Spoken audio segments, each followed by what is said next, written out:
Hey everyone, Darkness Prevails here. It's been a big year for Unexplained Encounters. We hit 263,000 subscribers on Spotify alone. We couldn't have come this far without all of you. So let's welcome the new year with this compilation of my hand-picked favorite stories from throughout the year. I've left out the recent, longer story episodes for my criteria, as they're a little too recent compared to how long they are. I hope that makes sense. Enjoy. And if you haven't yet, be sure to tell your friends where to listen to the scariest stories so we can spread the good and terrible news of Unexplained Encounters. Thanks again, and a very happy new year to you all.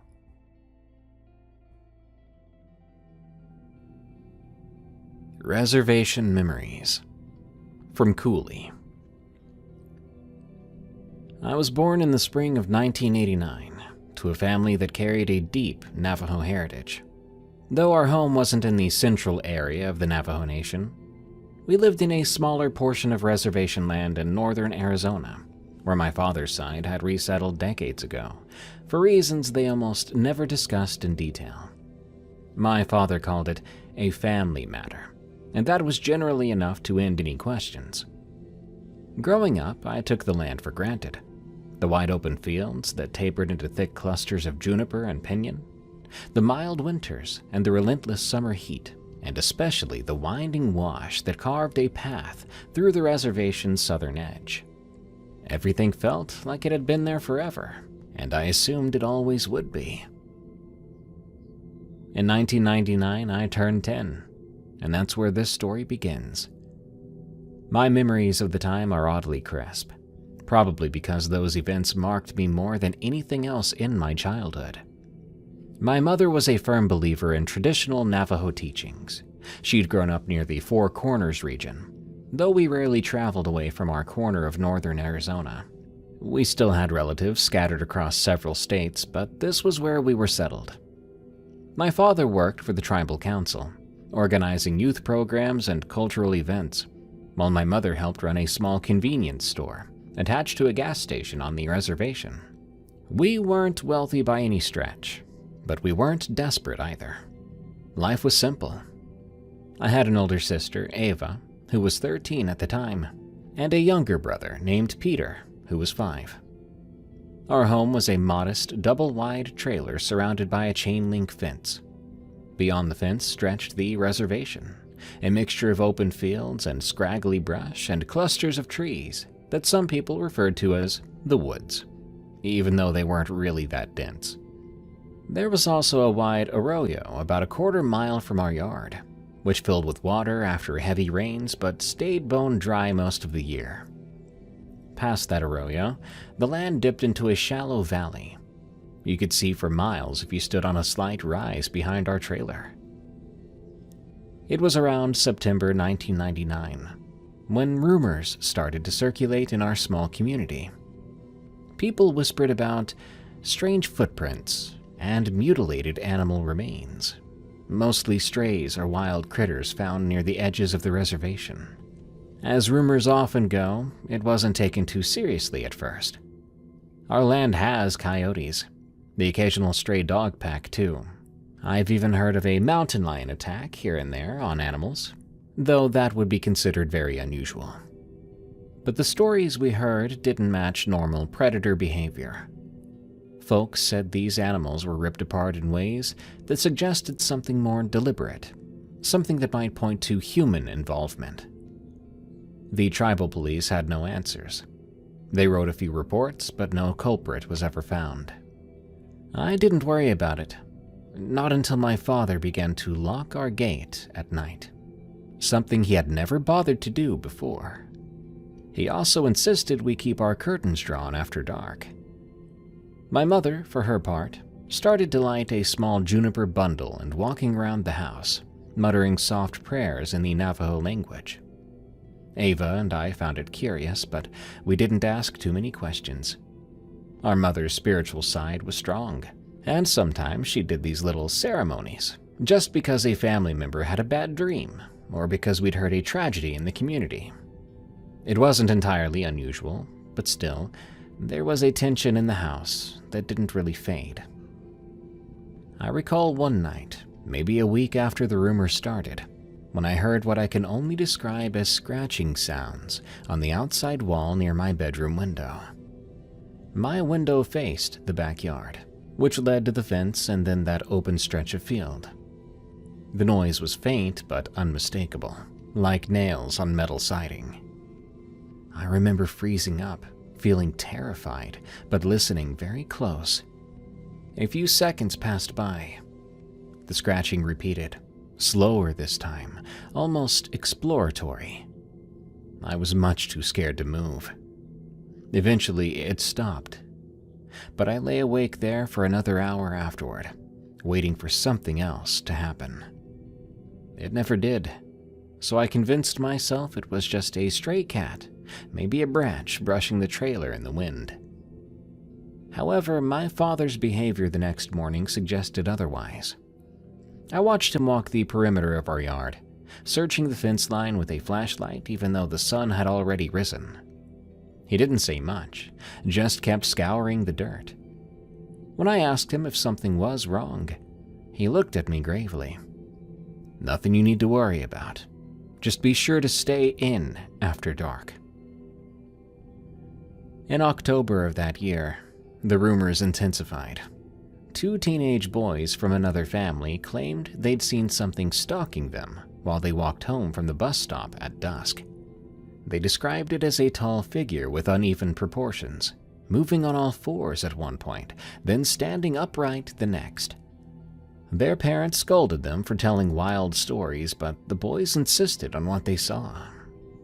I heard about that one in bits and pieces from Ava, who was friends with the older sister of one of those boys. I remember her telling me when no one else was around. They swear it had eyes that glowed orange, not just a reflection, actual light. That detail stuck in my mind. Around that time, our mother's nightly smudging routine grew more elaborate. She started to place small pouches of corn pollen near our windowsills and door frames. She taught us a few basic Navajo prayers and insisted we recite them before bed each night. My sister complied, so I followed suit. My younger brother, Peter, just thought it was a game, but he dutifully repeated the words when prompted. Father, meanwhile, was quieter than ever. He would return from work and spend his evenings reading old texts or letters that I suspected came from our relatives further inland. He never shared specifics, but I did catch glimpses of old printouts, possibly referencing stories from our tribal lore. On a cool autumn evening, I got my first direct glimpse of what we were up against. It was near the end of 1999, maybe early November. The nights were chilly and the sky was clear enough to see countless stars. I was supposed to be asleep, but I'd sneaked out of my bedroom to get a glass of water. Moving through the dark hallway, I passed by a window that looked out onto our front yard.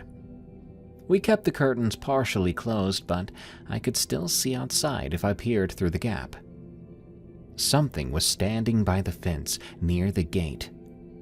At first, I thought it was a person, maybe a tall man in a heavy coat. But there was something off about the shape. It was slightly hunched, the neck too long, the arms hanging at an odd angle. The figure was just outside the range of our porch light, so I couldn't see its face clearly. It turned its head in a slow, deliberate motion, like it was scanning our windows. I held my breath. My brain was screaming at me that if I made a sound, it would be over. Suddenly, it took a step forward, and the porch light caught part of its shoulder. The color of its skin, or fur, was a patchy blend of gray and brown. No jacket, no recognizable clothing. This wasn't a normal person. My heart was going crazy. The figure sniffed the air, or at least, that's what it looked like. A faint motion of its head, trying to catch a scent. Then it retreated, moving in a fluid but unnatural gait, more like a puppet with partially tangled strings. I watched it vanish into the darkness beyond the fence. It was difficult to sleep that night after seeing that. The next morning, I told my sister Ava what I'd seen. She stared at me with wide eyes, asking if that's even possible, but the tremor in her voice gave away her own fear. We debated whether to tell our parents, eventually deciding to speak to our mother alone. She listened quietly as I described the figure. Instead of dismissing us, she nodded, laying a hand on my shoulder. She said, "It's important not to give too much power to it. We must protect ourselves with prayer and caution." What she said next was surprising. She told us about some old beliefs among Navajo people, the existence of certain individuals who could assume animal forms or wear the skins of beasts to move about unseen. She cautioned that these stories were not meant for children, that they dealt with dark magic and forbidden practices. She never used the term skinwalker explicitly, at least not then, but I recognized enough from rumors I'd heard and bits and pieces over the years. She told us not to speak of it openly, not to even dwell on it, because even thinking about it too much could invite more negativity. She gave us small protective charms to wear and said we must keep them on at all times. Life continued, albeit with a persistent undercurrent of dread. We still went to school, we still did our chores, but come nightfall, we locked every door and every window. The community at large didn't talk about it too openly. A few people mentioned odd sightings, but the older generation simply gave each other knowing glances, as if collectively deciding not to stir the pot. My father coordinated with tribal police, but no official statements were released. It felt like a quiet fear had gripped the reservation, and everyone decided to bear it in silence. As the year 2000 came, not much changed at first. The sightings continued, albeit sporadically. Sometimes a neighbor would wake to find strange footprints around their home, footprints that looked somehow human and animal at the same time. A few families reported hearing low chanting at night, drifting across the open land. My mother insisted we never go outdoors after sundown, except in extreme emergencies. We listened. Ava had the hardest time with it, because she was used to meeting up with friends in the evenings, but she obeyed. Our father increased his protective measures, sprinkling ashes around our property line on certain nights and keeping watch until dawn. One evening in March 2000, my father came rushing back into the house, ordering all of us into the living room. He locked the doors and shut the curtains and told us to stay absolutely quiet. Through the silence, I heard a series of guttural howls that rose and fell outside, echoing through the darkness like twisted laughter. My brother, Peter, was so scared he started to cry. My mother grabbed him and whispered soothing words in Navajo, urging him to be brave. We huddled together. The howls continued for what felt like an eternity, but honestly, it was probably around 5 minutes. Then they ceased abruptly. Father told us not to even move until morning. The next day, we found fresh claw marks on the outside of our front door, and I mean deep gouges that splintered the wood. My father pressed his palm over them, his brow furrowed. My mother burned sweetgrass and prayed with a seriousness I'd never seen before. Even Ava, who often tried to appear tough, looked pale and shaken. That morning, the realization sank in. This wasn't some random creature passing through. It was something with intent, something that wanted us to know it was there, and it nearly got in. Whether it sought to make us scared, or to harm us, or something else entirely, we couldn't say. As time passed, some families decided to leave for a while, staying with relatives in nearby towns or further across the Navajo Nation. Others stayed, determined not to be driven out of their homes. My parents were that type. They refused to go. My father insisted he had obligations to our community, and my mother believed fleeing might give it more power to haunt us. But the tension wore on everyone. By late 2000, we were all exhausted from restless nights and constant vigilance. I recall that Ava started to develop nightmares. She would wake up screaming about a dark figure looming over her bed, whispering in a voice she couldn't understand. She spoke of red eyes, not the orange ones those teenage boys had claimed. My mother comforted her, or attempted to, with herbal teas and more ceremonies. But Ava's nightmares kept going. She became a quiet girl, withdrawn at school, and that concerned her teachers. They suggested counseling, but my parents didn't trust outsiders to handle spiritual matters. In Navajo tradition, sometimes an illness can be more than just physical or mental. It can be spiritual too. So my mother invited a family relative, a respected spiritual practitioner, to visit. This relative arrived in mid-2001. She was an older woman, quiet and calm, who performed a protection way ceremony. She sang for hours, using sacred herbs and praying for our protection. I remember the feeling of warmth that seemed to fill the trailer during her prayers. There was a sense of relief, even a feeling of a weight lifting off of us. For a short while, things did get better. The scratching noises, the howling, the unsettling footprints around the yard, all of it decreased markedly. We found ourselves sleeping more peacefully for a while. But then, in early 2002, a new wave of disturbances flared up. It started with an incident involving one of our neighbors, an elderly man who discovered his chicken coop had been torn open late one night. More than a dozen chickens were slaughtered, remains strewn about in a pattern that defied logic, almost ritualistic. The man was distraught, convinced it was the work of witches or someone dabbling in dark magic. Then a high school girl claimed she saw a figure on the roof of the community center at dusk, watching people as they walked to their cars. She described it as similar to what the teenagers had seen before, tall and gaunt, but she included that she saw an animalistic face that made her scream when she saw it. By the time anyone else looked, though, it was gone. Stories circulated. Some claimed it was a shapeshifter, or skinwalker, from the old tales, a malevolent force that wore the skins of animals to roam at night. Others thought it might be a person practicing black magic, conjuring illusions to terrorize the community for reasons unknown. Yet no one could identify who it might be, or why they would target us. Whenever the topic arose, the elders would give grave warnings. Do not speak of it. Don't think about it too much.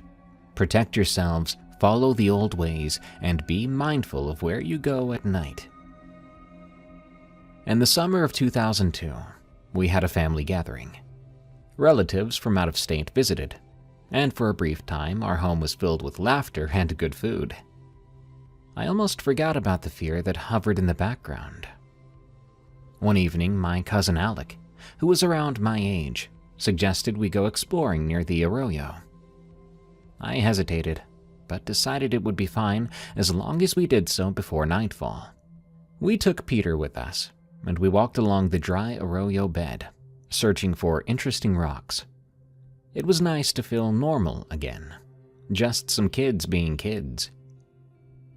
At a certain point, Alec looked up, and I saw him freeze.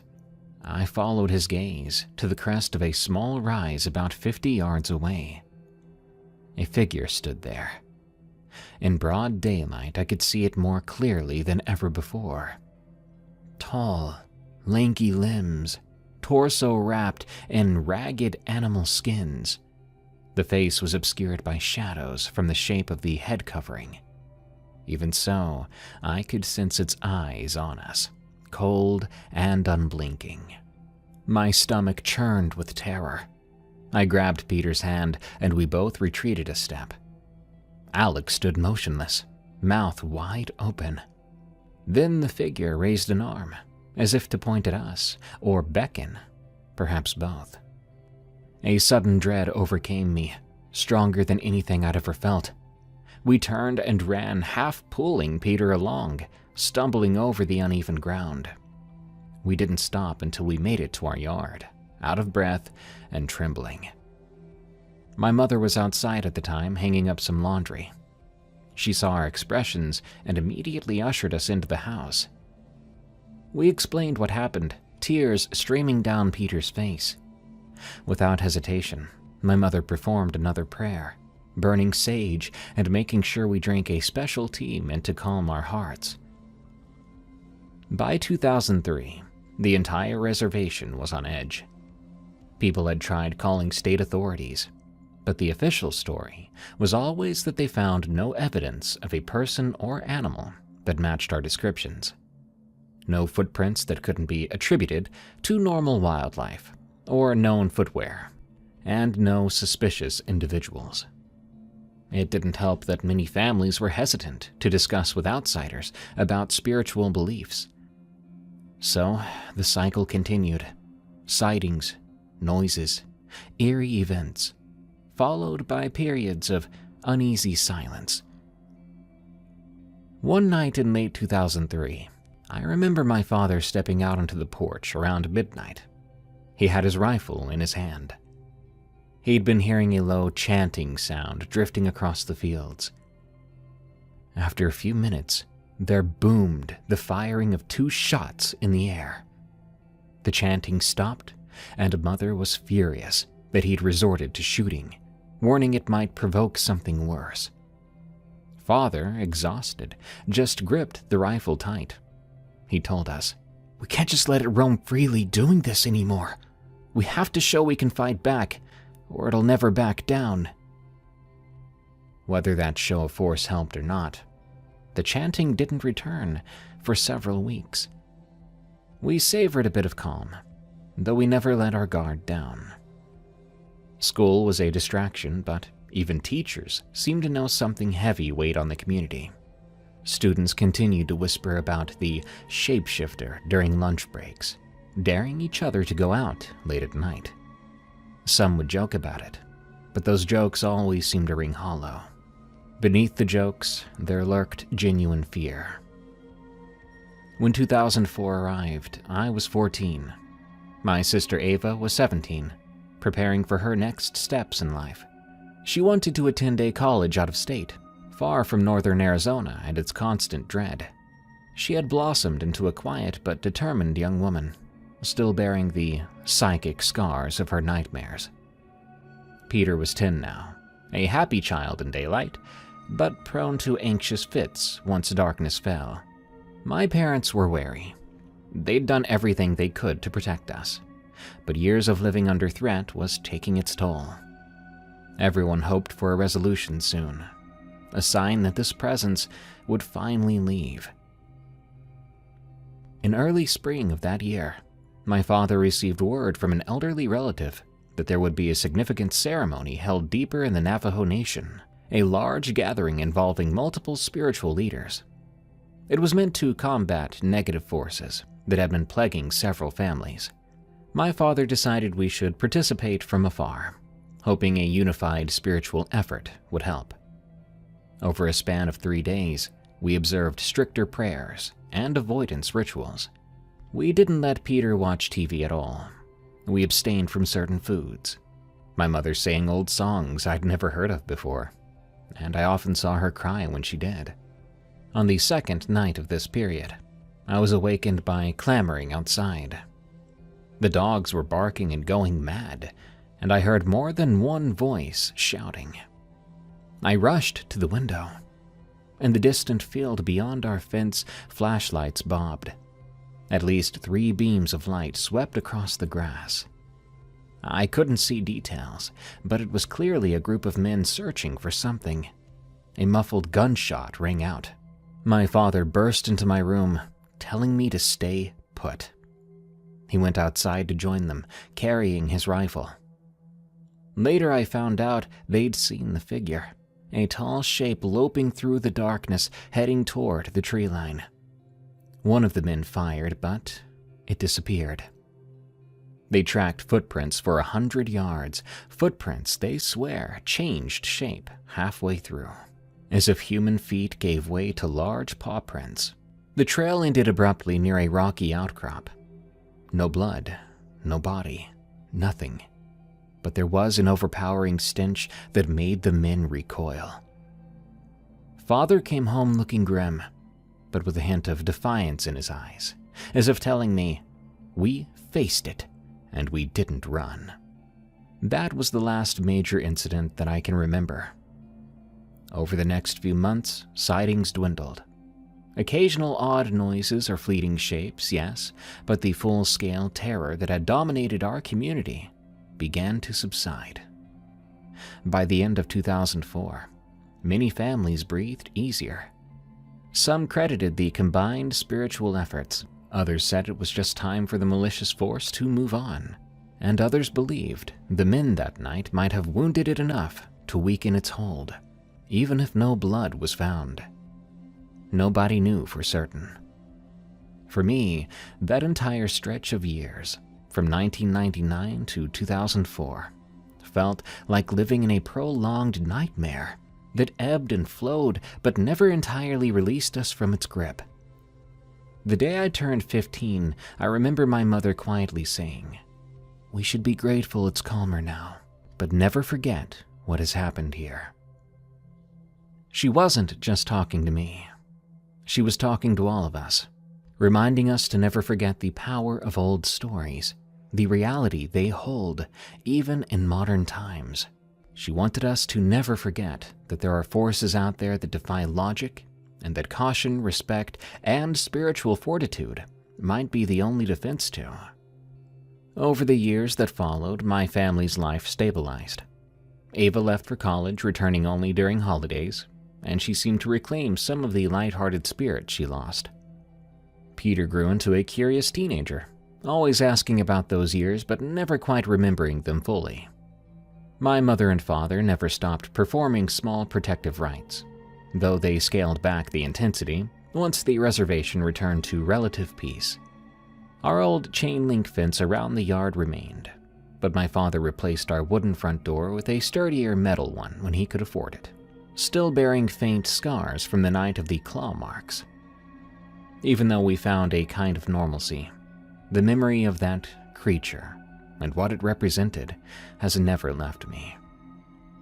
When I drive through that part of northern Arizona or walk along the Arroyo, I feel a slight chill, recalling the day I saw it in daylight. The elders say that once you've been marked by a supernatural presence, a part of it lingers in your awareness, even if you never see it again. Sometimes I wonder if that presence was truly an external being, or if some of it came from our own collective fears.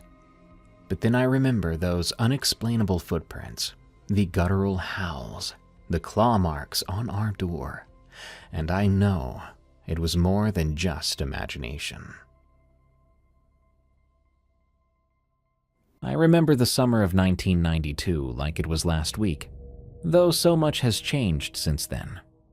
Back then, I had just turned 27, still feeling the afterglow of youth, but also aware that I needed to make some mature decisions if I wanted my life to stabilize. I was living in northern Illinois, not too far from the Wisconsin border, working as a traveling sales rep for a small office supply company. My job required me to spend hours on the road, visiting stores, and trying to convince managers to stock our pencils, paper, and staplers. It wasn't glamorous, but it covered my rent and gave me enough leftover cash for weekend outings with friends. That summer, the head office assigned me a new itinerary that stretched well into central Wisconsin. Rural territories, endless farmland, winding roads that cut through thick woods, and small towns miles apart from each other. Initially, I was excited about this change of scenery. I'd lived my whole life near the city. Getting to see rolling hills and forests of pine sounded refreshing. Plus, I'd be the only rep out there, which meant fewer competitors and a better chance of meeting quotas. One warm evening in late June, I packed my sky blue Ford Escort for a couple days on the road. I remember tossing a duffel bag into the trunk, alongside a giant black trash bag full of used clothes. I'd promised my aunt I'd drop them off at a Goodwill store upstate. She liked to declutter every few months and pass the load to me. "I'll get to it in my travels," I'd told her. But I'd already forgotten about the bag once, letting it sit in the trunk a week too long. By the time I finally left, it had a certain odor. I couldn't put my finger on it. Maybe an old pair of shoes or something that got damp. I figured I'd handle it soon enough and shrugged it off. That day the sun was strong, lighting up the farmland in broad strokes of orange and gold.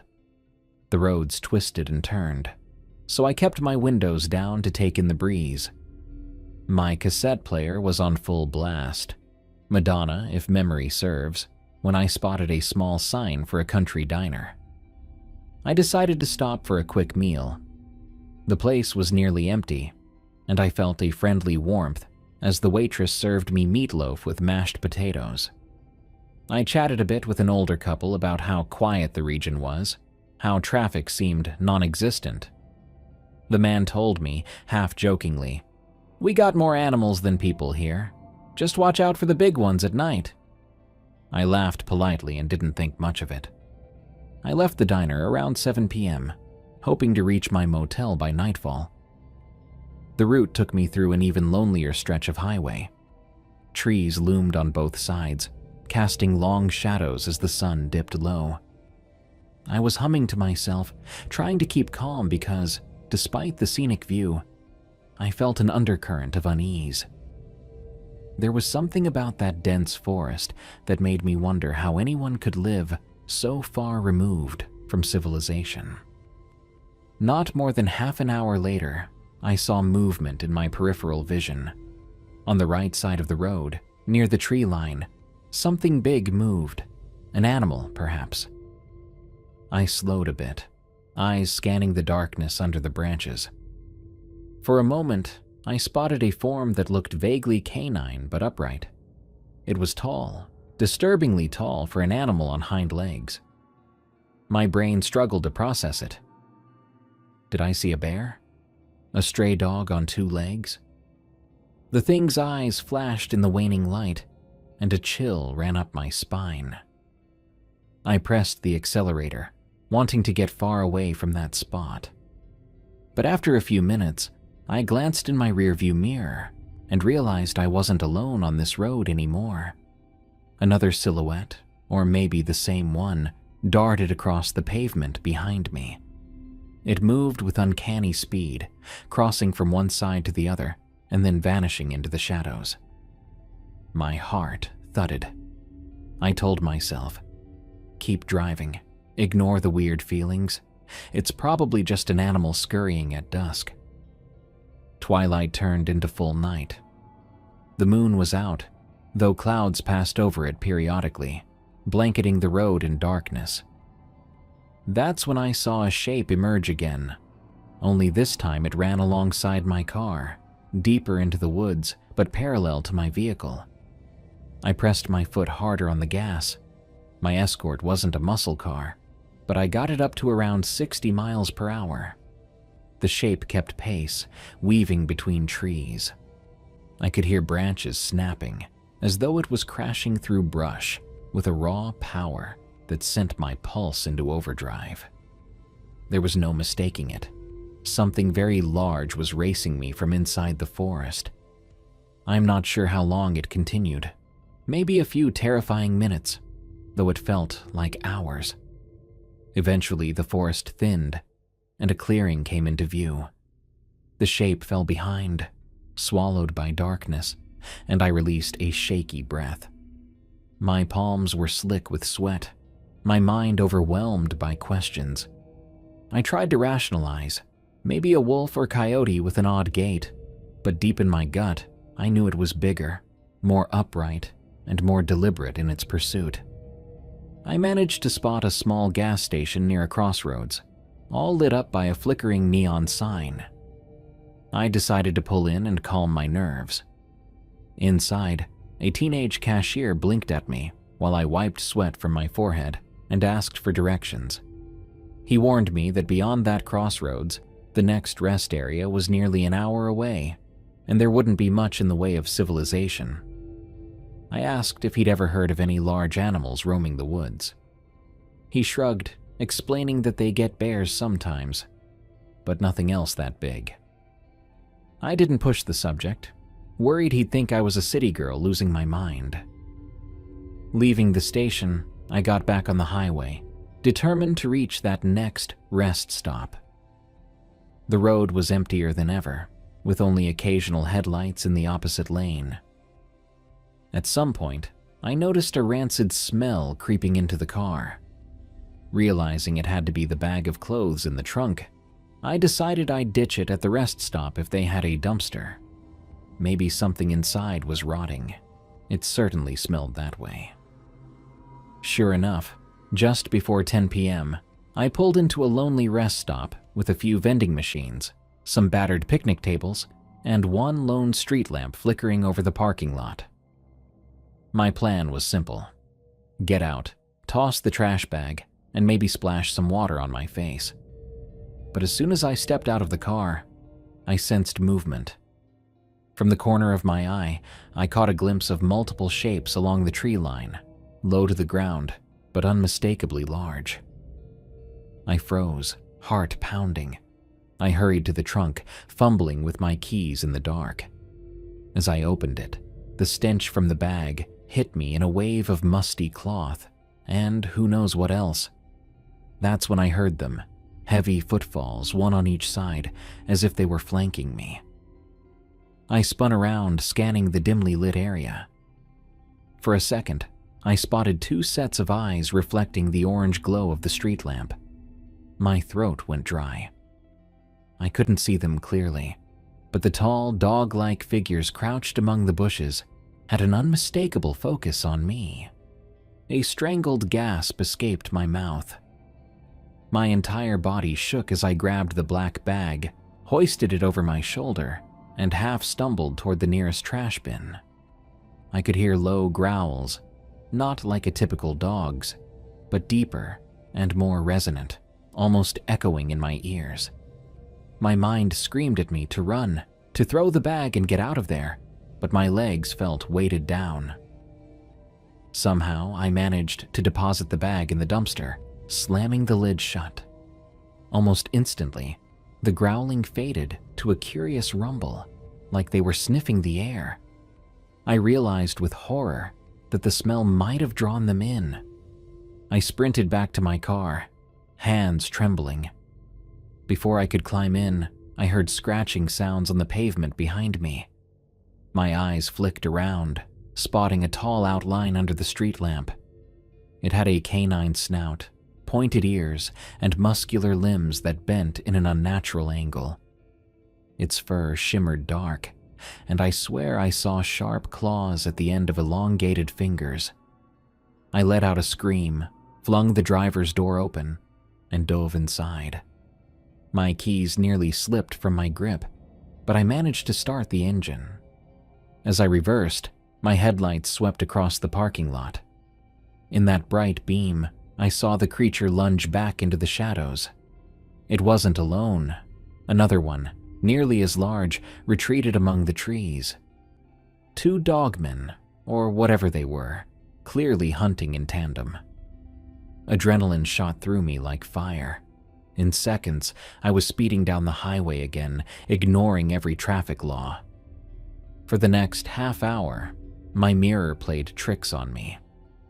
At times, I caught glimpses of movement on the roadside. I kept imagining them charging out of the darkness, chasing my car with unnatural speed. The stench from the trunk was gone now that I'd disposed of the bag, but the memory of that reek lingered. Maybe it had drawn them in. Maybe they smelled something they wanted. I shook my head in disbelief at the thought. What exactly had my aunt packed up in that bag? Eventually, I reached a tiny motel near a small town. I checked in, dead-eyed and barely coherent. The night clerk gave me a concerned look, but didn't ask questions. Once in my room, I slid the chain lock and pushed a chair against the door for good measure, heart still hammering. I barely slept, half expecting to hear claws at the window. The following morning, sunlight helped me calm down enough to drive the rest of my route. I quietly decided to avoid any further rest stops unless absolutely necessary. To this day, I can't explain what I saw or how they managed to keep pace with me in the woods. But part of me is convinced those creatures, those dogmen, were drawn by the smell of something decaying in that trash bag. Whatever it was, I'm beyond grateful I disposed of it when I did, and I'll never forget the night I realized rural Wisconsin is home to more than just bears and farmland. Something else prowls those dark roads, and if you ever venture there, keep an eye on the tree line. Something broke into our home. From Past as Witness. I grew up in a small, unincorporated area in rural Georgia, about 40 miles from the nearest decent-sized town. We weren't completely isolated. There were neighbors, but they lived far enough away that on a quiet night, you could still hear every cricket chirp and the occasional coyote howl echoing across the fields. My family owned a modest homestead, a single-story home with creaky wooden floors and a wraparound porch that saw better days when my grandparents were alive. The nearest street lamp was half a mile down the main road, so after sunset, everything beyond our windows turned to deep shadow, lit only by moonlight or the distant glow of porch bulbs, if distant folks left them on. Life was slow, simple, and mostly peaceful. But once in a while, something would happen that none of us could fully explain. This story happened when I was around 9 or 10, maybe 4th grade. I still think about it every now and then, especially during late-night storms when the wind howls across the roof. It started on a cool spring evening. I remember it being around mid-March, just after the time change, so the days were getting a bit longer. But that night, the moon was nowhere to be seen behind heavy clouds. I was in bed early, probably around 8:30 or 9 p.m., because I had school the next morning. My older sister, Rose, had her own room across the hall. My parents' bedroom was on the opposite end of our little L-shaped hallway. We had a habit of sleeping with our doors locked. It might sound weird to people from the city, but out in the country, there's an old habit of locking your inside doors, especially if your house isn't in the perfect shape. We had some trouble with raccoons sneaking in through screen doors, or occasionally having stray dogs nose their way in if the front door was left unlocked. Plus, my dad would always say, "If you feel safer behind a locked door, then lock it." So we did. One night, something stirred me awake, sometime well past midnight. No storm, no thunder, but I distinctively remember hearing a low, steady wind outside. I blinked in the dark. My heart was pounding as if I had just snapped out of a dream. At first, I assumed I'd heard a branch scraping against my window. Maybe the wind had rustled through the bushes near my bedroom. We did have old pine trees out back, tall enough that their needles would sometimes scratch the roof when a gust came through. But this was different. A scratching sound, followed by what I could only describe as a heavy, dragging noise along the porch. Like someone big and strong was shuffling slowly, or maybe something with claws was stepping carefully on the wooden boards. I held my breath. Suddenly, I was hyper-aware of how silent everything was. No frogs, no crickets. That hush told me if there was something out there, everything else had gone into hiding too. I was a restless kid, always more curious than cautious. But something in me just screamed to stay put, to keep still. I sat in my bed, pressing my ear to the thin wooden door of my bedroom. I heard a dull thump on the porch again, as though weight, and I mean serious weight, had landed on those boards. My throat went dry. If it had just been a person, maybe a burglar or a stranger, I'd expect footsteps, not these weird scraping sounds and panting noises that kept drifting through. Yes, panting, like an animal that had been running and was now sniffing around for a place to rest or feed. And then I caught a shadow moving under my door. Just for a second, but I swore something had passed right by the sliver of light at the bottom. My heart was going mad. I could hear my own blood rushing through my ears. We had a hallway nightlight, a little bulb in the outlet near the bathroom door, so it wasn't pitch black out there.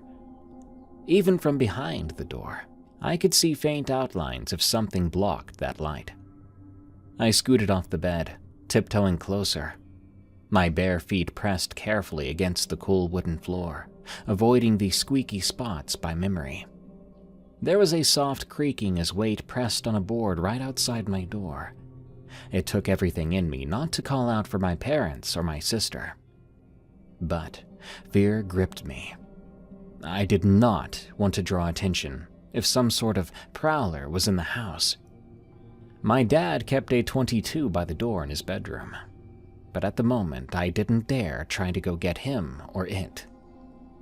I was far too scared I'd come face to face with whatever it was. Then came the sound that I remember most vividly. A long, low growl.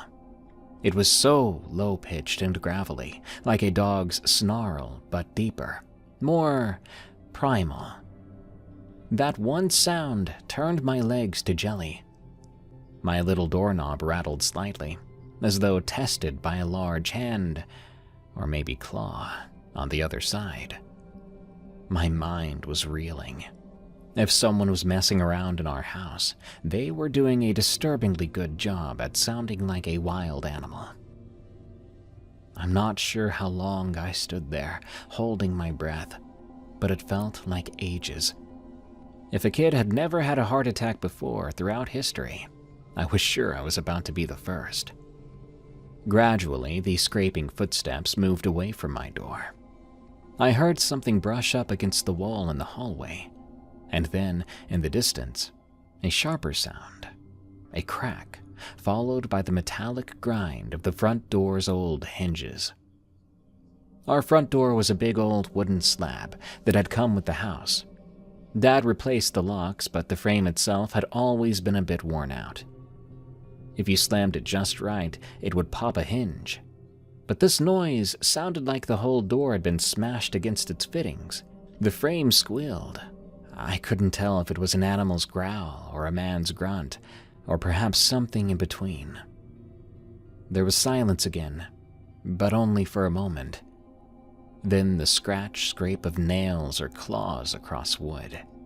It moved outside, circling around the porch. I think I might have let out a tiny whimper then, or maybe it was just the sound of my breath catching in my throat. I knelt by my bed, crawled underneath my blanket, and waited. I remember not even caring that there were dust bunnies and old toys. I just wanted to be as hidden as possible. Eventually, the noise faded into the distance, perhaps around the back of the house. I stayed there, though, awake for the rest of the night, listening for anything. The quiet came back, but I didn't trust it. I wanted to find my parents. I wanted my dad's comforting voice telling me it was just the wind, but I was terrified of opening that door. If the thing had already found its way inside once, how did I know it wasn't still around? I must have dozed off from exhaustion at some point, because I remember opening my eyes to daylight streaming through the windows. My bedroom door was still locked. My shoulders were stiff from lying on the floor. My first conscious thought was that maybe I'd dreamt all of it, and I had that fleeting sense of relief that I'd let my imagination get the better of me. But then my dad's voice thundered through the hall. "What in God's name?" That got me to my feet in seconds. I pulled open my bedroom door once I was sure the hallway was safe, and I found my dad standing in the living room with a bewildered, angry look on his face. Mom and Rose were huddled by the kitchen entrance, eyes wide open. The front door was off its hinges, not just knocked loose, but torn from the frame, which was splintered around where the lock and deadbolt should have latched. The door itself was lying crooked on the porch steps. A few pieces of wood were scattered around. One hinge was bent nearly straight. The other was hanging off the frame by a single screw. Dad walked out onto the porch. He carefully touched the big wooden slab, as if trying to see how it had been forced open.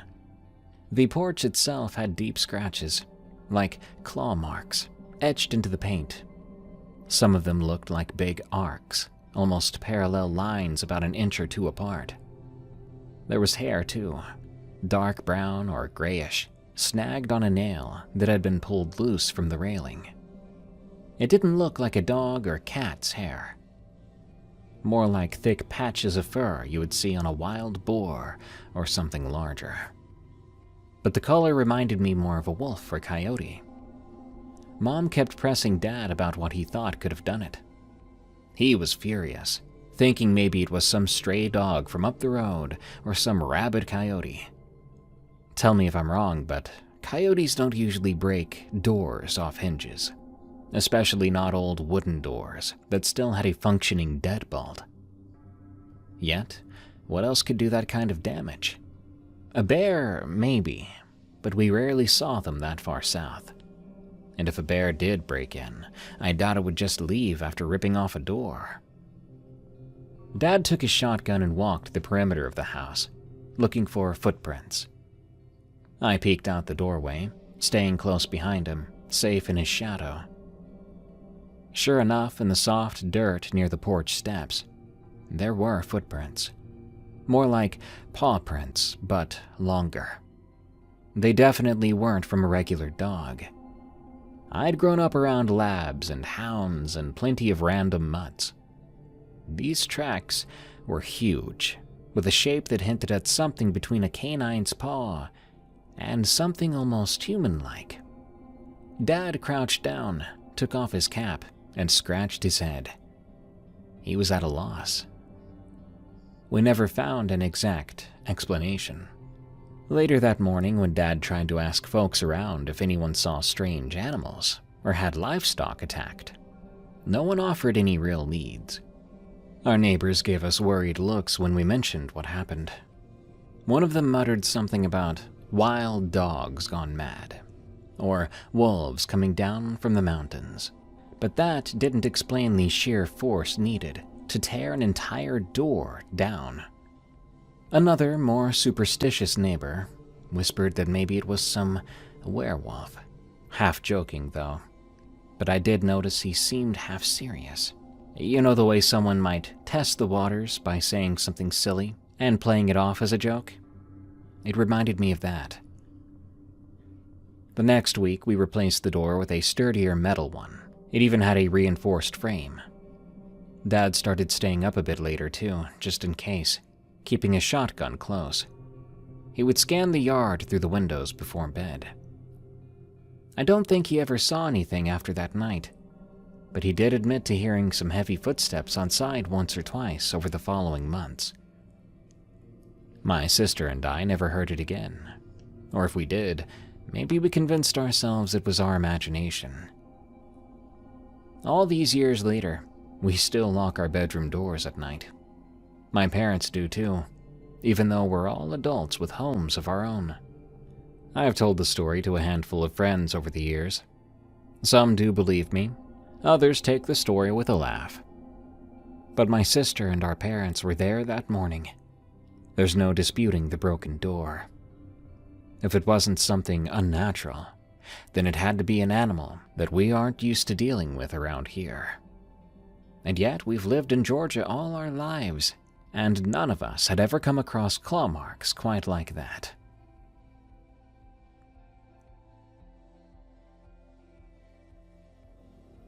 Cliffside View, from Garbled Johnsons.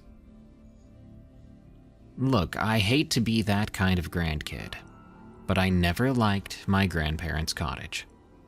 They owned it on a rocky stretch of coast in Maine, perched too close to a steep cliff. Each summer, Mom would drop me off for a few weeks. She thought fresh air and an ocean view would do me good. But that view, ugh, it was the worst. My bedroom faced that cliff and sea, which some might call picturesque, but to me it was all jagged rocks, gray waves, and a constant sense of being exposed and too high up. Yes, I've got a fear of heights, how could you tell? The first night I struggled to sleep. The bed smelled like old blankets and salt. Every time I closed my eyes, I felt like someone was staring at me through that window. At one point, I forced myself to look. The curtains there were thin, and I could make out the faint glow of the moon and the outline of the cliff. But nothing moved, and there were no figures, and yet my heart pounded like there was something there. Eventually, I did doze off, but I had nightmares of falling into sea foam. The next morning, Grandma served pancakes while Grandpa puttered around with fishing gear. I was happy that they seemed so at ease living here. And that thought made me feel stupid with the idea of mentioning my nightmares at all. So I tried to act brave and normal. I helped Grandma with the dishes, then followed Grandpa around in the garden. At dinner time, the ocean breeze rattled the windows of the old place. I caught a glimpse of the cliffs glowing under the setting sun, too. Gave me a chill. I went to bed early that night. Maybe I could fall asleep quick, tricking my mind before I could have nightmares or feel anything strange. But the second night was worse. The wind picked up around midnight and I lay there awake, convinced that I was hearing footsteps scraping along the rocks outside. Around 3 a.m., I sat up, trembling. I looked at the window again, hoping I wouldn't see a face pressed against the glass. Nothing. Still, my stomach was near my heart. I shut my eyes, even though I kept feeling that feeling, like I wasn't alone. Anytime I drifted off, I would be jolted awake soon after, this time from brief nightmares of something crawling up the cliff. By dawn, I was exhausted. On the third morning, soft light pulled me out of a fitful dream. The sun was barely up, and the sky was pale pink. That eerie someone's watching me feeling struck again, and my grandparents, unfortunately, weren't awake yet. My pulse was setting records, and I wanted to hide under the covers. I then decided I was done being so scared. My grandparents have been living here no problems, right? And I didn't want to be some scaredy cat of the family. I crept over to the window. I kind of half crouched. I looked out. The cliff looked empty. The tide was low, revealing more rocks at the base. There were patches of seaweed, small pools, and sharp ridges. My gaze went back and forth.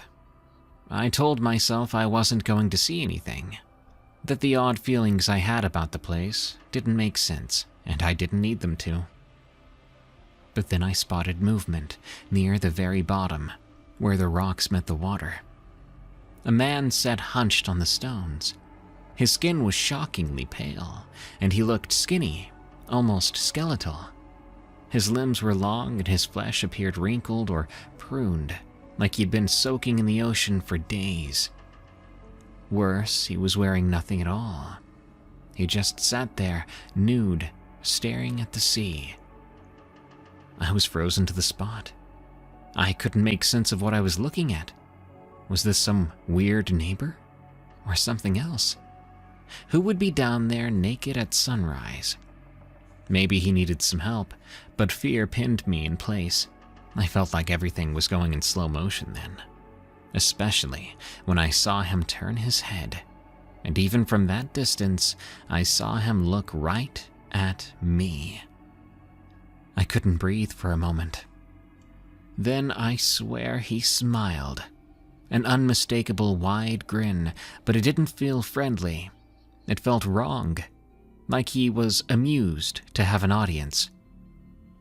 Before I could think even a single other thought, he dropped into the water. It wasn't a dive or a jump. He just leaned forward, vanishing beneath the waves, letting the water have him. No splashing came after, no struggle.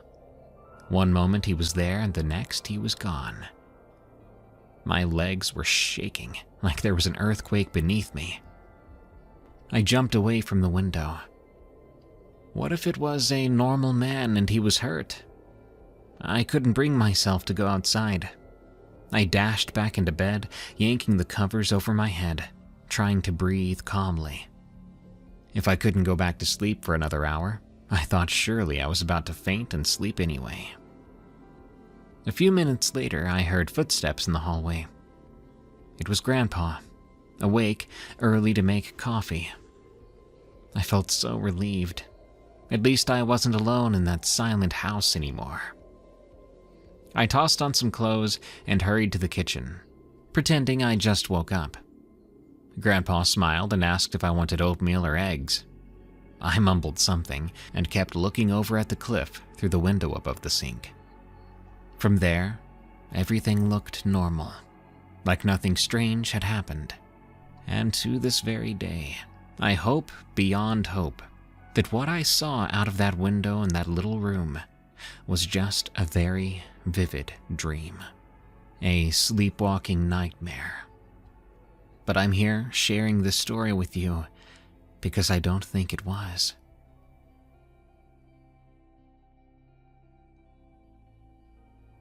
Appalachian Terror from Buckstop. I've spent my entire life in a small Appalachian town tucked into a valley that's flanked by rolling hills and steep ridges. The place where everyone knows everyone else. I'm sure you've heard that before. You could at least say everyone knows a story about everyone else. My family has lived here for generations, which means our name is inextricably linked with the ridges, creeks, and old cabins that dot the landscape. Growing up, I was always a child of the outdoors. Fishing and hunting and hiking were my pastimes. As soon as I could walk, my grandfather would take me along the foothills, teaching me to look for signs of wildlife, tracks in the mud and tufts of fur on broken branches. When I was old enough to explore on my own, I made a habit of wandering even deeper into those woods, never thinking much of the legends that we told, the ones locals would whisper around bonfires. But I will tell you about them. I remember stories about strange silhouettes people would see just around sunset, eerie lights that flickered at the tops of ridges and disappeared with no explanation. You would hear one person say they heard chanting out there, and another would see footprints that couldn't have come from any known animal. I listened from time to time, amused by how people would get worked up out in the forest and think they saw things. After all, these mountains are rife with wildlife and illusions. If you're creeped out enough, a gentle rustle in the leaves from wind or a doe could quickly become the sound of being chased. I never believed the stories. I thought their true causes were always something grounded. But that was before one fall. I was forced to confront the idea that maybe not everything out there can be explained away. It was a Saturday. The air had a biting chill to it. The leaves had already begun to turn shades of russet and gold, and I decided to spend the day hiking up a ridge, which I referred to as High Pine Peak. This is not an official name, but something my childhood friends and I grew up with. We called it that because the summit was known for these two massive pine trees near the top, which stand out among all the deciduous oaks and maples. I wanted to get some photographs of the autumn foliage before the season ended, maybe catch a sunset if I timed it right. I set out around noon with my usual gear. I'd planned a route that would take me along the eastern side of the ridge, where an old overgrown logging trail wound through hollows and gullies. That trail eventually connected to a steeper path near the top, which would lead me around the boulder-strewn summit. I'd done it before plenty of times, so I was confident I could do it again. The first couple of hours were peaceful. The trees were absolutely stunning, too. Some of them had already lost many leaves, creating a crackling carpet of reds, oranges, and yellows. Here and there, a squirrel darted across the trail, sending a scattering of leaves flying. Eventually, I reached a section of the trail where the trees grew denser, and the canopy blocked more of the light. The air grew noticeably cooler, and a light mist began to drift between the trunks. This was typical for the Appalachian high ridges in fall. Pockets of fog can settle in the hollows, even on an otherwise clear day. Despite having grown up here, the sudden hush and creeping fog had always felt creepy to me. When it happened, my footsteps always seemed too loud, and every snap of a twig made me flinch or jump. I stopped for a while to drink some coffee from my thermos. I used a mossy rock as a makeshift seat. I couldn't help but think about these stories I'd heard then, reminding myself that no matter how eerie it got out here, I wasn't about to mistake a shadow for a mysterious beast, or wind for ghostly whispers. Satisfied with my break, I stood up and continued on. I was planning to reach the steeper trail within the hour. That was when I noticed something unusual in the distance, off to my left. It was just a flicker of movement between the thicker trunks. At first, I assumed it was a black bear. I even caught a glimpse of dark limbs. But as I tried to focus on it, the movement stopped, and the figure disappeared. I shrugged it off, thinking at most, cool, I saw a black bear. I made a mental note to keep a wide berth from any bears I saw. About a half-mile further, the logging trail curved around a slope. The brush on either side was overgrown, but the path itself was mostly clear. I slowed down when I saw something lying about 30 feet ahead. Looked like a fallen branch or a log. As I approached, I realized it wasn't a branch. It was a cluster of broken limbs. They were snapped in a strangely deliberate-looking way, arranged almost like a crude barrier. There were no cutting marks or sawing marks. No, it looked like they'd been twisted or broken by force. Maybe some strong winds had come through recently. Then again, it looked to have been constructed, not accidental. And when I looked up, none of the branches near me were broken. These were collected and put here. Sometimes local kids would pull pranks or set up things like this for whatever reason. But we were far away from any frequently traveled route, and kids rarely come this deep into the woods alone. I stepped around the pile. I wanted to kick it or dismantle it, but something inside told me to just leave it alone. So I continued along the trail. Sure, it was a bit unsettling, but mostly it was fascinating. About 20 minutes later, I reached an open stretch of trail that offered a view of the surrounding ridges whenever there wasn't fog. That day, though, a pale haze clung to the valleys, making it hard to see more than a mile or so. The sky was clouding over, and the temperature seemed to drop another few degrees. I was thinking of turning back then. Then I spotted it. There was a figure standing near the crest of the slope, maybe 70 yards ahead. They seemed to be standing upright, but with an off posture, perhaps hunched.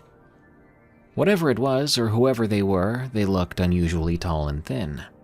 It wore some kind of dark, ragged covering that might have been clothing, or perhaps just a wrap of fur or leaves. I couldn't be sure at this distance.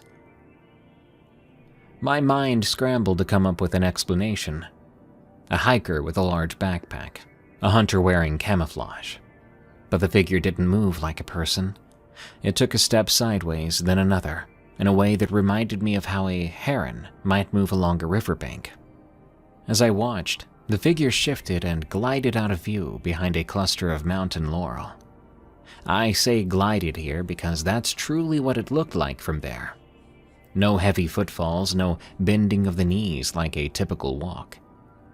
I stayed rooted to the spot for maybe 30 seconds. Was I seeing things? Did I just see that right? Maybe it was a trick of the fog and my imagination. The part of me that demanded a rational explanation insisted I follow it and get closer. For all I knew, it could be a lost hiker or a local hermit who didn't want to be disturbed.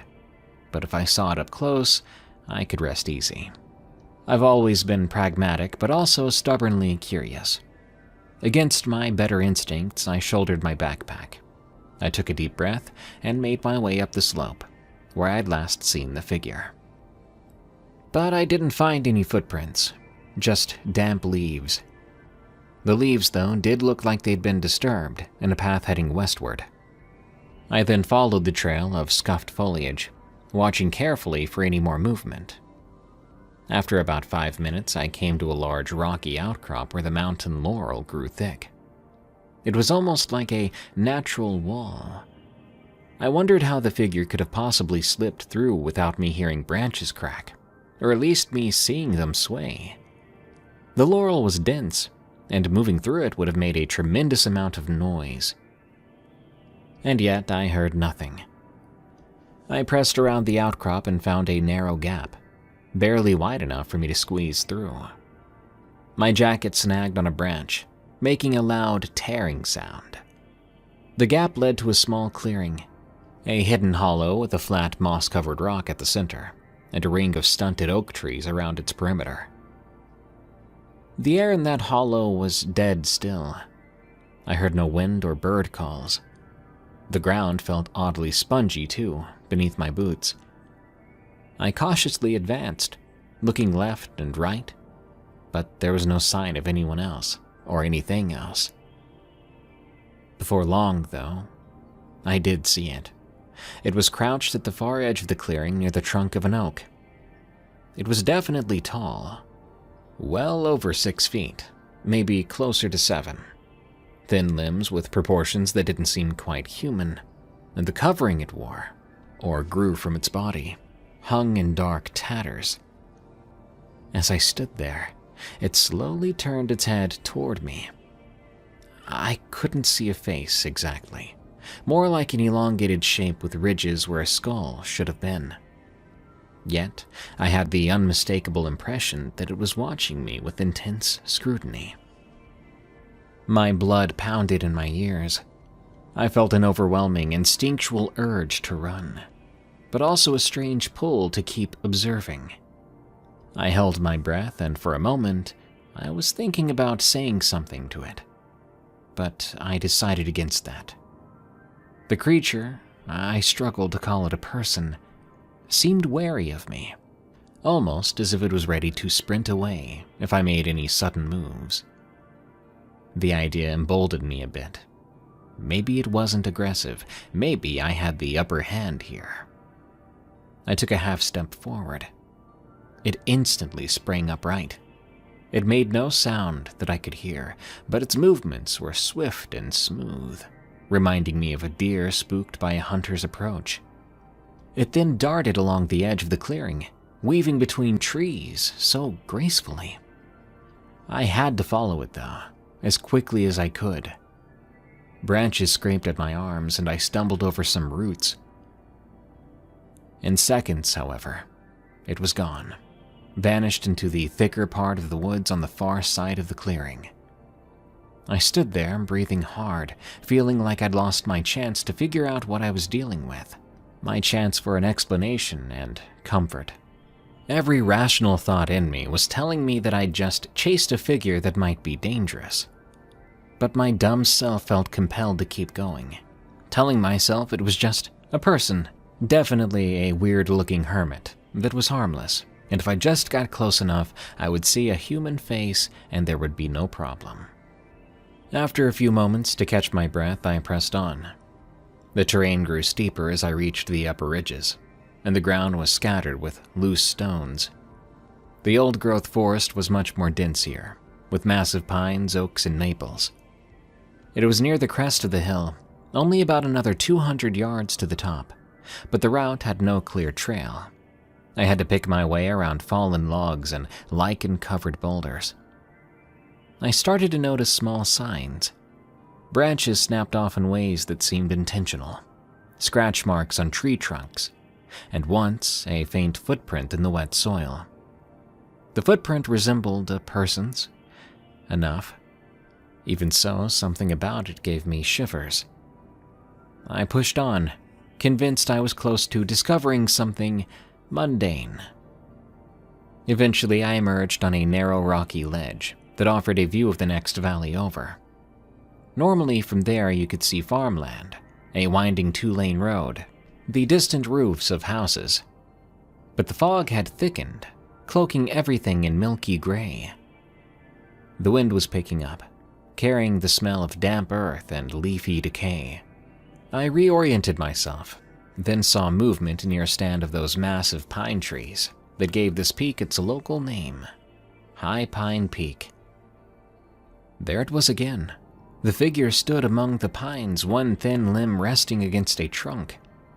It was like it was trying to hide, except it was nearly the same dark color as the bark, so it didn't blend as seamlessly as it might have hoped. As I stepped forward, it jerked away, disappearing behind the tree. Despite my fear, I advanced. Rain was starting to patter down, lightly at first. It didn't take long for the ground to get slick. I nearly lost my footing twice. By the time I reached the 2 tall pines, the drizzle had turned into a steady shower, and dusk was closing in earlier than I'd expected. I had maybe an hour of usable light left, if that. My mind told me I should turn around then. Descending the ridge in the dark would be risky, especially on the unstable ground. But I couldn't shake my curiosity. I circled the pines, then called out. "Hello? Anyone out there?" My voice sounded pathetically small in the hushed forest, drowned out by the rain. There was no response. Another swirl of fog drifted in, making it impossible to see more than 20 feet ahead of me. Then, from somewhere close by, I heard a faint, rasping moan. It wasn't a growl or a snarl. It sounded almost pained, maybe afraid. But my stomach still lurched. I followed the sound, heart in my throat, until I found a shallow depression in the ground. It was partially sheltered by the roots of an enormous pine that clung to the rocky slope. Beneath that root was a space, a kind of hollow that might have been formed by erosion. Strewn across the ground were broken sticks, old animal bones, and a few strips of decaying cloth. The smell of damp fur and rot was in the air. I squinted in the dim light. I saw something crouching at the back of this hollow. My eyes struggled to interpret the shape. It looked like the thing I'd been chasing, curled up in on itself, as if hurt or exhausted or scared. There was an elongated arm, or maybe a leg. It was hard to tell. Whatever it was bent at an awkward angle. A cluster of small, pale bones lay near its side. The creature, or emaciated person, or whatever it was, lifted its head slightly, meeting my gaze with what I can only describe as a sorrowful intensity. I froze. No words formed in my mind. I felt a primal electric jolt of terror, but also a profound empathy, like I was confronting a wounded animal that could lash out if I approached. In that moment, I had no illusions anymore about it being human. I know that no human being had limbs like that, or eyes like that. The creature let out a low moan. My instincts screamed, "Leave now," but something held me in place. Carefully, I began to reach out to it.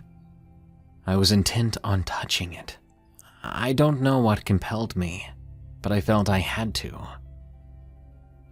The creature suddenly shrieked, a shrill warbling sound that made my skin crawl. It recoiled into the dark, and my heart nearly stopped. I staggered backward, slipping on the slick ground. At that moment, I knew I had to leave. There was no question about it. I'd pushed too far, intruded on something that had no interest in being discovered, and now I'd caused it pain or fear. I scrambled up the muddy slope, desperate to put some distance between us. At one point in my mad dash away, I crashed through a patch of brambles, ripping my pants. I felt a sting of blood on my calf, but barely registered it. It seemed like forever before I finally found a familiar landmark, a massive oak with twisted roots that I recognized from the logging trail. I felt so relieved, but I still felt exposed, like there were eyes on me in every direction. The final stretch of trail was a blur. I recall the rain intensifying and thunder rumbling in the distance.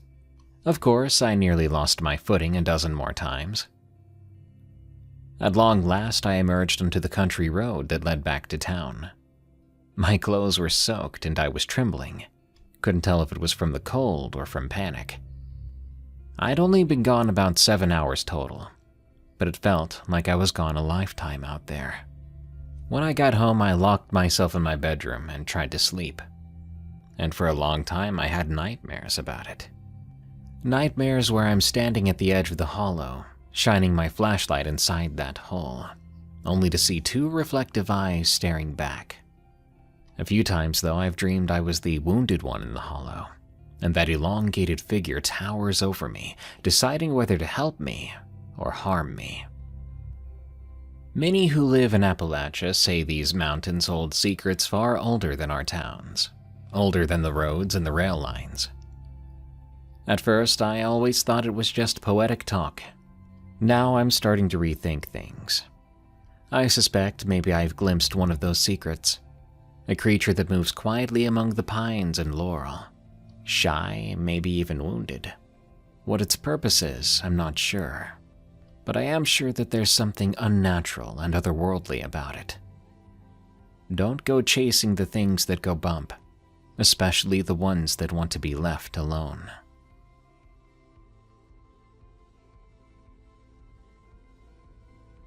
Full moon brings the winged things. From Erica V. It was the summer I turned 16.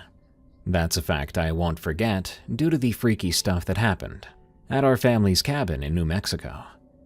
We used to go there every year. My parents, me, my older brother, and sometimes my aunt, uncle, and their kids too. It was this kind of double family staycation in the woods for about a week. Normally, it was just super chill. We would fish, roast hot dogs, play board games, and we'd always come home with stories of silly cousin drama or how many fish we'd caught. But that particular summer, it was totally different, like goosebump-inducing different. And I think the fact there was a full moon for 3 nights in a row might have been important. Anyway, I was living in Arizona at the time, still do actually, and that year was just not good for me in school. I'd had a falling out with a close friend and I was feeling pretty down about my weight, just my body image in general. To be honest, I wasn't super excited to go on this trip, because I wasn't really excited about anything at the time. But Mom and Dad insisted that fresh air would do me good, so I figured I might as well tag along and just mope in the woods instead of at home. Little did I know, mope was not exactly what I'd end up doing. The cabin is in the northern part of New Mexico, tucked away in this heavily forested area near a small river. It's cozy, not super fancy. There's no cell service except for a spot near the edge of the front porch. Really just enough to get a text out every now and then. We arrived in the afternoon. My aunt and uncle and their family weren't there that week, due to some scheduling conflicts. That made the place feel a bit quieter than it usually is. My brother and I helped Mom bring in groceries, and Dad started to set up the grill. We played a bunch of board games that evening. Scrabble, Cranium, even Uno. And surprisingly, I was having a good time. It felt kinda nice being disconnected from everything else. The next day, Dad took us fishing down by the river. My brother is all about fishing, but me, not so much. Still, I tagged along, walking around taking pictures of random trees and trying to clear my head. That day was a beautiful day, sunny and warm with a cool breeze. After we got back, we roasted hot dogs outside. The moon was already looking huge even before the sun fully set. I remember joking with Dad about how bright it was going to get. Eventually, everyone trickled back indoors, but I stayed out a little longer by the fire pit, enjoying the quiet. My dad is a big teddy bear. He came over before heading in and told me how much I meant to him. He kissed my forehead, even though I was a teenager then, and I rolled my eyes. It felt sweet. He told me he would always be there for me if I needed to talk. It was one of those moments that made me feel safer than I had in a while. He went inside after that, and I just sat there scrolling through my phone, attempting to send a text to my friend back home. That's when it happened.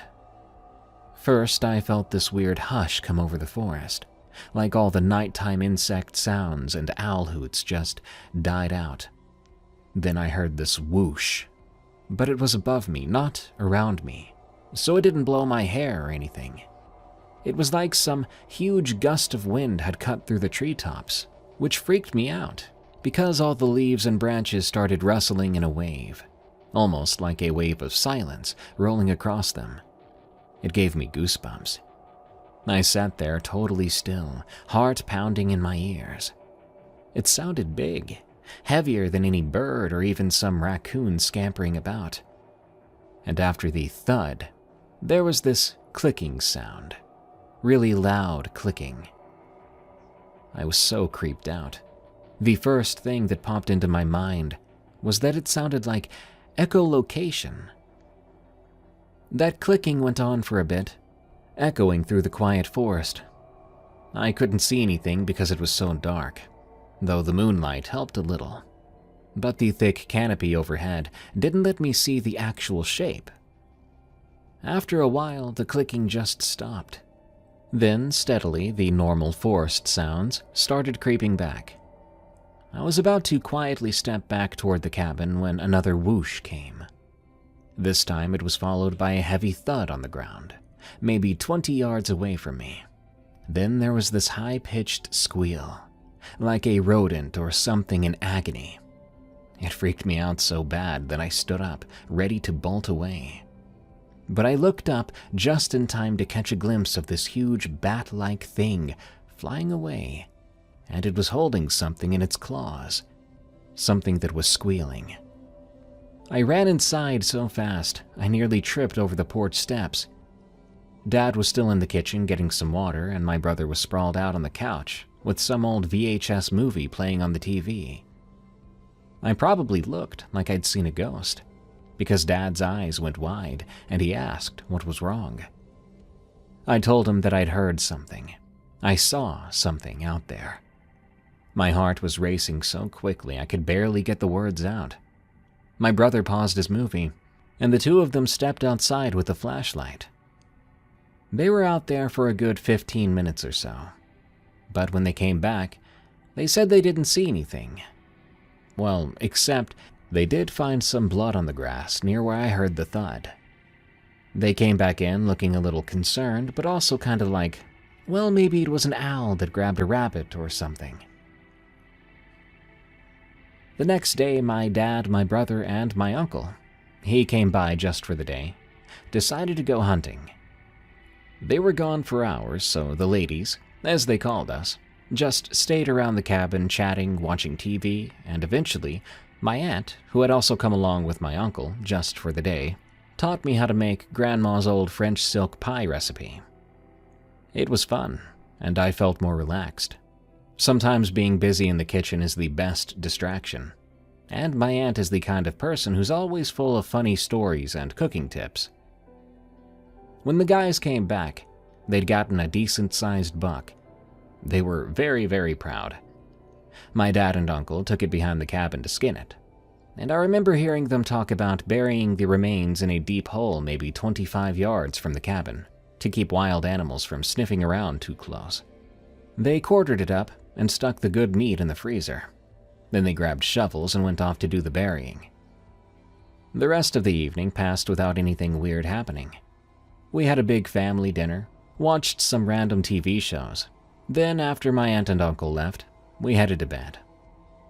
I was sharing a room with my brother in the cabin. My brother's 19 years old at the time. I was awakened in my bed from him suddenly shaking me. It was around 2 a.m., and he whispered, "Hey, wake up! You need to see this." I was super groggy and instantly grumpy, but he insisted that I look out the window. So I stumbled over and peeked through the blinds. Sure enough, there was something moving around near the spot where they buried the deer remains. The moonlight was bright enough that we could see pretty clearly. Something had dug up the hole, like easily dug it up, and as I recall, that hole was about 5 feet deep. It was pulling out chunks of the deer's innards and feasting on them. I couldn't believe what I was looking at. It appeared to have leathery skin and these folded up wings sort of hunched behind its back. I could make out weird, jerky movements as it tore at the remains. My brother whispered, "Is that the thing you saw last night?" And I just kind of nodded. We both stood there, freaked out but quiet. We didn't want to make too much noise. My brother didn't wake Dad up yet, said that thing would take off the second it heard a door open or footsteps. So instead we watched. I had tried to grab my phone to take a picture, but my camera was terrible in low light. The whole shot came out almost entirely pitch black, no matter how hard I tried. I remember feeling so frustrated, thinking no one's gonna believe this, but mostly just terrified that at any moment it would look at us and see us. Eventually, it must have heard something or sensed our presence. Heck, maybe it got done. It stiffened up and then took off in this clumsy hop and flew away into the trees. The next morning, we told Dad everything. My brother was all pumped up, saying we should stay up that night outside to try and spot it again, maybe even shoot it. Dad wasn't exactly thrilled with the plan. He's a big, sweet guy, but he also hunts, so he can handle a rifle. Still, he's not the type to go out guns blazing on a wild animal. And yet, he didn't want my brother doing something stupid or dangerous. So eventually, he relented. "Fine, I'll stay up with you two, just to keep an eye out. But if it gets too late or too sketchy, we're done." We agreed. That day was super weird. I kept glancing up at the trees, expecting to see something, imagining it perched up there watching us. My brother was on edge too, or maybe just overly excited. He seemed super cool about it, but knowing him, he was probably anxious. When night fell, Dad, my brother, and I plopped ourselves outside. Dad had his rifle propped up against a chair, not in any aggressive way, but just to be safe. We sat around, listening and waiting. Honestly, it was kind of nerve-wracking because you start to imagine every rustle of leaves is some giant bat monster. Dad was starting to doze off around midnight, snoring quite loud, and my brother actually joked, saying something along the lines of, "He's gonna scare it off with all that racket. Only thing he'll attract is some female Sasquatch." I rolled my eyes and smiled. We were almost ready to head back in when something told me to stand up. Maybe it was just the stiffness in my legs, but the second I did, I caught a red glint up in the high branches of a pine tree. At first, I thought it was just a reflection from the cabin lights, maybe a raccoon's eyes. But then I realized the shape was way too big to be a raccoon. I nudged my brother and woke my dad up, pointing to what I was seeing. The figure was hanging upside down. Its eyes reflected red at just the right angle when you looked at it. I could see a leathery, wrinkled face, kind of pig-like with a snout. And when its mouth opened, I swear I saw small fangs glinting in the moonlight. It was at least the size of a very big dog, but with wings. They were all folded up so you just saw bits of them around its body. Dad reached for the rifle, but he barely even moved it, and the thing instantly spread its wings, taking off in one powerful leap. I mean, it had insane hearing or some sense that we were about to make a move. We just watched it vanish into the black sky, and all three of us stood there in shocked silence. The next morning, we told Mom what we saw. Of course, her reaction was half disbelief, half, "Wait, you're serious?" But my brother and I, plus my dad, were absolutely sure. We talked about it the rest of the trip, and after we got home, it would be brought up at school sometimes. But people just laughed or said you watch too many scary movies. I know what I saw. My dad and my brother know too. We still go to that cabin every now and then, but never again has there been a 3-night full moon during our stay. Just due to random scheduling, really. But it does make me wonder if that is significant. That maybe this thing only comes out during full moons. To this day, we've never experienced anything quite that terrifying again. Nowadays, I'm almost 30, and looking back, I'm pretty proud of how my family handled it. Sure, it was scary and weird, but they believed me, supported me, stayed up with me to see if I was crazy or not. It turned out I wasn't. There's definitely something out there.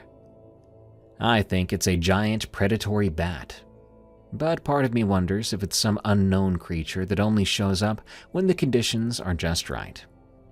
Like a full moon, as I said before. But I do know that it's absolutely the scariest and coolest thing I've ever seen. Not saying I wish to see it again, or wish someone else to encounter it, but at the same time, I kinda wish I'd gotten a good photo.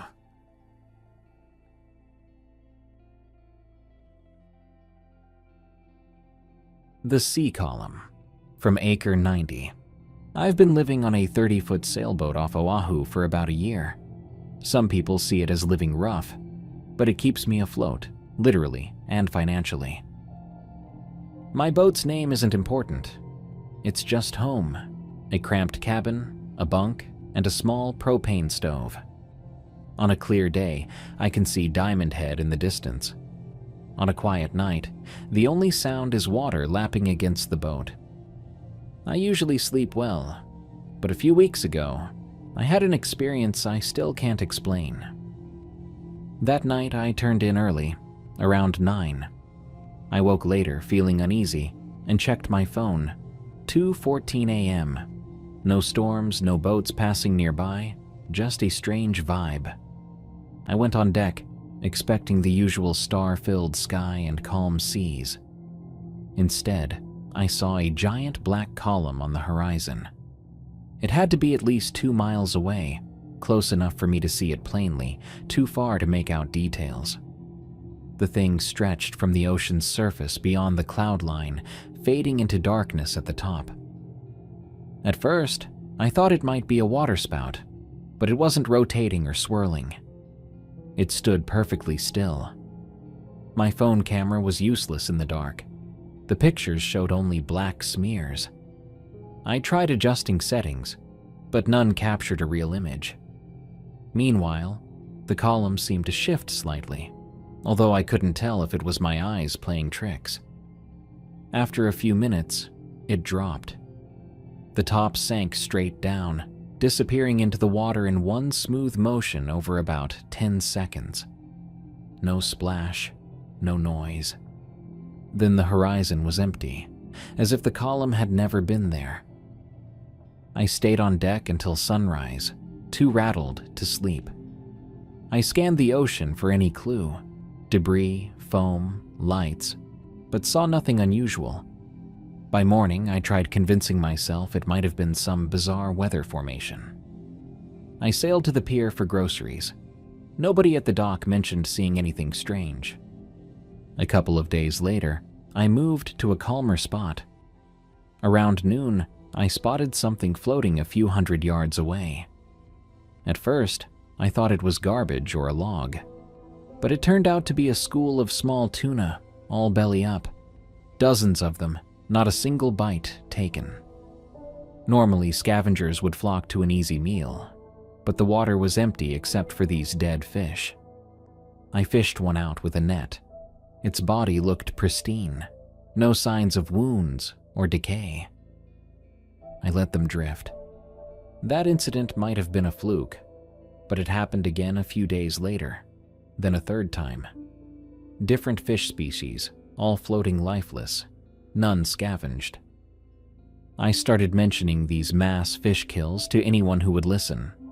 Local boaters, fishermen, but nobody seemed to have a clear explanation. Some shrugged, blaming pollution or temperature spikes. Others said it wasn't that uncommon, but they couldn't explain why predators weren't feeding on them. I told my friend Kekoa. He's a conspiracy type, always with theories about aliens, secret bases, suppressed documents. When I described the column and the dead fish, he explained that people think UFOs come from space, but maybe they come from underwater. That tower could have been something submerging, according to him. He launched into stories of rumored undersea craft. I'm not sure I believe in UFOs, but the column dropping straight into the ocean with no disturbance was beyond strange. Keikoa insisted that if a craft emits unknown energy, maybe it's toxic to fish. He claimed the animals sensed something wrong and avoid the remains. I didn't know what to say. Even a far-fetched theory beats no theory at all. I tried to see if anyone else had reported a similar black pillar. Nothing turned up in local news. Online, I found vague references to black rods in certain parts of the world, but they didn't mention Hawaii. A small part of me wanted to approach authorities, but who do I call? The Coast Guard?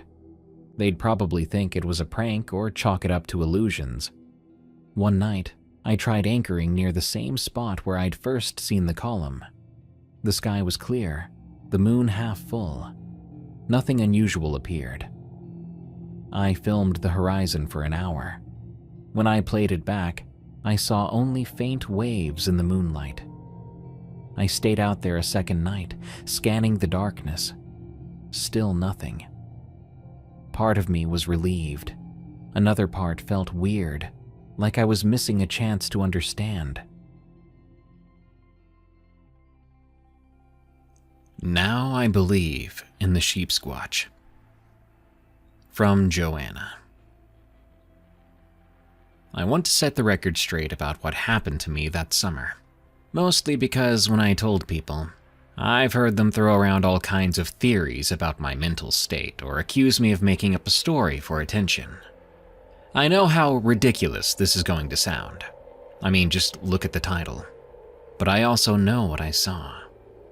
I'm writing this as plainly as I can in the hope that maybe someone else out there has experienced the same thing, or at least won't dismiss me out of hand.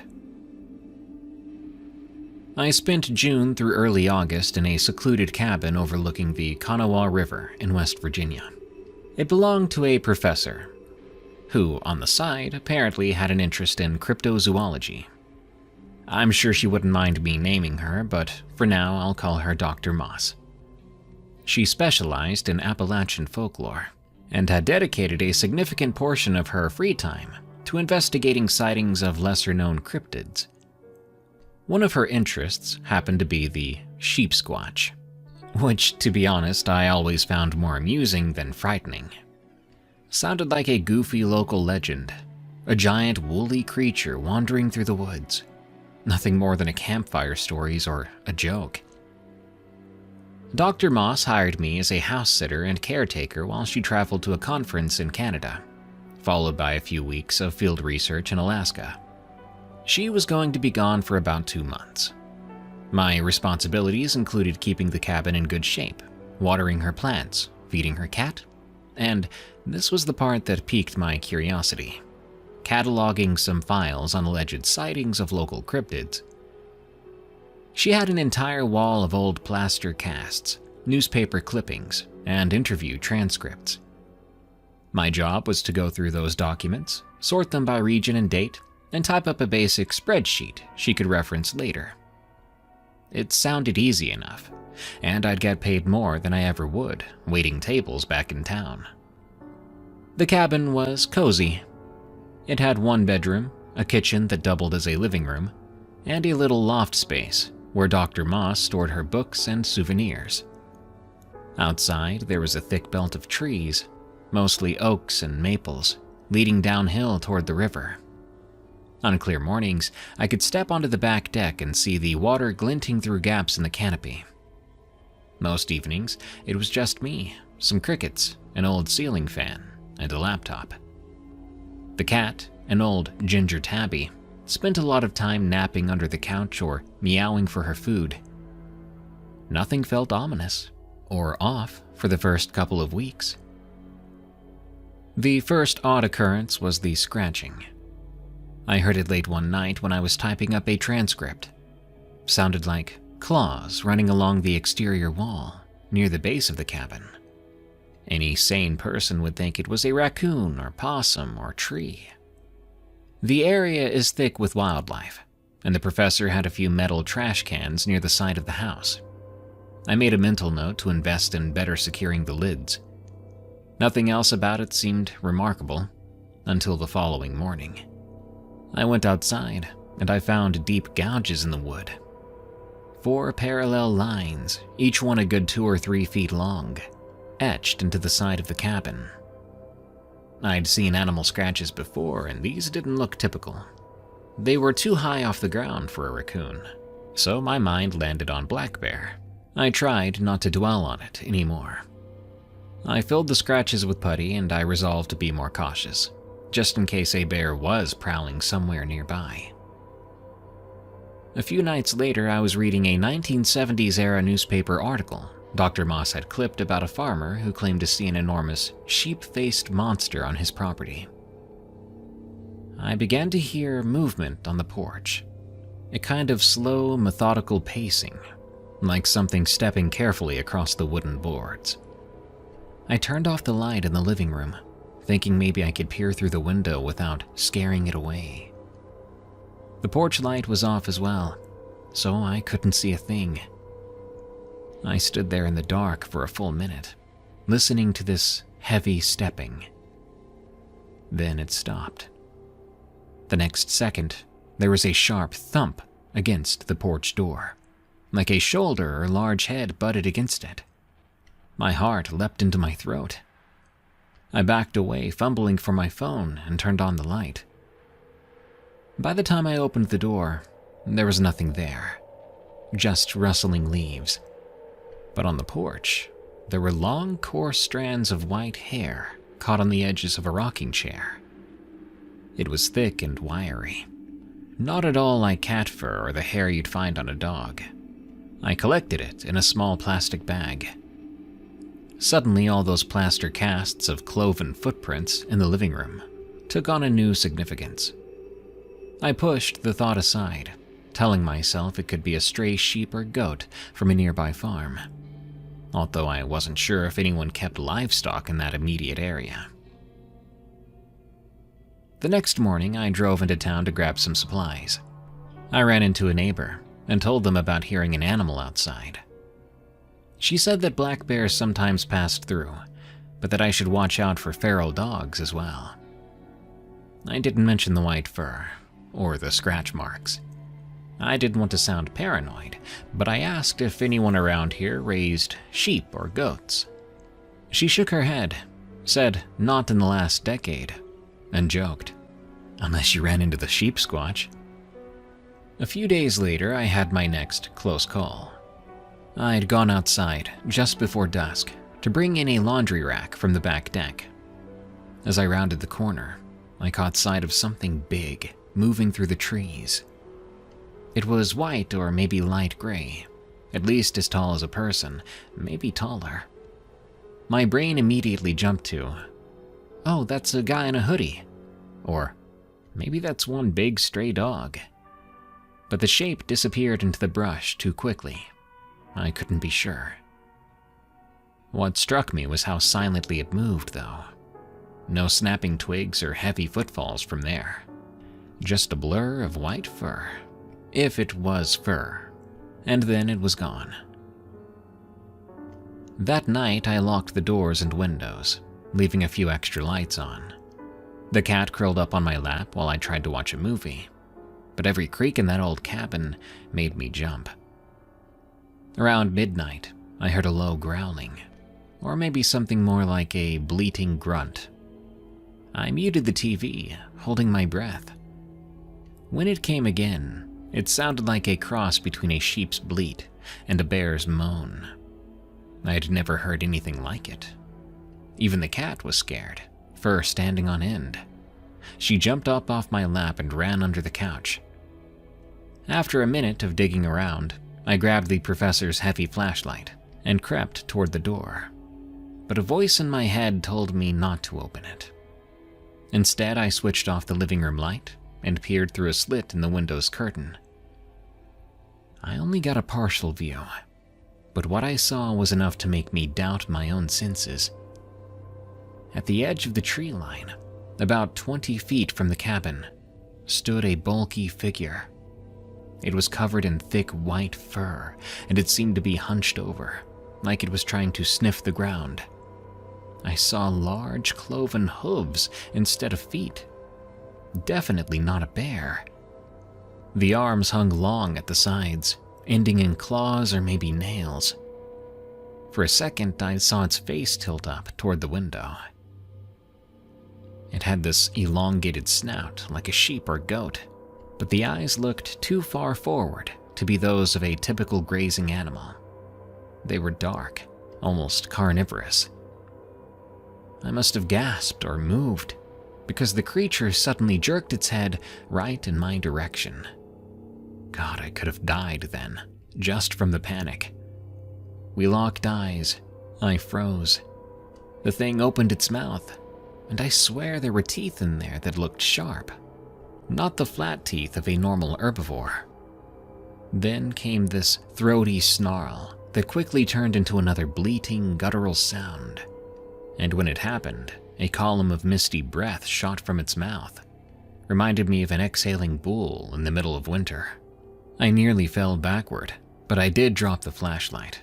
By the time I scrambled to look again, it was gone, and I spent the rest of that night huddled in the bedroom, lights off with the cat by my side. Every so often, I thought I heard branches snapping. I kept imagining something smashing through the window, clawing at the door. But it never came closer. And if it did, I was too paralyzed to notice. Or it just moved with that much silence. The following morning, I found prints in the mud near the back deck. They had a cloven shape, but bigger than my hand. They were spaced far enough away that it looked two-legged. I tried to make sense of it. Could be a hoax. Maybe I was misreading the tracks. Maybe I'd completely misseen what I saw last night. But my gut told me otherwise. My first impulse was to pack up and leave, but I felt responsible for the place. And part of me was curious. I had trouble accepting that I might really be dealing with a sheep squatch, but I also didn't know what else could match that description. One evening, with nervous hands, I set up a motion sensor camera at the edge of the porch. I figured if the creature did come back, I could hand off some evidence to Dr. Moss. Sometime after 3 in the morning, I woke to the sound of the cat hissing. From the bedroom window, I saw that the porch light was triggered. Something was moving out there. I grabbed my phone, opened the bedroom door crack, and peered out. The camera was knocked over, its small LED light blinking uselessly. That big creature was on the porch, sniffing the trash cans. I saw its matted fur and patches of mud clinging to its torso. Its posture was stooped, almost human-like in the shoulders, but distinctly animal in the legs. I couldn't see a face from that angle, but I watched it tip over a trash can like it weighed nothing. Then it stopped, jerked upright, and inhaled sharply, smelling the air. I thought, surely it knew I was watching it. In a blur, it jumped off the porch and crashed into the woods, trees shaking as it barreled past. When I finally gathered the courage to step outside, I found the trash can dented and the motion sensor camera in pieces on the ground. That was it for me. I packed up, emailed Dr. Moss and apologized, telling her I had to leave early because of a family emergency. I felt a bit guilty, but I also felt sure I couldn't last another night alone, with something like that roaming around. It wasn't just the fear of seeing it again. I couldn't handle the constant anxiety. It could come at any moment, and it didn't seem to care how close it got. By the end of it, I'd left 2 weeks earlier than planned. I haven't been back, although Dr. Moss told me she understood and said I was welcome back any time. She returned to the cabin in August, claimed she found new sets of footprints, even teased me about letting the sheepy have run of the place. She said she believed me. Of course she did, given her field of study, but that it rarely shows aggression unless it feels threatened. I wish I had her sense of detachment, like it was just another research specimen. To me, it felt too real, too big, too off-putting to be anything but dangerous. That's everything I remember. I don't care if people think I'm exaggerating. I know what I heard, what I saw, and what I felt in my gut. The environment around that ridge is thick with stories, and at least one of them, in my opinion, isn't just a story. If anyone else out there has experienced something similar near the Kanawha River, those strange footprints or strange bleeding sounds, then at least I won't be alone in this. I'm not gonna go back there anytime soon.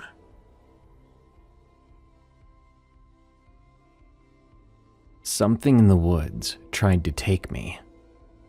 From Anderson. This happened to me when I was 11, back in 2003. I swear every word is true. My dad and uncle were completely obsessed with unexplained disappearances in national parks. You know, those strange missing person cases where hikers and campers just vanish without a trace in the wilderness. They would spend hours talking about the stuff around campfires, theorizing about what could be taking people. My dad was convinced it was something supernatural. My uncle leaned toward the idea of some undiscovered predator in the woods. They'd go back and forth about these theories all the time. As a kid, all it did for me was scare the living daylights out of me. But they never seemed to notice or care. This one summer, my dad, uncle, and I went camping in the Ozarks. We'd gone to this same spot for years before. A little clearing about half a mile from any marked trails. It was early June at the time, and unusually cool for that year. The first 2 days were normal. Fishing and hiking, my dad and uncle drinking beer and talking about their missing person cases late into the night, while I pretended not to listen from my own tent. On the third night, I fell asleep to the sound of them discussing a famous case about some little boy who disappeared during a family camping trip, only to be found about 15 miles away a couple of days later, with no memory of what happened. I recall having nightmares about being lost in the woods, unable to find my way back to camp. I woke up suddenly in the middle of the night. At first, I thought it was another nightmare, but then I realized something was actually happening. The zipper on my tent was being opened from the outside. I was groggy, still half asleep, but I remember feeling paralyzed with fear. Then I saw something. A very large, hairy arm reaching into my tent. I couldn't see much else in the darkness, but I could make out the dark hair or fur that covered the arm. It grabbed me by the ankle and began to pull me. Now, everyone handles being terrified differently. I wanted to scream, I wanted to run or fight, but what my body chose to do was tense up and let it happen. I was a kid scared out of his mind, probably in shock, so I hope you don't blame me. The thing dragged me out of my tent and then picked me up. I remember being carried like a sack of potatoes, tucked under its arm. I felt coarse hair against my skin. It smelled all wild and musky, like wet dog amped up to the maximum level. I had never been so scared before, but all I could do was go limp, closing my eyes tight, hoping it really was just a dream. I could hear the thing breathing, heavy and controlled and very slow. Not the panting of an animal, but not quite human either. It carried me deeper into the woods. I don't know exactly how far, but later we figured it was about 50 yards from the campsite. I remember branches whipping past me as it moved quickly through the underbrush. Then, all at once, the creature stopped. Something had changed. The creature tensed up. It made a strange huffing sound, then carefully, almost gently even, placed me down on the forest floor. I kept my eyes squeezed shut, terrified of what I might see if I opened them, or what might happen. I then began to hear it moving away quickly, branches breaking as it retreated. Whatever it was in a hurry, like something had spooked it, or it had changed its mind. I lay there curled up into a ball, still too horrified to move an inch. I could barely even breathe. Eventually, I passed out. Maybe I fell back to sleep from pure exhaustion. But when I woke up, it was early morning. The sun was just starting to filter through the trees. I lay exactly where the creature had left me, deep in the woods, away from our campsite. My pajamas were torn and dirty. There were leaves in my hair and scratches on my arms and legs from being carried through the brush. It hit me then, like a truck. That had not been a dream, even if I'd wanted it to be. I started to cry then, and I screamed for my dad. It only took a minute or two for them to come out and find me. They'd been frantically searching the area since discovering I was missing from my tent. When they asked me what happened, I said everything that I knew. I expected them to tell me it was just a nightmare, that I sleepwalked into the woods. But they didn't do that. They exchanged this look I'll never forget. Part fear and part vindication. Like they'd been expecting something like this to happen eventually.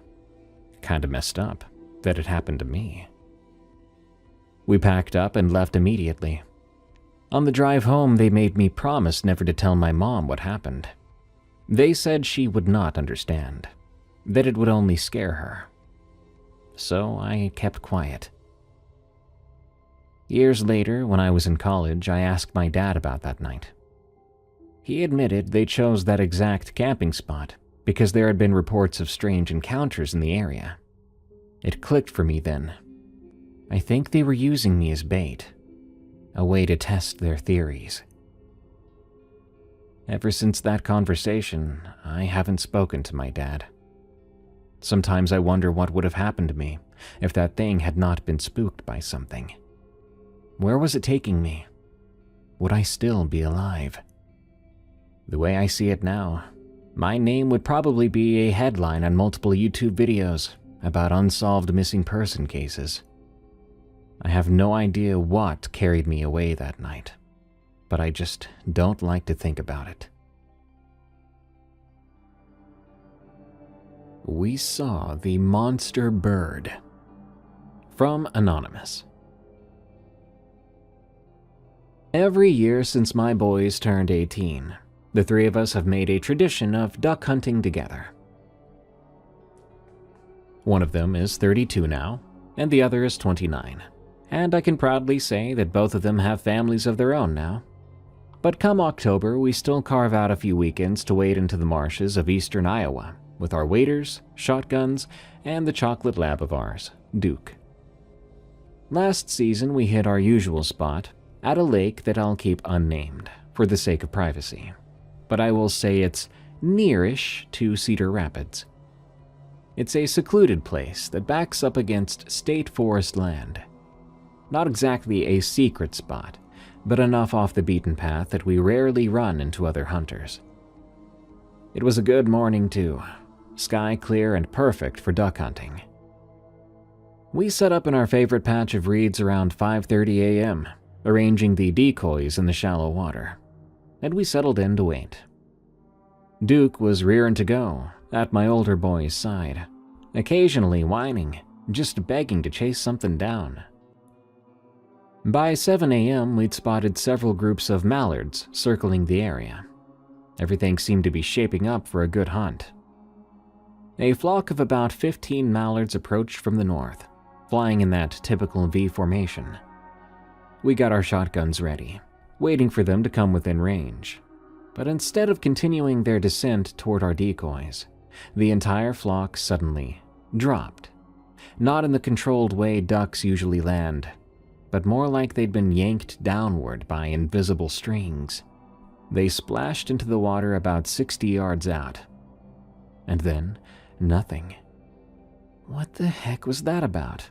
my younger boy asked me. I shrugged, telling him maybe they spotted us. But honestly, I'd never seen birds act like that before. We tried making some calls, but the ducks remained motionless on the water's surface. From what I could see, though, it almost looked like the ducks were alive, alert even, heads swiveling nervously, but they wouldn't budge. Something had spooked them suddenly and badly. My older boy sent Duke to flush them out, thinking they might take off when approached by the dog. Duke swam out excitedly, but even with him splashing about just feet away, the ducks just paddled in tight circles, refusing to fly. "Good Lord, I've never seen them like this before," I told the two of them.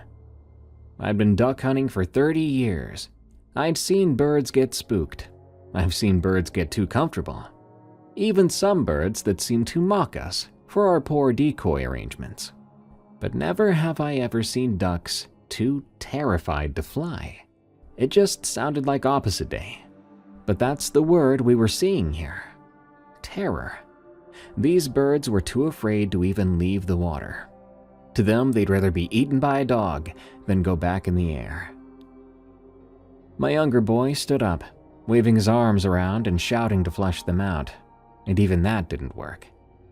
The ducks huddled closer together and quacked softly. But then we heard something, a sound that gave me goosebumps instantly. An extremely high-pitched screech cut through the air.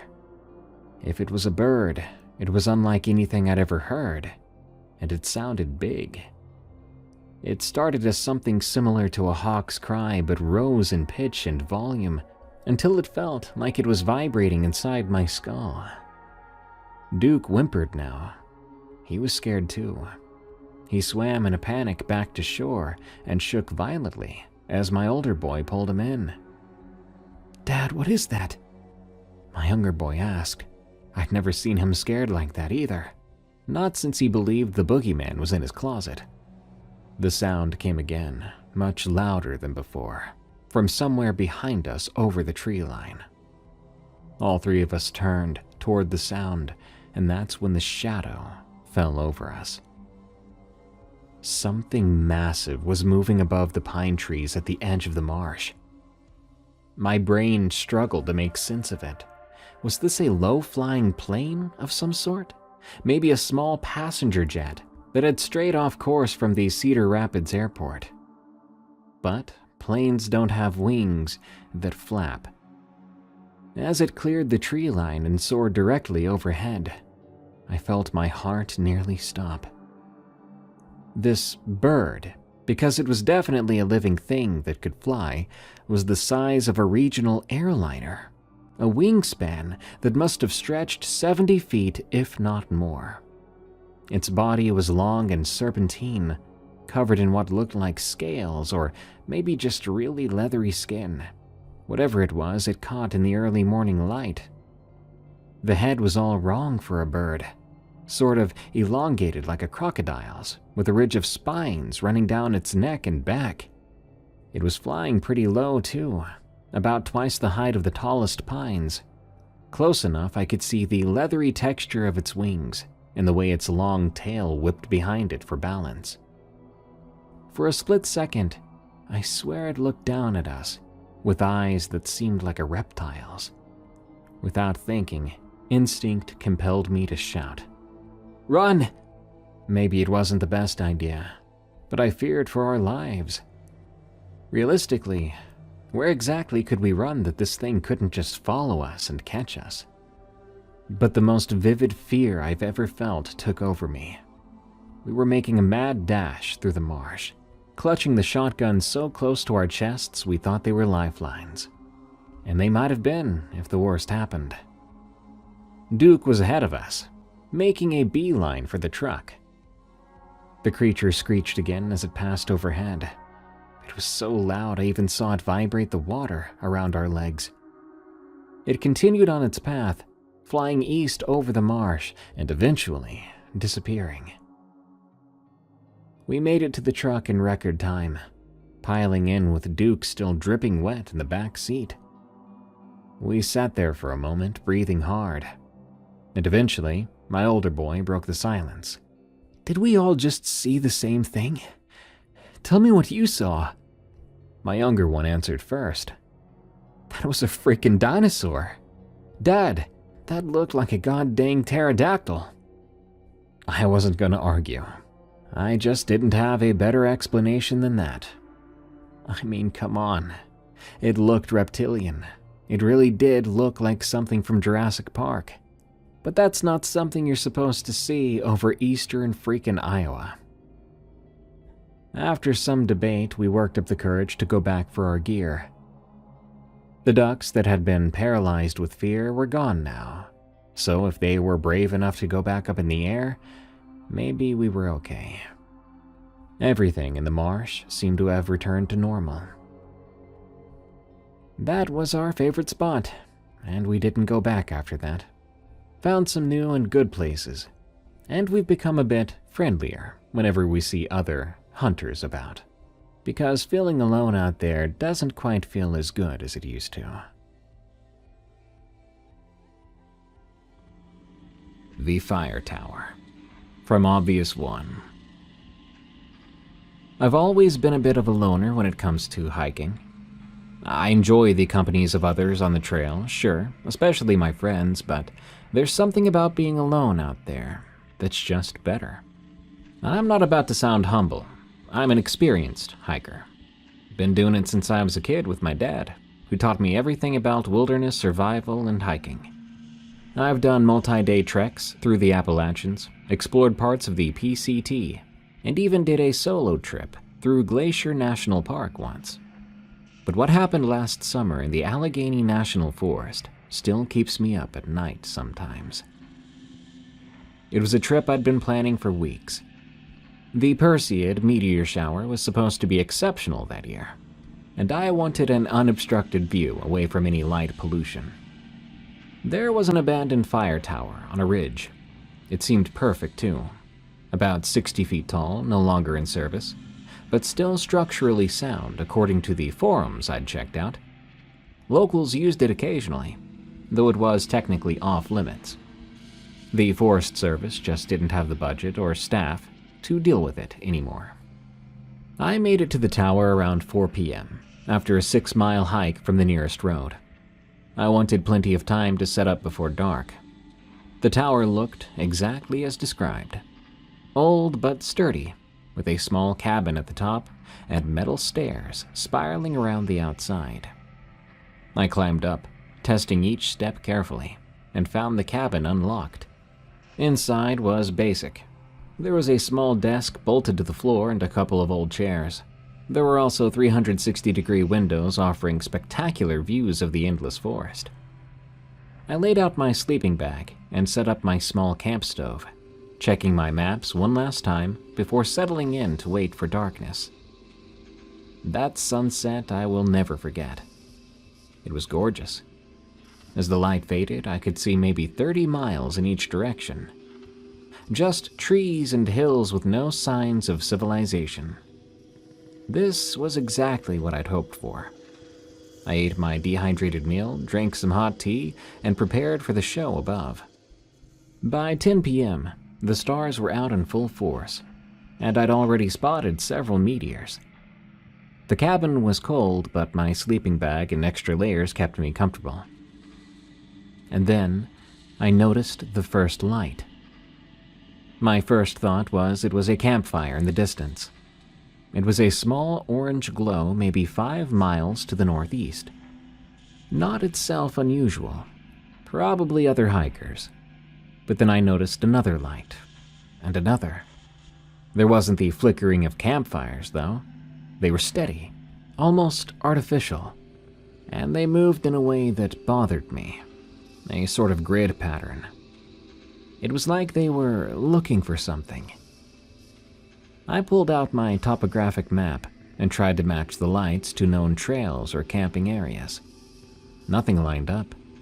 According to my map, those lights were moving through areas with no trails at all. Some of the most remote parts of the forest. I counted 7 distinct lights now, all moving in that same deliberate pattern, like they were sweeping the forest floor. Around midnight, something strange happened with my equipment. My watch, which had been working perfectly all day, suddenly stopped at 11:58. My phone, which I'd kept off to save battery, wouldn't turn on despite having nearly 80% charge when I last checked.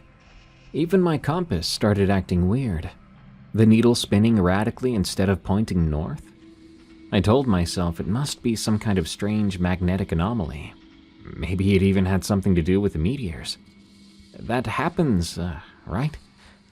The temperature began to drop too, though. I'm talking mid-August, going from kind of comfortable 60s to what felt like near freezing in the span of an hour. My breath fogged in front of my face. This wasn't normal, even for higher elevations. I put on every layer I had and huddled deeper into my sleeping bag. Then I heard it, a metallic scraping sound from the stairway, like someone or something was climbing up slowly, deliberately. Scrape, pause, scrape, pause. My heart nearly gave out. I was at least 6 miles from the nearest road, in a tower few people knew about, save for some random people online. And it was the middle of the night.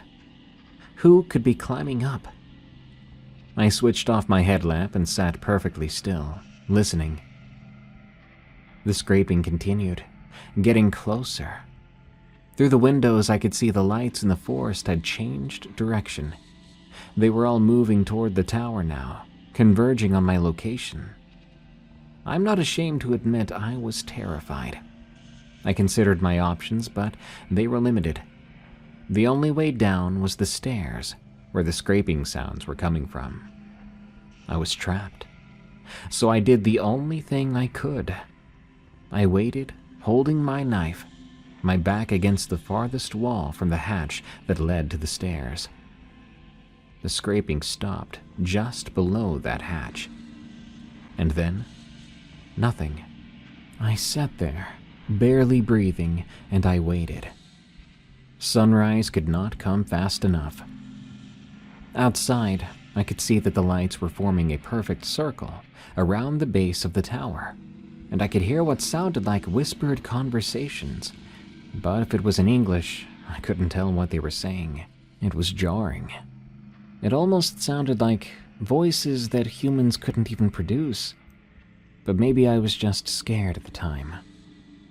When the first light of dawn finally broke, the whispers stopped. The scraping never came back. As sunlight filled the cabin, I slowly approached the hatch and peered down. There was nothing there. I gathered my courage and my gear and descended the tower, and I went as quickly as I could. What I saw at the base still haunts me. There was a perfect circle there, maybe 30 feet in diameter, of just dead vegetation. Every plant inside that circle, grass, bushes, even the lower branches of some nearby trees, had withered overnight. It looked more like they'd been dead for months, but I swear that circle wasn't there when I arrived the previous day. I practically ran back to the trailhead. About a mile from my car, I ran into an older man walking his dog. When I mentioned the tower, his expression changed. "You spent the night up there? During the meteor shower?" he asked. I nodded. He shook his head at me. "Don't you know about those 3 hikers that went missing there last year? All during meteor showers, all reported seeing strange lights. The last one was found, but he didn't look right. think he saw something that he wouldn't forget. I never went back to that tower. I learned my lesson that night. Heck, I can't even look at a shooting star without thinking about it. Goatman is real, people. From Maryland, Maryland. Quick note before I share my story. I changed up the names for the sake of anonymity, especially for the kids. Everything else is true and remains the same. Shout out to my Maryland homies. If you're not from Maryland, you should know that we have a bunch of different stories and legends. The Bunnyman Bridge, the Blair Witch, which some might argue is more of a media thing, and of course, the Goatman. My husband used to tease me for refusing to even discuss these things around the kids. I didn't want to fill their little heads with monster stories. It would keep them up at night, make them scared of the dark, and that sounded like irresponsible parenting. It felt even more irresponsible because our family loved going in the outdoors. Not too long ago, we were out for a routine camping trip to Patapsco Valley State Park. We'd been there several times before. It's less than an hour from our home in Columbia, after all. That weekend was special. My sister Rachel and her family would be joining us. They had moved off to Virginia a few years ago, and it was a nice opportunity to get all the cousins together for an outdoor adventure. We reserved 2 adjacent campsites in a more secluded area of the park. These sites were nicely spaced out, with thick woods between campers, giving each group plenty of privacy. Our setup was pretty standard: 2 family tents for the adults and a smaller one for the 4 kids. Rachel and I each had 2. The first day went perfectly. We hiked along the river and had a picnic lunch at one of the falls. Then we spent the afternoon fishing. The kids caught nothing but had a blast trying, before getting inevitably distracted. That evening, my husband made hot dogs, and we told appropriate campfire stories. Nothing supernatural, mostly just embarrassing stuff Rachel and I did as kids. We turned in around 10 or 11 p.m. I remember waking up in the middle of the night, still dark out. I could hear something moving outside. I assumed it was a raccoon or deer. Both are very common in the park. But there was something odd about the rhythm of that movement. It didn't sound like a scurrying raccoon or the cautious and gentle steps of deer. It sounded more like a person walking around slowly through the campsite. I nudged my husband, I'll refer to him as Kevin, awake. "There's someone outside," I whispered. He listened for a moment. "Maybe one of the kids? I don't know, could be a raccoon. Did we lock up the cooler?" "Yeah, but this sounds bigger," I told him. He listened some more and agreed. He then grabbed his flashlight and unzipped the tent, just enough to peek out. He shined the light around the campsite, then looked at me. "I don't see anyone out there. I think my brother-in-law or something just went to the bathroom." Made sense to me, so we laid back down and tried to get some sleep. As I was beginning to drift off again, the footsteps came back. This time I caught another detail. They had this cadence to them, like someone was walking with an uneven gait. Then I heard something brush against our tent, running a hand, or something like a hand, along the fabric from one end to the other. "Kevin!" I hissed, extremely scared now. He was already sitting up, had his flashlight in his hand. "I'll check it out," he said, reaching for the tent zipper. I grabbed him by his arm and told him, "Don't go out there. It's probably just teenagers or someone messing with us," he said. But I could tell from the sound of his voice he was frightened. Then there was a sudden noise from the kids' tent, making us both freeze. It was a sharp intake of breath, followed by a frightened whisper saying, "Mom?" It was our oldest. I'll call him Jake for the story. Before we could respond to Jake, We heard a low scraping sound against the kids' tent, followed by quiet whimpering from inside. Kevin was out of our tent in seconds, with me right behind him.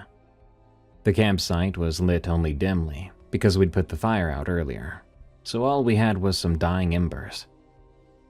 Kevin shined the flashlight towards the kids' tent and called out, "Hey, who's there?" The beam caught something moving at the edge of our campsite. A tall, dark figure. It seemed to be going back into the woods. It moved in such a strange way, not like a person running. "Jake? Tyler? You guys okay?" Kevin called. "Dad, there's someone outside." Jake's voice trembled. "We heard breathing right next to the tent." Kevin quickly unzipped their tent and checked on the boys. They were huddled together in their sleeping bags, obviously scared. I hurried over to Rachel's tent to wake them. Within minutes, we were all gathered at the picnic table, flashlights pointing outward in a circle of light. The kids were really freaked out, especially Ethan, who kept insisting he'd seen a face peering in through the mesh window of the tent. A face that he said wasn't right. "What do you mean, wasn't right?" Rachel's husband Tom asked. Ethan looked down at his hands. "It had horns," he whispered. "Or antlers. I don't know. And its eyes were weird." "You were dreaming, buddy," Tom said. We decided it would be best to stay up for a while, thinking there was safety in numbers, and certainly some safety in keeping our guard up. Tom thought it might be a homeless person, perhaps someone on drugs who had wandered into the park. Kevin thought it might be other campers playing some pranks. Neither explanation felt right to me, but I didn't say that just yet. I didn't want to scare the kids any more than they already were. After about 30 minutes with no further disturbances, we were starting to feel relaxed. Tom was about to suggest we head back to our tents when we heard it. A strange, bleating cry from the woods, somewhere between a goat's call and someone trying to imitate human speech. The sound was so crazy and horrifying, all of us just sat there paralyzed. It came again, closer this time, followed by the distinct crack of branches breaking under heavy weight. "Inside the car, now," Kevin said. Our SUV was parked just a few yards away at the edge of the campsite. We hurried the kids toward the vehicle when a certain smell hit us. A powerful odor, like wet fur and musk, maybe even something rotten. It was so strong it made my eyes water. Tom was at the end of the line and shouted, "Run!" I looked back for a moment to see what had startled him, and I caught a glimpse of something moving between the trees. Something tall and dark and running on two legs in a way that seemed so wrong, as if this person or creature was only just now learning how to use their own legs. The moonlight was barely enough, but what I saw was something with horns, or something with large protrusions on its head. We piled into the SUV and locked the doors. Kevin started the engine, turning on the headlights, and for a few moments, we saw nothing. "What was that?" Rachel whispered, clutching Maddie to her chest in the back seat. "I don't know," Kevin replied. He was gripping the steering wheel so hard I thought he might rip it off. And then we saw it. It stepped right into our light. Only for a moment, but long enough for all of us to see it. So I'm not alone in this experience. Standing at the edge of our campsite was something that was 7 feet tall at least. It had the general shape of a man, but with the head of what looked more like a goat or ram, complete with curved horns. Its body was covered in fur, and it was on 2 legs bent backward at the knee. Reminded me of a goat's legs. I saw a yellowish reflection in the eyes, like an animal's, and they were staring directly at us. In that instant, I felt like prey being eyed by a predator. The kids screamed, Tom started shouting for Kevin to drive, and I couldn't look away from those eyes. Kevin put the car into reverse, just as the creature took a step forward. We backed up to the campground's main road, then sped toward the park entrance, leaving our entire campsite, the tents, the food, equipment, everything behind. We drove straight to the nearest police station, and we filed a report about what happened. The officers were, obviously, skeptical, but they were still professional. They took our statements and sent a patrol car to check the campsite. A few hours later, we were called. They let us know that they'd found nothing unusual, though our camping equipment appeared scattered around the site. They suggested it may have been bears, and that we should be more careful with food left out of containers. But I know what we saw, and I know we didn't leave any food out. We returned with a park ranger the next morning to collect our things. Everything was indeed strewn about, but not in the way bears typically ransack a campsite. There were no torn coolers or food wrappers. Instead, it looked like someone had carefully examined each item, then discarded it. My camera, which I'd left in the tent, was missing. So was Jake's pocket knife, and oddly, all of our shoes had been left outside the tent. I wondered if it had been sniffing them. The ranger noticed something else. A series of unusual tracks in the earth around our campsite. They looked like hoof prints. On our drive home, Jake finally told us what had woke him up in the tent. He'd felt something touching his sleeping bag, pressing down as if feeling the shape of his body through the fabric. When he opened his eyes, he saw what he thought was a hand silhouetted against the tent wall, except it was very large, with 2 long and 2 bendy fingers. We haven't gone back to Patapsco Valley State Park. We actually stopped camping altogether for a while, until the kids started to ask to go again. Really, it was their call. Nowadays, we only camp in designated grounds with plenty of other people nearby, and we always bring our dog, who has a keen sense of anything unusual. I can't tell you for sure what we saw that night.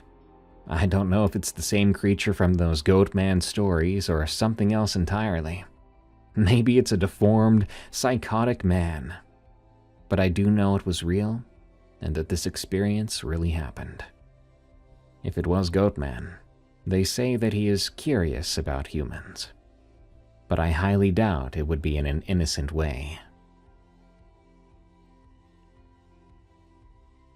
Warning: the following story contains depictions of violence against pets. Something was killing the local pets. From Press Scott. Growing up in Salt Lake City, I never gave much thought to wildlife beyond the occasional deer or raccoon. We all knew about the mountain lions and bears in the mountains, but they were distant concerns, like tornadoes or hurricanes, things that happened to other people in other places. That changed when my wife Carrie and I moved our family to what the realtor called a semi-rural community, about 40 minutes outside the city in 2007. We'd outgrown our starter home with 3 kids under 10 years old, and property was cheaper out there. Plus, the idea of giving our kids some space to run around in appealed to us city transplants. We weren't farmers or ranchers by any stretch, but we did enjoy the quiet and the way you could actually see the stars at night out there. The town, I'll leave unnamed, wasn't so much a town as it was a loose collection of homes, small farms, and the occasional business spread out along winding roads. No official boundaries, just the general understanding that once you passed the old grain silo on Route 16, you were in our town. Our closest neighbor was a quarter-mile down the road, which took some getting used to after living in the city. The trouble started in late 2009, about 2 years after we'd settled in. My cousin and his family lived about a mile down the road from us, actually, part of why we'd chosen that area. One morning, my cousin called me, sounding shaken up. You haven't seen Bruno running around, have you? Bruno was their Great Dane, this massive but gentle giant who was practically part of the family. No, man, he didn't get out, did he? He was quiet for a moment, made me nervous. The reason I ask is, I'm hoping what I found wasn't the rest of him. Good lord, man, rest of him? What happened? We found him this morning. Part of him, anyway. Something got him last night. I drove over right away. My cousin was in his backyard, shoveling a grave that seemed way too small for how big Bruno was. Then I saw the tarp nearby, and it made perfect sense.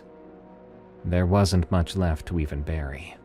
The local sheriff's deputy who came out said it was likely a mountain lion. They had been spotted increasingly in the area over the past few years, as new developments kept pushing into their territory.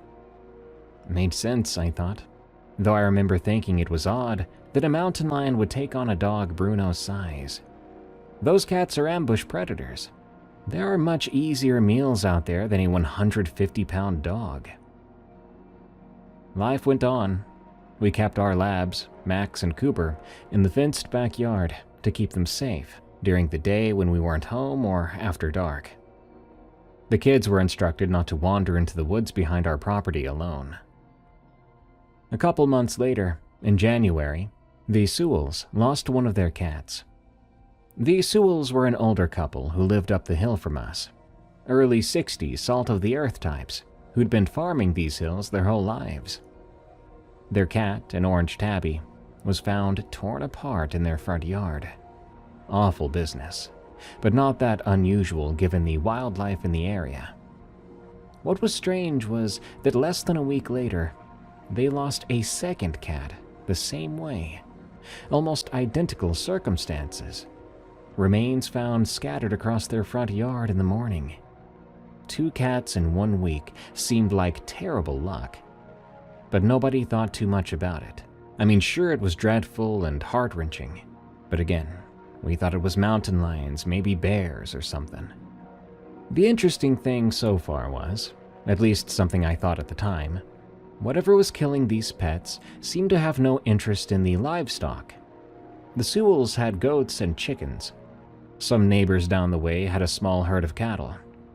Nobody lost a single farm animal during these events, just pets. I remember talking to Carrie about it one night after the kids were in bed. Doesn't that part strike you as strange? If it is a mountain lion, why is it only going after people's pets? She wasn't sure. She said, maybe they're easier targets. Maybe they're wandering farther from the houses than the livestock might. That made sense to me, so I let it go. Until one night in early March, when someone pounded on our front door around 10 p.m. I wasn't expecting anyone. Visitors that late aren't common out here where folks rise with the sun. I checked through the peephole to see Mr. Sewell, looking real sketchy on the porch. This was odd. I had only spoken to the man a handful of times since moving here, mostly just waves from the driveway or brief chats at the community pancake breakfast. Evening, Mr. Sewell, I said, opening up the door. Everything okay? He glanced past me into the house. Your family asleep? Kids are, but wife's reading upstairs. What can I do you for? Mind if we step outside a minute? Got something I need to talk to you about. I wasn't feeling it, seeing how cold it was out there, but I obliged. Mr. Sewell didn't waste time once we were alone on the porch. You folks ever seen or heard anything unusual around here since moving in? Anything that didn't seem right? Can't say that we have. Why? Is everything okay, Mr. Sewell? He took off his cap and ran a hand through thinning gray hair. He looked so tired, had circles and bags under his eyes. What I'm about to tell you stays between us, you understand. I'm only telling the men with families in the hollow. I nodded, starting to get nervous myself. Last night, I was taking some scraps out to the goats. Late, maybe 11:30. Martha was already in bed. I was spreading the scraps in their trough when I heard breathing. Deep and heavy breathing, like something big trying to be quiet. At first I thought one of the goats was getting sick, but they were all huddled on the far side of the pen. There was something in there with them, in the corner of the pen, big as a bear, maybe bigger, all hunched over. I could just make out the outline, all fur and bulk. But here's the thing that doesn't make sense. The goats didn't seem to care. They weren't scared at all, just standing there like it was normal to have this thing in there with them. That sent a chill up my spine, and it wasn't from the cold. I ran right back to the house for my rifle, but by the time I got back, the thing was gone. Well, this morning we found Lily, our last cat, or what was left of her, by the goat pen. Jeez, I'm sorry, I said. That's not the worst of it. His voice dropped lower. The night before, Martha and I locked everything up tight. We were keeping the cat in since we lost the first two, but I forgot to lock one of those windows, the one in the laundry room. This morning it was open a few inches. Those are crank windows, you know the type. If they're locked, the crank won't turn from the outside, but something, had cranked it open from out there, and... You think whatever killed your cats got in your house? The thought made my stomach turn. I think it tried to. Maybe it lured Lily out, or maybe she got out on her own through the window. Either way, something opened that window, and it wasn't the wind. He put his cap back on. Just needed to warn you. Keep you and your family safe. I've talked to the neighbors too. We're thinking of organizing some kind of hunt, but until then, just lock up tight, especially after dark. After that night, I was definitely more vigilant. The dogs stayed inside unless one of us was directly supervising them. The kids were not allowed to play outside alone, especially near dusk. I bought new locks for all the windows and checked them twice before bed each night. For a couple of weeks, nothing happened. No more pets went missing, no sightings of unusual wildlife. I was hoping that Mr. Sewell was seeing things. Maybe it was stress, maybe poor lighting playing tricks on him. Then came a certain evening. The weather had warmed up enough for the kids to play outside after dinner. Carrie was cleaning up the kitchen, and I was in my home office, finishing up some work emails. It was when the sun had set, but there was still enough light in the sky. Just a bit. Maybe 6:30 or 7 p.m. Suddenly, I heard Carrie scream from the front yard. Not a startled yelp, but a full-throated, primal scream of terror. I knocked over my chair getting to the door. By the time I made it outside, Carrie had our youngest girl clutched to her chest and was hurrying the other two toward the door. "Now, get inside," she was saying. I couldn't remember the last time I'd heard her in such a panic.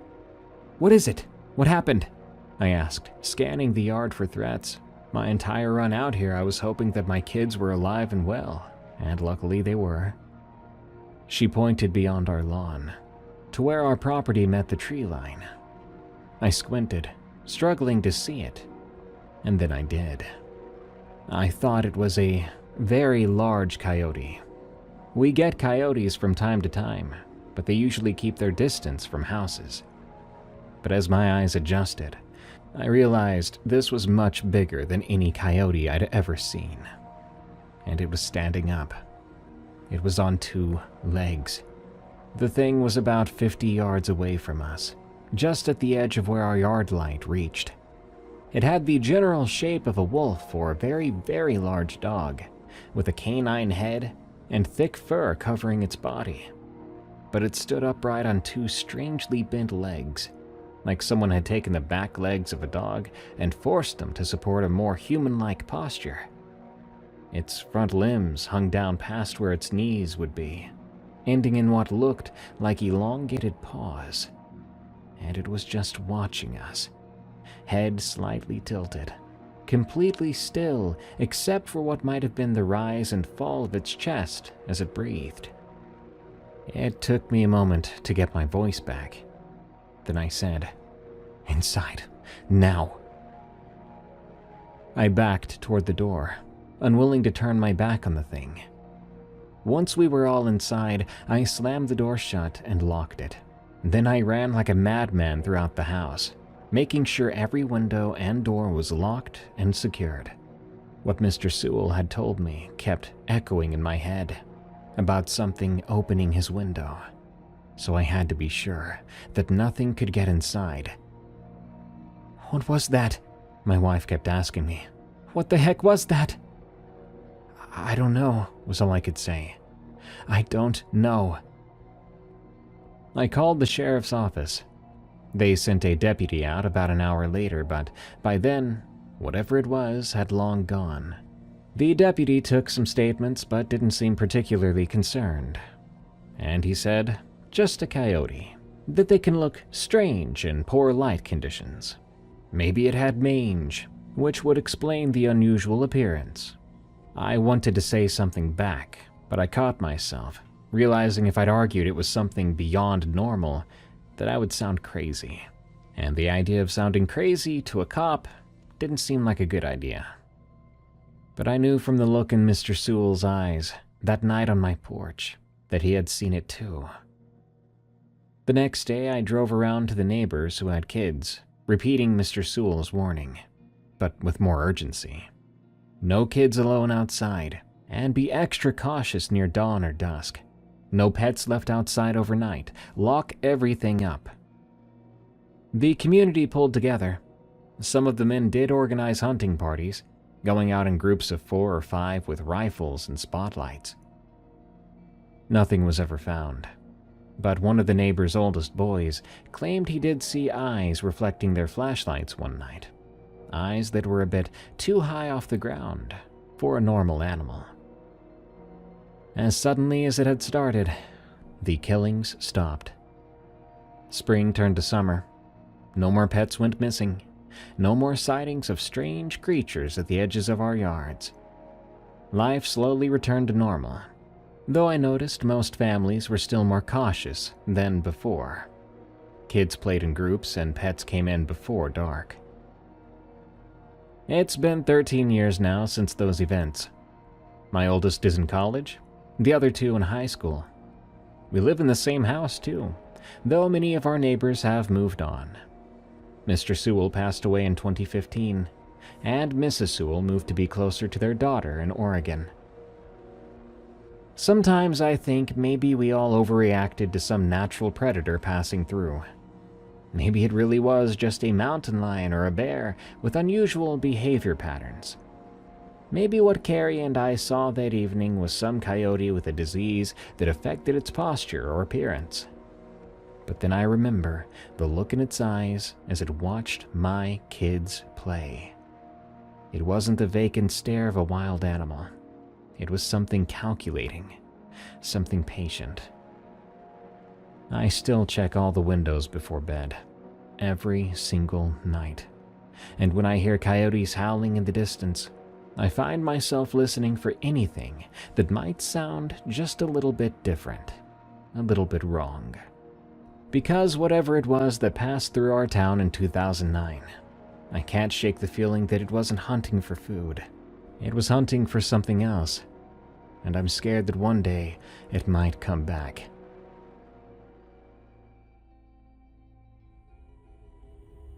Warning. The following story contains depictions of violence against animals. My memories from Korea. From Darbus.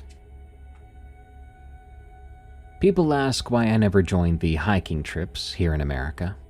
Why I make excuses when friends invite me to their cabins in the woods. I'll tell them I'm busy, that I have exams to study for. But the truth is more complicated than that, creepier than that. When I was 12 years old, during winter break of my first year in middle school, my parents sent me to stay with my grandparents in their mountain village. Gosung is a small place in Gangwon province, near the eastern mountains.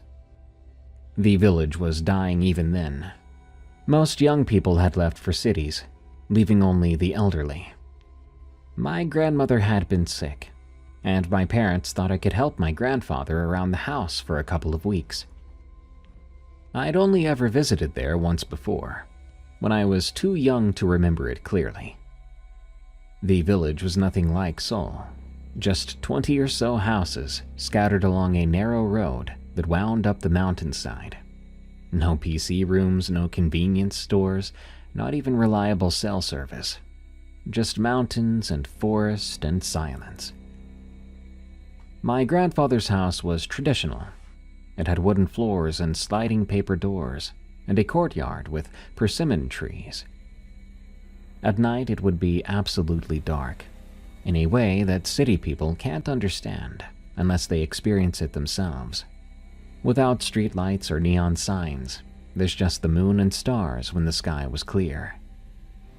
After I arrived, I helped my grandfather with chores, listened to my grandmother's stories, and explored the local village. And that's when I first heard about the dokebi. In Western stories, goblins are small, mischievous creatures. Our dokebi are different. They're powerful spirits that can bring fortune or terrible misfortune. The villagers had maintained a small shrine at the edge of the forest for generations. Grandfather showed it to me. A simple stone structure with offerings of rice cakes and soju. He told me it was to keep the mountain dokebi content, so they would bless the village instead of cursing it. I laughed when he said this. Seoul kids don't believe in such things. We study science and English and mathematics. We didn't put much weight into superstitions. Grandfather didn't scold me for laughing, but his face was serious. He looked me dead in the eye and said, "The old ways may seem foolish to you, but some things remain true, whether you believe in them or not." I should have listened to him. 3 days later, I was bored and restless. My grandfather was gone, helping a neighbor repair their roof, and my grandmother was sleeping. I decided to explore the mountain path behind our house. I took some snacks and water and set off, planning to be back before dinner. The path was well worn at first, climbing gently through pine forest. After about a kilometer, I came to the shrine my grandfather had shown me. The offerings had been replaced recently. There were fresh rice cakes and a small cup of soju. I'm not proud of what I did next. It was childish, very disrespectful. I picked up one of the rice cakes and took a bite of it. It was sweet and sticky. Then I drank some of the soju, grimacing at the unfamiliar burn. I'd never tasted alcohol before. As a final gesture of disrespect, I knocked over the stone altar, watching the carefully arranged offerings scattering on the ground. Keep in mind, I was a pubescent kid, a little boy with a bit of rage, feeling like I'd been abandoned here to help my grandparents. I said out loud, "Stupid superstition," and laughed at how dramatic I was being. As if in direct response, the wind suddenly picked up, howling through the trees, and the temperature, I swear, it dropped several degrees in an instant. Spooked despite myself, I hurried back down the path toward the village. That night brought the first encounter. I woke around 2 a.m. to a strange noise outside. A rhythmic tapping like someone gently knocking on every window of the house in sequence. A tap, tap, tap at the kitchen window, then silence. A tap, tap, tap at the living room window, then silence. When the tapping reached my room, I pulled the blanket over my head, telling myself it was just tree branches in the wind. The tapping stopped directly outside my window, replaced by a sound like wet breathing. Then a voice, neither male nor female, somehow both whispering and loud at the same time. I accept your offering, child. Now I will give you something in return. I didn't move, didn't breathe, until morning came and the sun filled my room. I convinced myself then it had been a dream, the soju I drank, playing tricks on my mind. I didn't tell my grandparents about any of it. The second encounter came 2 days later. My grandfather kept rabbits in these hutches behind the house, 6 of them total, white and brown with soft fur and twitching noses.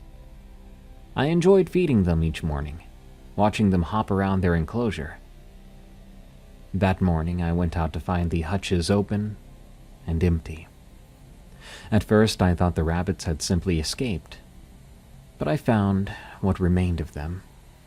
They'd been arranged in a circle in the center of the courtyard, bodies splayed open from throat to tail. Their innards had been removed and arranged in patterns around them, intestines coiled into spiral shapes, livers and hearts placed in specific positions.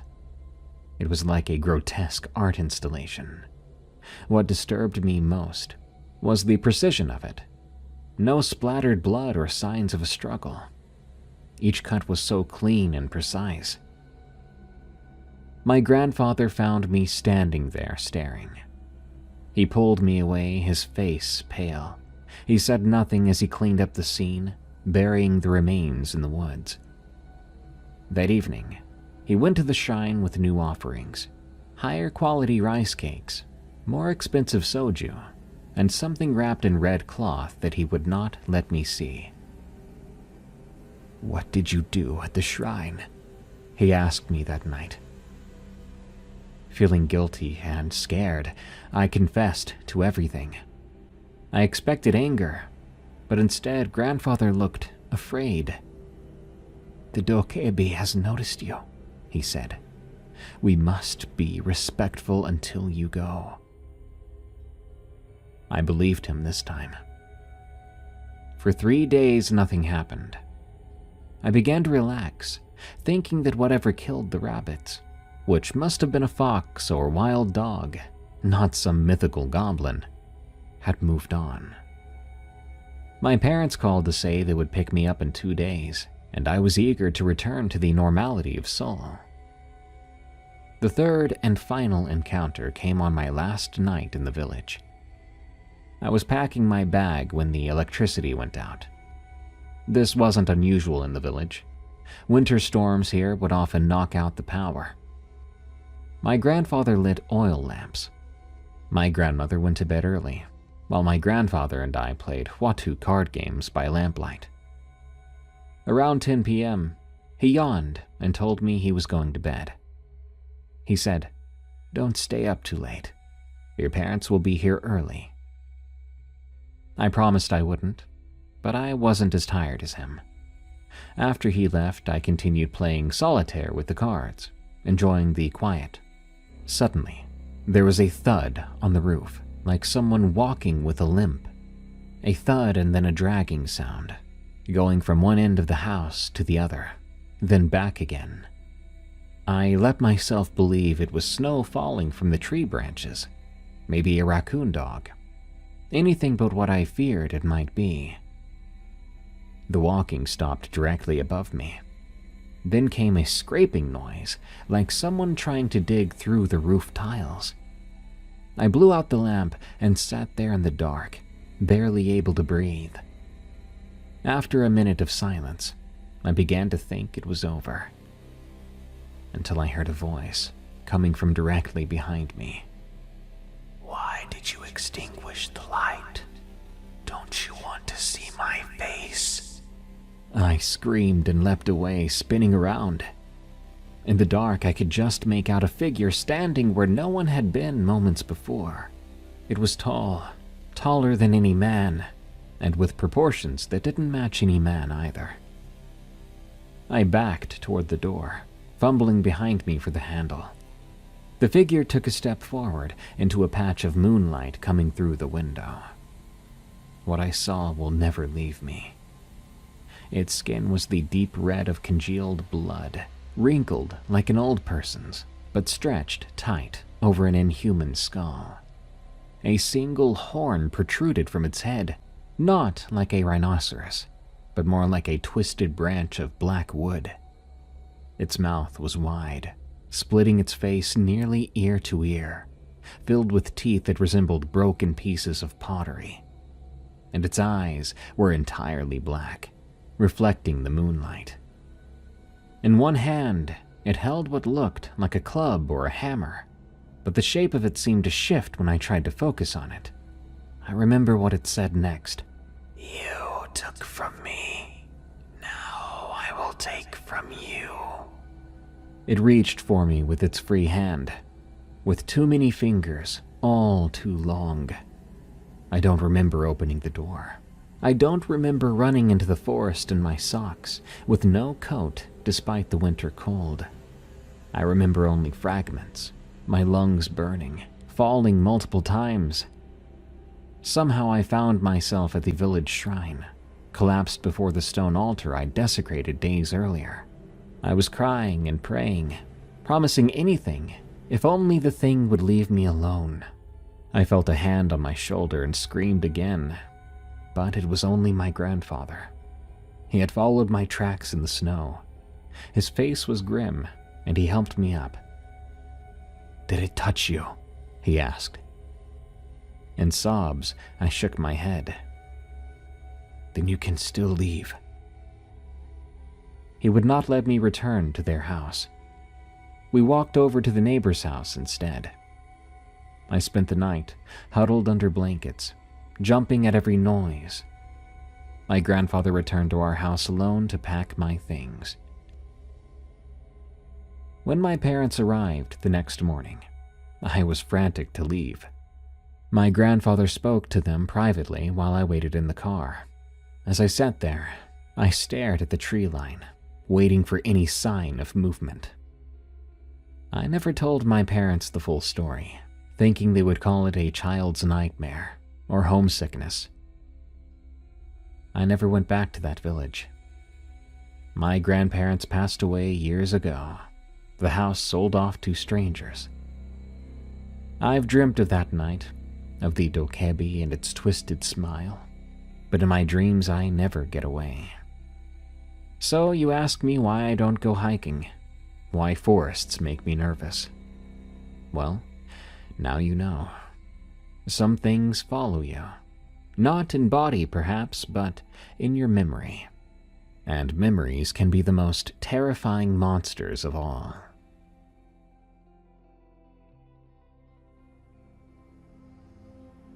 She haunts the Fire Watch Tower. From Otis. My friend Weston and I have been tight since sophomore year of high school. We were into terrible metal bands and even worse fashion choices. But our friendship stuck through college and into our mid-20s. By the time this story occurred, I was 24 years old. I worked at a brewery in Atlanta, and Wes was 26 by then, doing some freelance graphic design between real jobs, as he called them. That spring was pretty rough for me. My girlfriend of 3 years had moved out in February, leaving me with an apartment that I could barely afford, and that kind of emptiness you get that makes you rethink your life choices. Work wasn't getting better either. My hours were horrific, and the customers were so demanding and annoying. My manager seemed determined to criticize everything I did. One day, Wes told me he wanted to go on a weekend hiking trip. I agreed immediately. It would be my chance to reset. Now, neither of us were outdoorsy guys. We grew up in Marietta subdivisions where nature meant the strip of trees between housing developments. But that was part of the appeal. This would be something completely different and new. We would be in nature, where our cell phones likely wouldn't work too well. No reminders of my ex-girlfriend, No craft beer snobs complaining about hop profiles. We picked Black Rock Mountain State Park. It was only a 2-hour drive from where we lived, and allegedly had very good views.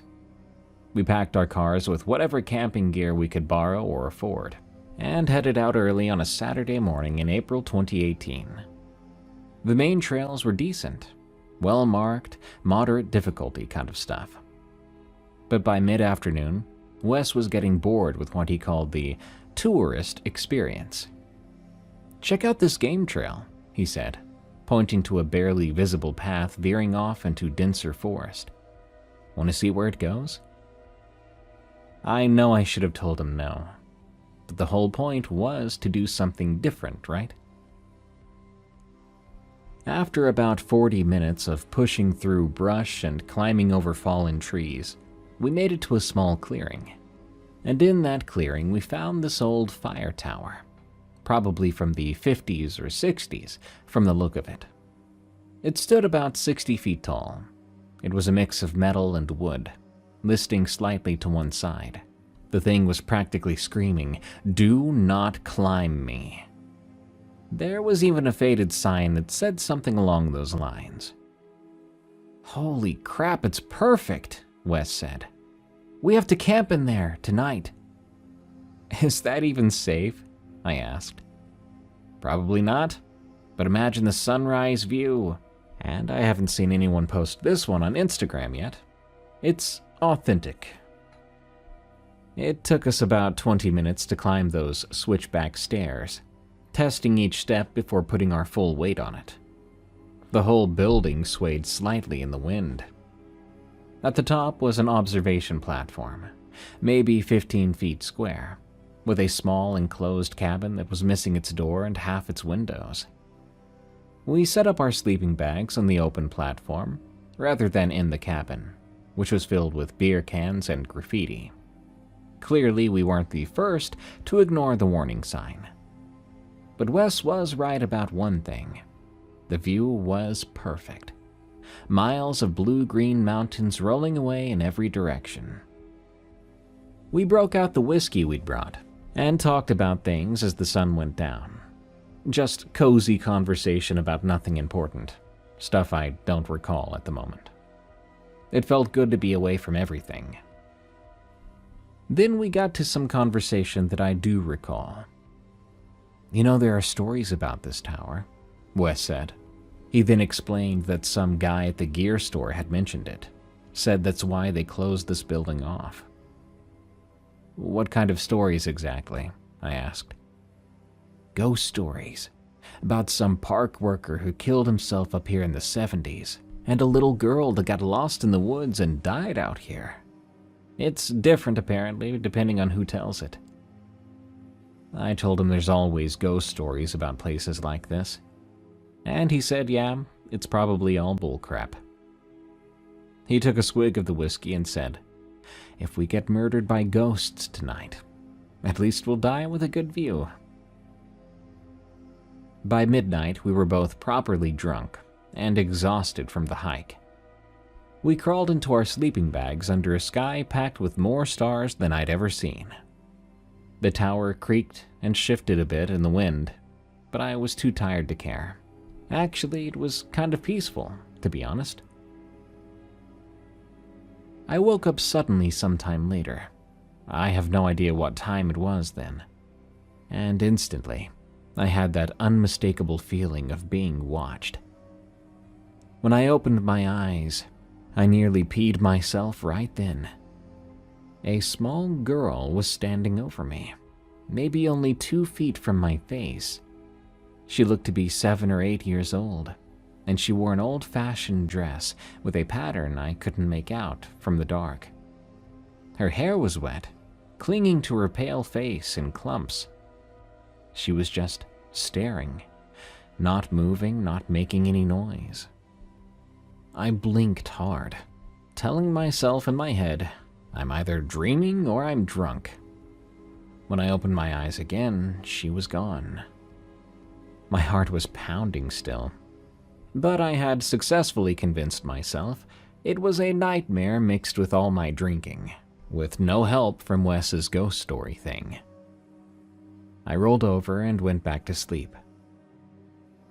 The second time I woke up, it was much, much worse. She was sitting on my chest, her face mere inches from mine. Close enough, I could feel the cold coming off of her skin, which was like ice. Her eyes were wide open and unblinking, with none of the shine or moisture of living eyes. Water dripped from her hair onto my sleeping bag and face. I could make out her dress now, a faded blue thing with small flowers, the kind no kid had worn in decades, from my experience. I gasped, and she was gone again, instantly, like someone had switched off a projector. I sat up, panting, and fumbled for my phone. It said 2:17 a.m. The temperature had dropped a bit. I could see my breath. "Wes, dude," I said. "Wes, wake up!" He didn't even budge. I reached over and shook him as hard as I could, but he just mumbled something and rolled away from me. It was unnaturally difficult to wake the guy. I was starting to think maybe we shouldn't have brought the whiskey. When I looked around, I noticed things had been moved. My backpack, which I'd left zipped up near the stairs, was now in the center of the room, and all my stuff had been yanked out and scattered, like someone had dumped it out and pawed through everything. I saw Wes's camera had been moved from inside the cabin to the edge of the platform. I heard a sound then, like soft footsteps. Light like a child's, accompanied by a quiet humming sound that wasn't quite a tune, just disjointed notes that made my skin crawl. I grabbed my phone and turned on the light, sweeping it around, but I didn't see anything there. As I turned it off, I saw the girl in the corner of my vision, standing in the cabin doorway. When I whipped my head around, she was gone. This happened 3 more times. She'd appear somewhere in my peripheral vision, but vanish when I tried to look directly at her. Always silent, but always staring too. I saw footprints too, small wet footprints on the wooden platform. They circled around our sleeping bags, sometimes stopping right next to my head or Wes's feet. By now I was so horrified. I was sitting fully upright, my back against the railing. I had my knife in my hand, though I wasn't sure how useful it would be, because this little girl didn't seem like a normal little girl. The temperature kept dropping until it felt like winter. Around 3 a.m., I saw her again, standing at the foot of our sleeping bags.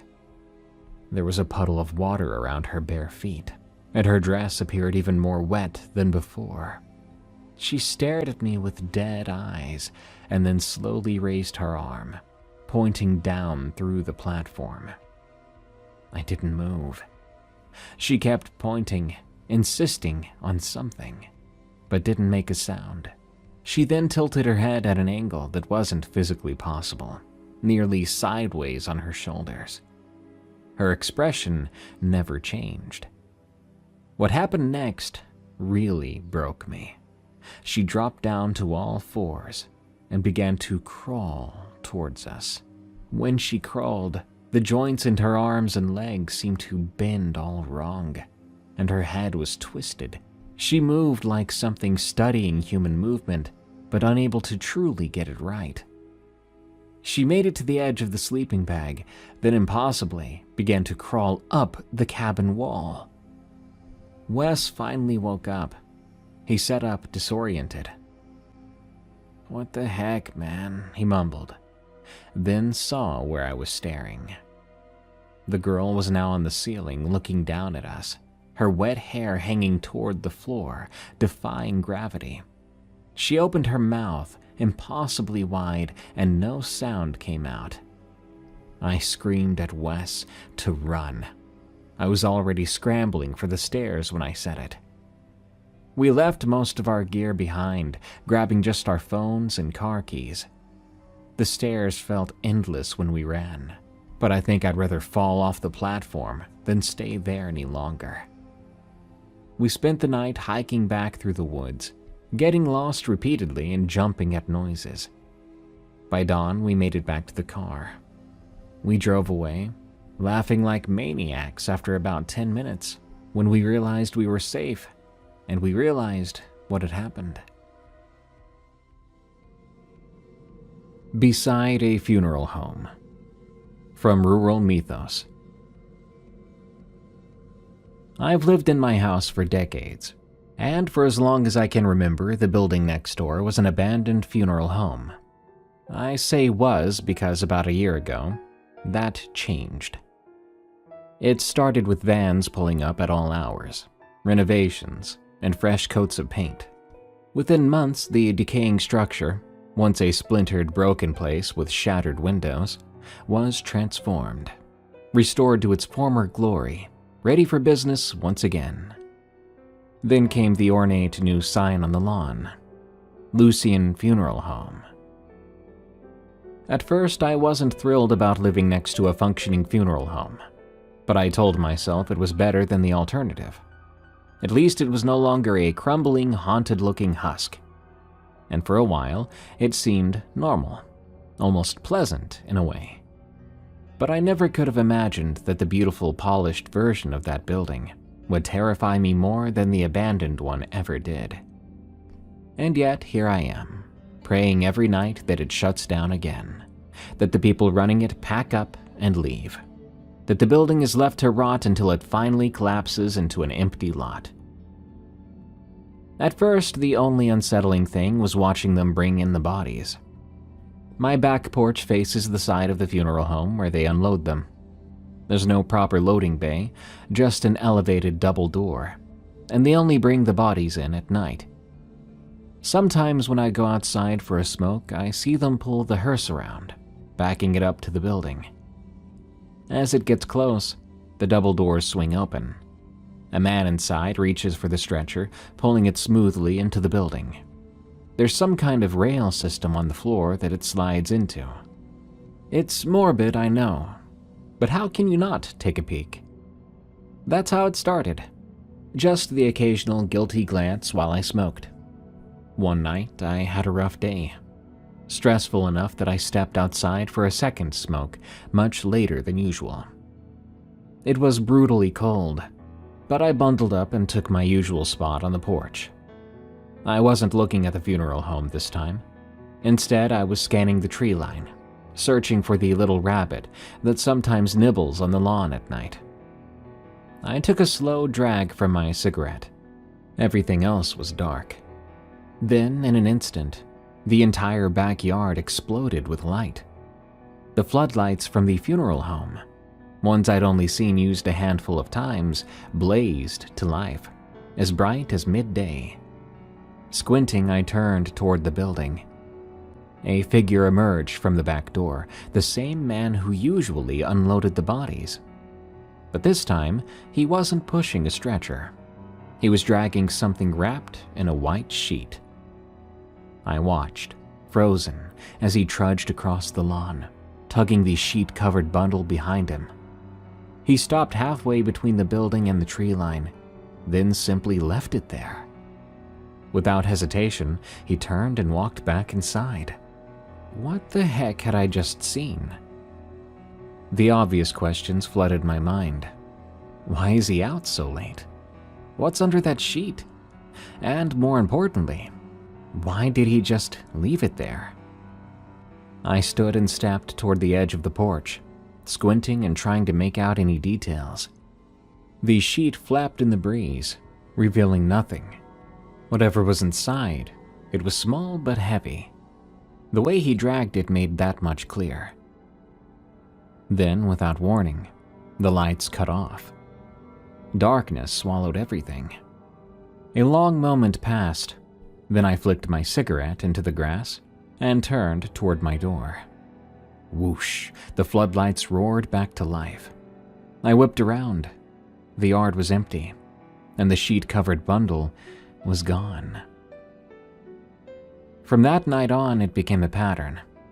Once a week, always on Sundays, the man would emerge in the dead of night. He would drag something wrapped in a sheet to the same spot in the yard, turn off the lights, and when they came back on, the sheet would be gone. At first, I tried to convince myself there had to be a reasonable explanation. But then I noticed something else. Every Monday morning, just after dawn, he would walk into the woods bordering our properties, carrying an empty black trash bag. A few minutes later, he would reappear, the bag now full. At some point, curiosity turned to paranoia. I just had that sinking feeling that something wrong was going on. Was it organ harvesting or some kind of drug exchange? The possibilities were there. Each one in my head was worse than the last. I knew it sounded crazy, but not crazier than a man dragging a sheet-wrapped bundle into his backyard, which then proceeded to vanish into thin air. I had to know the truth, so I made a plan. Next Sunday, when he brought that sheet into the yard and shut off the lights, I would be ready. This time, I wouldn't just be peeking from my porch. I'd be there, waiting and watching, and I'd finally see what or who was taking it. Sunday night came.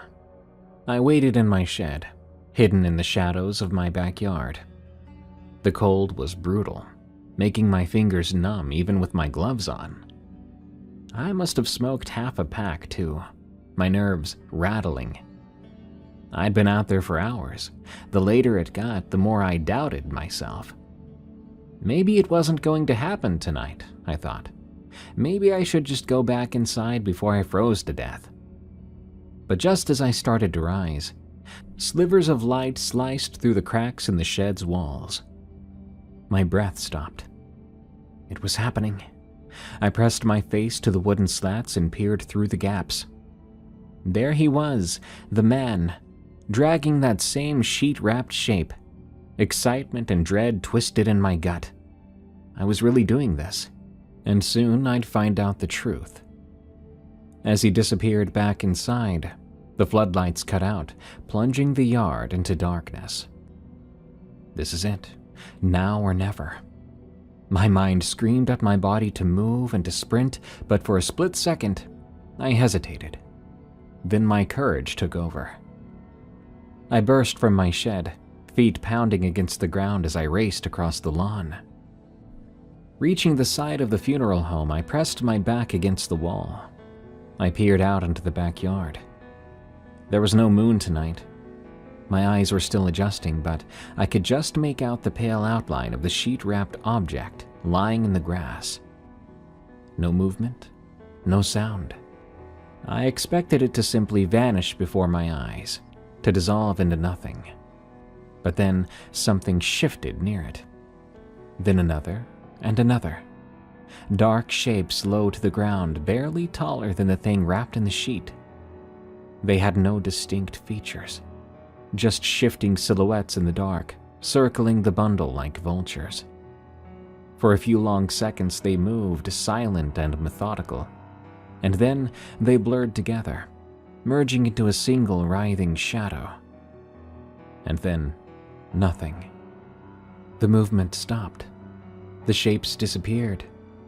I squinted into the black, but the yard was too dark, trying to process what I'd just seen.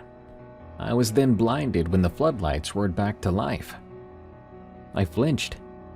When my vision cleared, my stomach lurched. The yard was empty, and the sheet was gone. Confusion twisted into fear, then nausea. I pushed off the wall and sprinted back to my house, heart pounding. The second I was inside, I slammed the door shut, twisting the lock with shaky fingers. I paced about the living room, every few minutes peeking through the blinds at the funeral home's yard, hoping I wouldn't see something that I could not explain, or perhaps hoping to see something that could explain what I saw. But I was no closer to understanding than before. The only thing I knew for sure was that more than one person was taking whatever was left in that yard. But their size, well, they were small. They must have been hunched down or maybe crawling. Yeah, that had to be it, I thought, crawling on hands and knees. That's the only thing that makes sense, I told myself. For hours, I sat on my couch, running through endless scenarios in my mind. Was it some kind of ritual? A black market deal? Something worse? My exhaustion eventually caught up to me, and I drifted off into an uneasy sleep. I was awakened by a loud knocking. Groggily, I sat up and rubbed my face. I saw sunlight through my blinds. It was morning. The knock came again. Still half asleep, I shuffled toward the door, then stopped cold when I glanced out the side window. My breath caught in my chest. It was him, the man from the funeral home. What do I do? I couldn't ignore him. He'd already seen me look out the window. He knew I was home. Did he see me last night? Is that why he's here? No, he couldn't have. It was too dark. He was already inside when I ran over. I forced myself to stay calm. I took a breath and opened the door, doing my best to feign ignorance. Hey, what's up? I asked, keeping my tone casual. He gave me a friendly smile. Sorry to bother you so early. I work next door, he said, nodding toward the funeral home. I was hoping you could help me out with something. I swallowed hard, but kept a straight expression. Sure. With what exactly? Well, last night we had a trespasser, he said, his smile never faltering. Our side camera caught someone skulking around the building. It looked like they came onto the property from your side and left the same way. He paused and studied me. I know you sit on your porch at night to smoke, so I was wondering, did you see anything? My heart pounded against my ribs. No, sorry, I said. I didn't notice anyone last night. It was quiet around here, same as always. His smile faded. For a long, uncomfortable moment, he just looked at me, like he was studying my face and searching for something. The silence stretched on, until eventually, finally, he spoke. Oh well, figured as much, but I wanted to ask anyway. His eyes flicked past me, scanning my home for a moment. I shifted, blocking more of the doorway. Yeah, sorry, I couldn't be of more help. Do you have a description of the guy? Maybe I'd recognize him. He shrugged. Not really. The cameras aren't the best, so we couldn't make them out too well. A small wave of relief loosened my chest. So he didn't get a good look. Maybe you should call the cops. Someone else in the area might have noticed something you didn't, that I didn't. At that, his gaze snapped back to me, and his smile returned. Wider this time, but something about it still felt off. No need for that, he said smoothly. Besides, I prefer to handle things in-house, if you know what I mean. I swallowed. He let the words hang between us for a moment, before adding, but if you do see anything, let me know. I tolerate a lot, but not this. Funeral homes are no place for prying. He continued to smile, but the meaning was clear. Without a word, he turned and walked off my porch, not bothering to excuse himself. I shut the door the second he stepped off and locked it behind him. I knew exactly what he was trying to do. Intimidate me, scare me into minding my own business. But if anything, it had the opposite effect. Now more than ever, I needed to know what was going on. Without wasting any time, I decided to go straight into the woods. It was still early, maybe he hadn't been out there yet. If I moved fast, I might be able to find whatever he was retrieving. or at least something that could shed light on this. I pulled on my boots, slipped out the back door, and stepped into the dense tree line that bordered our properties. The forest was easy to navigate this time of year. Most of the undergrowth was dead, and the ground was littered with fallen leaves. My footsteps crunched softly as I moved deeper, scanning the forest floor for anything that might have been strange. I then noticed them.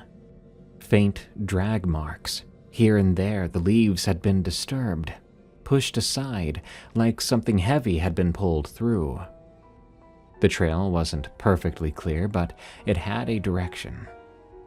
I kept losing and picking it back up, following the subtle signs as best I could. After several minutes of tracking, the marks led me into a small clearing. At the clearing's edge, something caught my eye. An old, rotting set of wooden bleachers. The once blue paint curled and flaked away in strips, revealing splintered wood beneath. I moved closer. The drag marks continued, leading under the bleachers.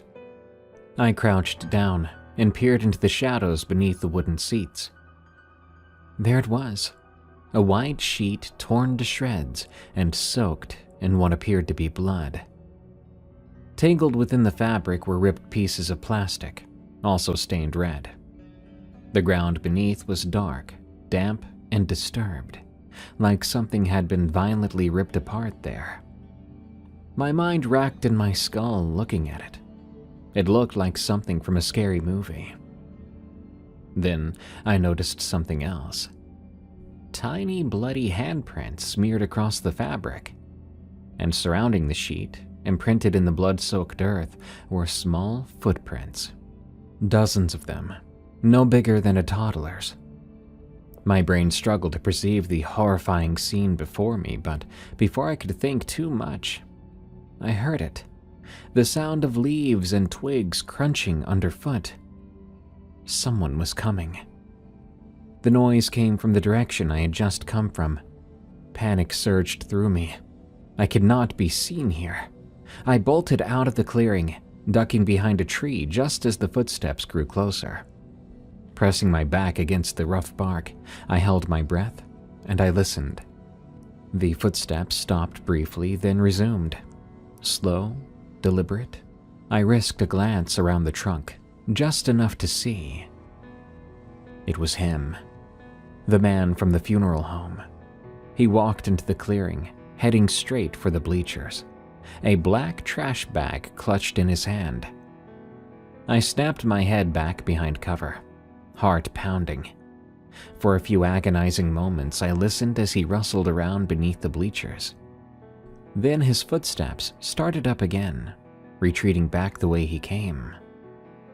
I waited. 5 minutes, 10, 20. Only when I was absolutely sure he was gone did I finally step out from my hiding spot. Moving cautiously, I made my way back toward the bleachers, checking over my shoulder with every step, paranoid that he might be watching. When I reached the spot where the bloodied sheet had been, I crouched down and peered underneath. It was gone. The sheet, the plastic, every trace of the scene I had just witnessed.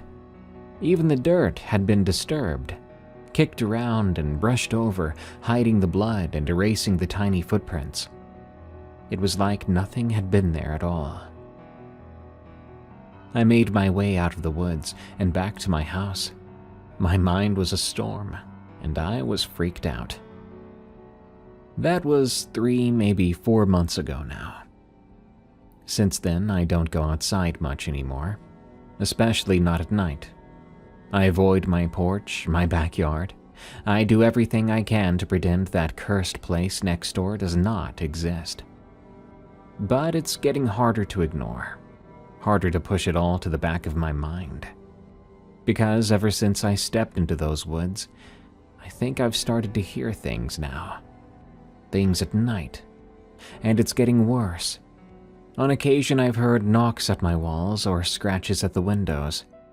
Even footsteps on my roof. I don't know what's going on, I just know that I live next to a funeral home that's been feeding something. And now I think I've ticked it off. What followed us in Zion, from Youngest Elder. I've worked at my software company for almost 5 years now. We're not a huge company, about 60 employees, but we're successful enough that management likes to do these quarterly team-building retreats. Usually it's something simple, like renting out a restaurant, or maybe a day trip to a local attraction. But last October, our department head, Vaughn, decided we should do something more authentic to really bond as a team. That's how 5 of us ended up camping in Zion National Park for what was supposed to be 3 nights. We only made it to 2. I'm still not sure what happened out there. I'm not normally the type to believe in the supernatural or anything like that. I mean, I'm a software developer. I deal with cold, hard logic all day. But what happened in Zion, I can't explain it. And neither can Tessa, or Minson, or Lyle, or even Vaughn, who's usually got an answer for everything.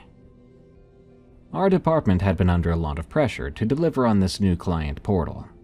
We'd been putting in 60-hour weeks for months, and I think Vaughn thought the retreat would be a good way to blow off steam before the final push to launch.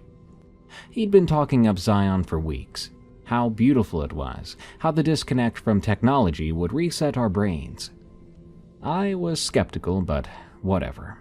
It beats sitting through another PowerPoint about team dynamics at the Marriott downtown. We drove out early Thursday morning, taking 2 cars. I rode with Minson and Tessa, while Vaughn and Lyle took the other car. The drive was actually pretty nice. We talked about normal stuff, complaining about the project timeline, sharing stories about horrible clients, that kind of thing. Tessa had just broken up with her boyfriend, so we heard all about that too. By the time we reached the park entrance, I was feeling pretty good about the trip. Zion is beautiful, I'll give it that. Those massive red cliffs rising up against the blue sky, it's something else. Vaughn had reserved us a group campsite near the Virgin River. It was late afternoon by the time we got everything set up. 5 tents arranged in a rough circle, with a fire pit in the middle. Vaughn had sprung for the fancy camping equipment, those big waterproof tents that you can almost stand up in, decent sleeping bags, the works. I figured if I had to be outdoors, at least I wouldn't be uncomfortable. That first evening was actually fun. We grilled some burgers on a portable stove Vaughn had brought. We drank a few beers. Not too many, Vaughn was strict about that. And just relaxed around the campfire. It felt good to be away from screens and deadlines. By the way, the stars out there are incredible. You forget how many there are when you live in the city. We were all pretty tired from the drive, so we turned in early. I was just drifting off to sleep when I heard a whisper outside my tent. Hey, Kyle, you awake? It was Minson. I unzipped the tent flap. Yeah, what's up? Minson was crouched outside, holding a flashlight. Behind him, I could see Tessa and Lyle standing a little ways off, giggling. We got a dare for you. I groaned. Seriously? What are we, 12? Come on, don't be lame, Tessa called over. It'll be fun. I looked past them. Asleep, Lyle said. The old man can't hang. I sighed and crawled out of my tent. Fine, what's the dare? Minson grinned. We want you to go into the woods, just past that line of trees there, and say, Ye Nod Lushi, 3 times. Say what? I asked. Ye Nod Lushi, Tessa repeated slowly. It's a Native American thing. Minson's roommate in college was Navajo. What does it mean? I asked. Minson shrugged. I don't know exactly. His roommate said it was something you shouldn't say in the wilderness, but it's probably just a superstition. So why don't you do it? I challenged. Because I'm daring you to do it, Minson said with a smirk. Come on, what are you scared of? I wasn't scared. At least, that's what I told myself. I was just annoyed. But I also didn't want to be the guy who couldn't take a joke, especially since we still had 2 more days together. Fine, whatever. You guys are ridiculous. I took Minson's flashlight and headed toward the tree line. When I reached the trees, I hesitated for a second. I felt stupid, but also, I don't know, uneasy? Like maybe I shouldn't be doing this. But that was silly, right? It was just a bunch of syllables. Ye nod lushi, I said, feeling foolish. Ye nod lushi, ye nod lushi. My voice seemed to drop into the darkness like a stone into still water. For a moment after I finished speaking, the woods seemed even more quiet than before. Then an owl hooted somewhere nearby, and I jumped like a little kid. I hurried back to where the others were waiting. Did you do it? Lyle asked eagerly. Yeah, I did your stupid dare. Happy now? They all grinned at me. Very, said Tessa. Now let's go to bed before we wake up Vaughn. Not even sure I said it right, I muttered, and they laughed. As we headed back to our tents, I pulled out my phone. We didn't have great reception out there, but I had 1 bar of service.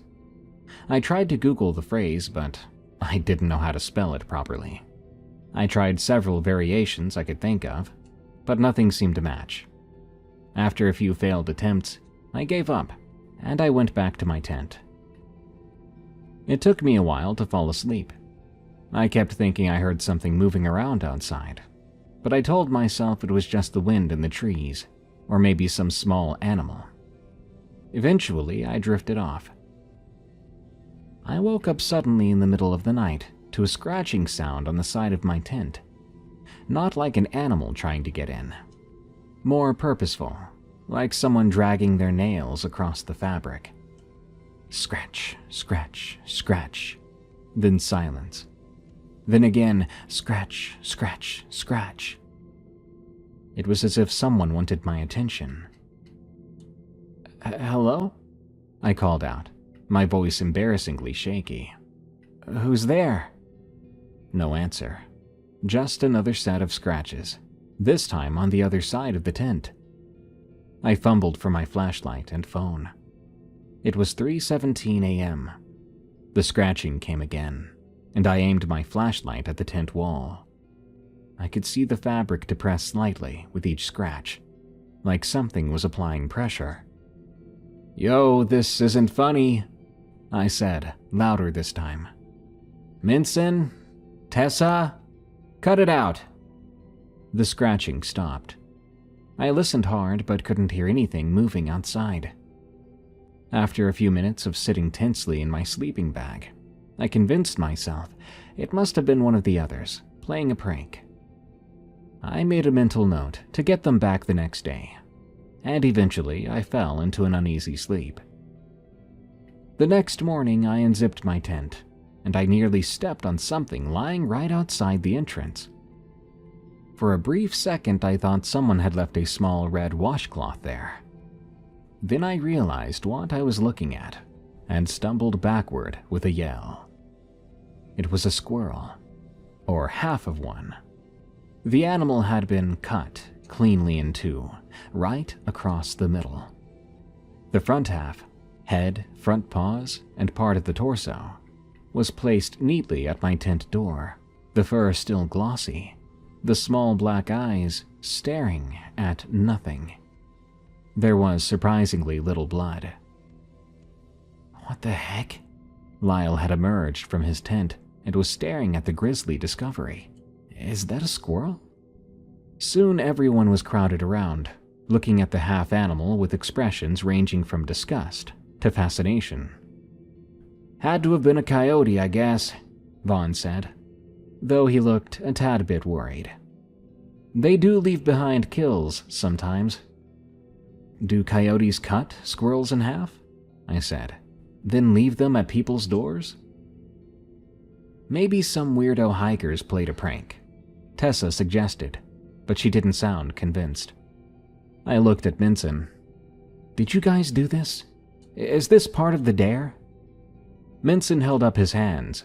No way, man, that's messed up. We wouldn't do something like that. I believed him. Minson could be annoying, but he wasn't cruel.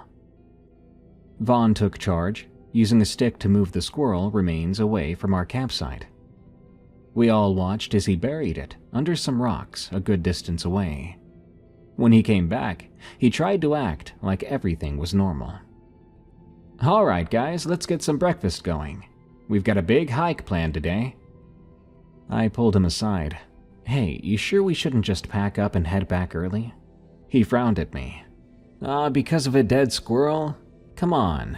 We've been planning this trip for months. It's just nature. Sometimes it's a little gross. It wasn't just the squirrel, I said, and I told him about the scratching on my tent the night before. He looked skeptical. Probably just the wind, or a curious raccoon. Look, if anything else weird happens, we can discuss heading back, but let's not overreact, okay? I could tell he wasn't going to budge. And maybe he was right. Maybe I was overreacting. So I just nodded and went to help with breakfast. The day's hike was along something called the Watchman Trail. Under normal circumstances, I probably would have enjoyed it. The views were incredible, sweeping vistas of the canyon, the river winding below us like a blue-green ribbon. But I couldn't shake the feeling that something had changed here. I kept glancing over my shoulder, convinced we were being watched. We'd been hiking for about 3 hours when I heard it. My name called from somewhere off to the east of the trail. It was faint but distinct. I stopped, causing Tessa to bump into me from behind. Oh, sorry, I said. Did you hear that? Hear what? She asked. Someone just called my name. She looked around, confused. I didn't hear anything. But then it came again, a little louder. This time everyone heard it. We all stopped and looked toward the sound. Is there another trail over there? Lyle asked Vaughn, who was consulting the map.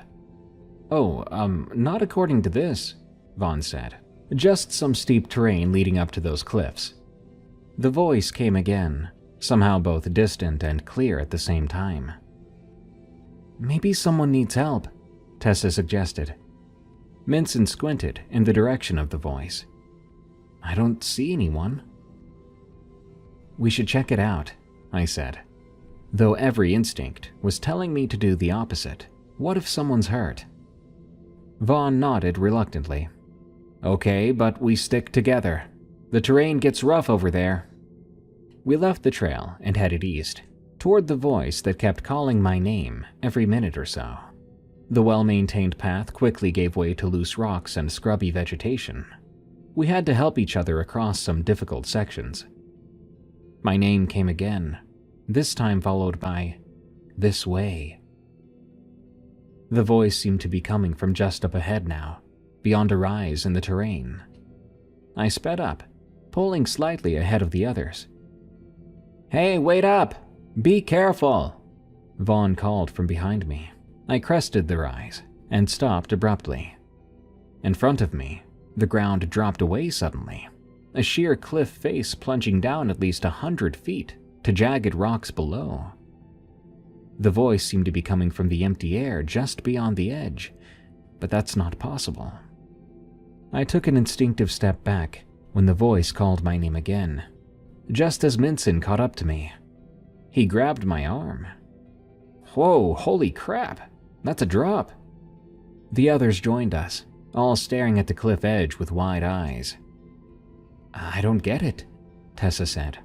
The voice sounded like it was coming from right here, but there's nothing here. I heard my name again suddenly. The voice sounded almost disappointed. Okay, we need to get back to the trail, guys. Now, Vaughn said firmly. No one argued. We made our way back in silence, each lost in our own thoughts. The voice didn't call again.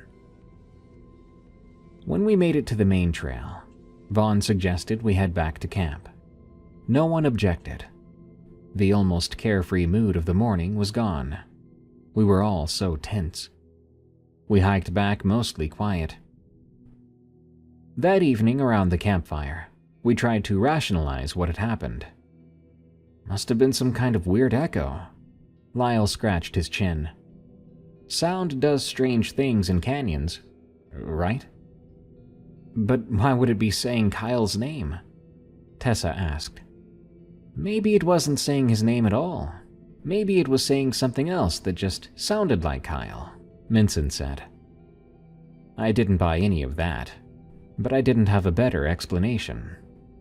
I told them about trying to Google Yenod Lushi the night before.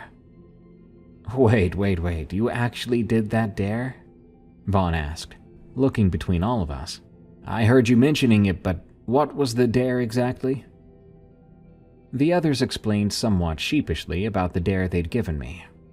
Vaughn looked annoyed. That was irresponsible, guys. You know you're supposed to be respectful of local customs and beliefs when we're in places like this. Well, do you know what it means? I asked. He shook his head.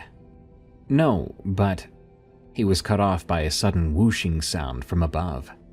Something dark hurtled down from the night sky and landed with a sickening thud directly in the middle of our campfire, sending sparks and burning logs flying in all directions.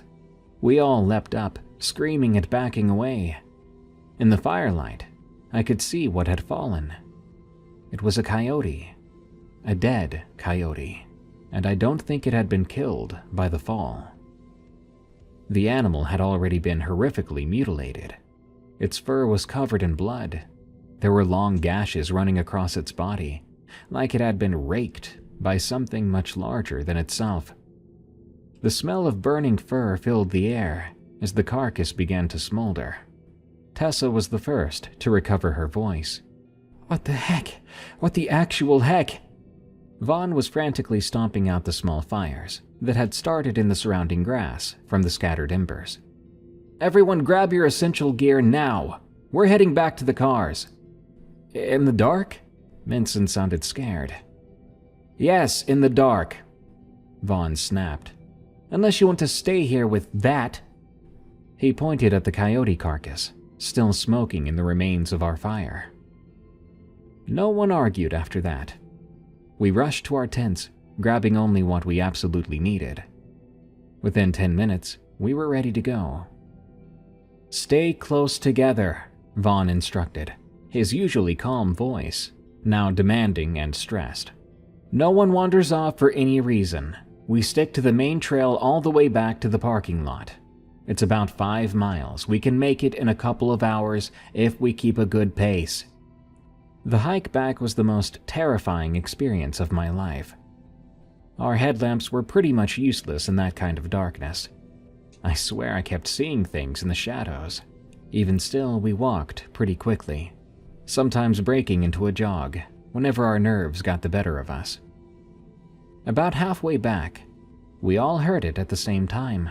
Something large moving parallel to us in the brush off the trail, not trying to hide its presence at all. Whatever it was breaking branches, rustling leaves. Sometimes it would stop when we stopped, but mostly it just kept pace with us, always just out of sight. Don't look, Vaughn yelled when Lyle tried to shine his light toward the sounds. It's best if we just keep moving. When we finally reached the parking lot, we practically ran to our cars. No one suggested going back for the rest of our gear. No one cared. I think we all just wanted to leave. The drive back was a breath of fresh air, but quiet still. In my car, no one spoke for the first hour. Then Tessa eventually said something. I looked it up, guys, she said from the back seat. Yenod Lushi. It's Navajo. It means skinwalker. I think everyone's heard of what a skinwalker is, but she explained it anyway. It's a kind of witch that can transform into animals, she said. They're evil. They can mimic human voices, lure people to their deaths. I wanted to puke just hearing that. When we got back to the city, Vaughn called an emergency meeting with HR and the executive team. I'm not sure exactly what was said, but 2 days after that, we all received an email stating that, due to safety concerns, all future company retreats would be held in controlled environments only. There was also a line about respecting indigenous cultural beliefs and practices, and a link to some corporate sensitivity training. The 5 of us don't talk about what happened. Not really. Sometimes at happy hour, after a few drinks though, one of us might say something like, "Remember Zion?" And the others will sigh and just nod. What is there to say, really? We can't explain it, and we don't want to try. The Appalachian Howler, from Samantha C. I grew up in a small hollow in the Appalachian Mountains. Our house was at the end of a dirt road that always turned to mud when it rained, with dense forest right behind it. My mother left when I was only 4 years old. I barely remember her, and I never knew my dad. His name wasn't even on the birth certificate. My grandparents didn't have much money either, but they are the ones that raised me. Grandpa worked in the coal mines until he got sick, then did whatever odd jobs he could find after that. Grandma grew vegetables in her garden and canned food for winter. We survived on Grandpa's disability checks and whatever animals he could hunt. One of my earliest memories is sitting on my grandpa's knee. We were by the wood stove, and he would tell stories. He had dozens of stories. Tales about the Cherokee who lived in these mountains before the white settlers came. Stories about feuds between families that stretched back generations. Legends about creatures that lived deep in the hollers, where people rarely went, and for good reason. His favorite of all these stories was the story of the Appalachian Howler. "The Howler," he'd say, his voice would drop low every time he said it, "is older than these mountains. Been here since before people, and it'll be here long after we're gone." Then he would describe it. Something between a bear and a wolf, he said, but larger than either, with a scream that could freeze your blood cold. According to Grandpa, the Howler only came out on nights when the moon was new and the sky was at its darkest. "You'll know by its call," he'd say. "Not like any natural thing you've ever heard. If you're ever outside at night and you hear the Howler, you listen close. As long as it's howling, you're safe. But when the howling stops..." Here he would always pause, making sure my eyes were wide. "If the howling stops, it means it's found you." As a kid, I loved that story. Sent shivers down my spine in the best way, like a good ghost story around a campfire. But there was something odd about the way Grandpa told it. Something in his eyes that didn't always match the playful tone in his voice. And I noticed early on that both my grandparents acted differently when the moon was gone from the sky. They were careful people by nature. Had to be, living so far out with no close neighbors, and suddenly having a little girl to look after. But on new moon nights, I swear, they were downright skittish. Grandma would check the locks 2 or 3 times. Grandpa would bring in extra firewood, more than we'd need for the night. And they were strict about me being inside before sunset on those nights. Not just inside though, but doors locked, curtains drawn. "No sense taking chances," Grandma would say if I complained. That was always her answer when I asked why. No sense taking chances. I was 8 years old the first time I heard the Howler myself. It was late October, just before Halloween. Perfect. The nights were getting longer and there was a bite in the air that meant winter wasn't far behind. I'd been in bed for about an hour, not quite asleep yet, just watching the shadows from my nightlight dance across the ceiling. At first, I thought it was the wind. We got pretty fierce winds in the fall sometimes, the kind that found every crack in our old house and moaned through them like a ghost. But this started low, almost too quiet to hear, then built up until it seemed to fill up the whole night. It wasn't like a wolf or coyote howl, so if that's what you're imagining, get it right out of your head. Those sounds I knew from living in the mountains. But this was very, very different. It was rough and hoarse, like something with damaged vocal cords trying to make noise. The sound went up and down in a pattern that almost seemed like words that I couldn't understand. The sound sent goosebumps racing across my skin, and I was up and out of that bed before I even realized I'd moved, running for my grandparents' room. I found them both already awake. Grandma was sitting on the edge of her bed, pulling on her robe. Grandpa was at the window, peering out through a crack in the curtains. "Hush," Grandma said the moment I came around the corner, before I had a chance to open my mouth. She held out her arms and I ran into them, burying my face against her shoulder. "Is that?" I started to ask. "Don't you worry about it," she said, smoothing my hair. "Everything's gonna be fine." But I could feel how tense she was, and when I looked up at Grandpa, I saw something I'd never seen on his face before. He was scared. He stepped away from the window and knelt down in front of me, putting his hands on my shoulders. "I'm gonna go sit in the living room for a spell," he said. "You stay here with Grandma, you hear?" I nodded, and he kissed the top of my head before leaving the room. A minute later, he was back with his shotgun, the old double barrel that normally hung over the fireplace, something I thought was more of a decoration than a weapon most days. It wasn't the gun he hunted with. Grandma kept me in their bedroom, and we spent the night in there. She read stories and we played Yahtzee while the howling went on outside. Bless her heart, she tried her best to act normal for me, tried to pretend we were just having a fun night. But she kept glancing at the window, and she jumped every time the howling got particularly loud.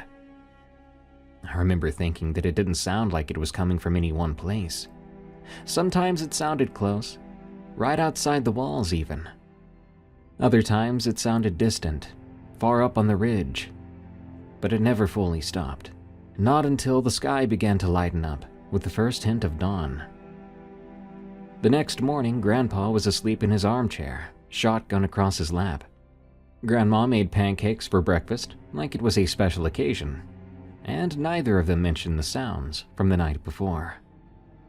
When I tried to bring it up, Grandma just said, "Dear, some things we don't need to talk about in the light of day." After that, I always paid attention to the phases of the moon, always knew when the new moon was coming, and I always made sure I was inside before dark on those nights. Fast forward several years.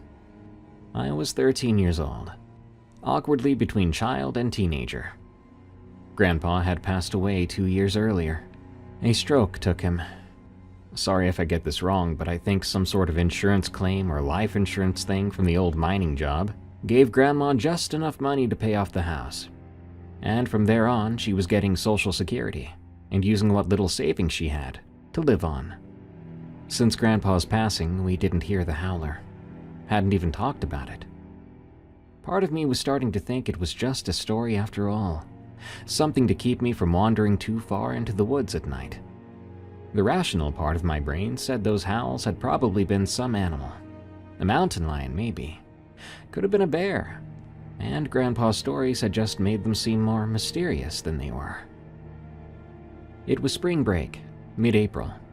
My friend Tammy was staying over for the weekend. Tammy lived in town, in one of those cookie-cutter houses with neighbors close enough to borrow sugar without leaving your yard. She loved coming out to our place, said it felt like a real adventure. We'd spent the day exploring the woods behind our house. We were deep in conversation about Dylan, a guy in class who we both had a massive crush on. Tammy was convinced he liked me. I was sure he was into her, though, and we went back and forth, debating about stuff like that for hours. It wasn't until I noticed the light changing, the shadows getting longer, that I realized how late it had gotten. We should head back," I said, standing up and brushing dirt off my jeans. Tammy looked up, squinting at the sky visible through the tree canopy. "It's not that late. Sun's still up," she said. "Yeah, but it'll be dark by the time we get home, if we don't go now." She rolled her eyes but got up anyway, and we started back along the creek. We walked slowly, still caught up in our conversation about Dylan, and whether his new haircut made him look more like Leonardo DiCaprio or not. We were maybe halfway back to the house by then, when I heard a sound that I hadn't heard in about 5 years, a sound I recognized instantly. Low and gravelly at first, then rising into something that made the hair on the back of my neck stand up. I stopped right in my tracks. My pulse raced. What's wrong?" Tammy asked. The howling came again. I remember the way she cocked her head around, listening to it. "What is that? Sounds like a big cat." "Tammy, we need to run," I said, and I grabbed her by the arm. "Like right now, we need to get back to the house." Tammy laughed and shook my hand away. "Are you serious? It's just some animal. Probably a cougar in heat." "That's not a cougar," I explained. But even as the words left my mouth, I started to feel a flicker of doubt. Maybe it was just a mountain lion. Maybe Grandpa's stories and my own childhood fears had turned a normal animal sound into something supernatural. The howling came once more. It was getting closer, and Tammy raised an eyebrow. "See? Just some horny cat," she said. And the way she said that, so confident, so dismissive, it made me feel stupid for being scared. "Yeah, maybe," I said, relaxing a little. "But still, we should get back. Grandma will be wondering where we are." We started to walk again, faster than before, but still not running. Part of me was still listening to the sound, trying to compare it to the memory I had.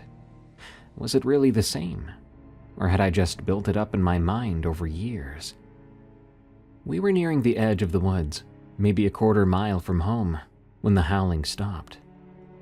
I felt that silence like it was actual weight on my back. At the same time, the woods got quiet. Just complete silence where there should have been noise. "Tammy," I said quietly, "we need to run. Now." She must have heard something in my voice, because this time she wasn't arguing. We started to jog along the path, the fading light making it harder to see where we were putting our feet. We'd gone about 50 yards when something landed on the ground behind us, with a thud heavy enough to vibrate my bones. We froze, then slowly turned around. The path behind us was dark. The trees overhead blotted out what little light was left in the sky. But I could hear something breathing, deep and heavy breathing. "Run," I whispered, and this time Tammy didn't need any convincing. We tore down that path. I could hear something behind us moving faster than any person could run, and I knew we were in trouble. In moments we burst out of the tree line, and I could see my house in the distance, a warm yellow light glowing in the kitchen window. As we broke from the cover of the trees, a sound like a gunshot split the air. A bit of bark burst from a tree not 3 feet from where we stood. I screamed, thinking for a wild second that whatever was chasing us had some kind of weapon. But then I saw Grandma standing in the yard. She was holding and pointing Grandpa's shotgun. "Run!" she was screaming. "To the house! Now!" We ran like our lives depended on it, because in that moment I truly believed they did. We made it to the porch and Grandma was there, grabbing us and shoving us through the door. Then she slammed it behind us and threw the deadbolt. "What were you thinking?" she demanded. I can remember how pale her face was. Her hands were shaking as she leaned the shotgun against the wall. "Being out this late tonight of all nights." I'm sorry," I gasped. I was trying to catch my breath. We lost track of time. I didn't realize it was a new moon. Grandma closed her eyes for a moment, took a deep breath. When she opened them again, she looked calmer. You're safe now. That's what matters. Tammy was looking between us, confused and still scared. What's going on? What was that? Grandma looked at her for a long moment, then sighed. Come with me. Let's go sit somewhere more comfortable. I'll make some hot chocolate and we can talk. We ended up in Grandma's bedroom, just like that night years ago. Soon she brought in hot chocolate and cookies, and we were sitting on her bed while she took the rocking chair. What your grandpa used to tell you about the howler, she said, looking at me. It wasn't a story.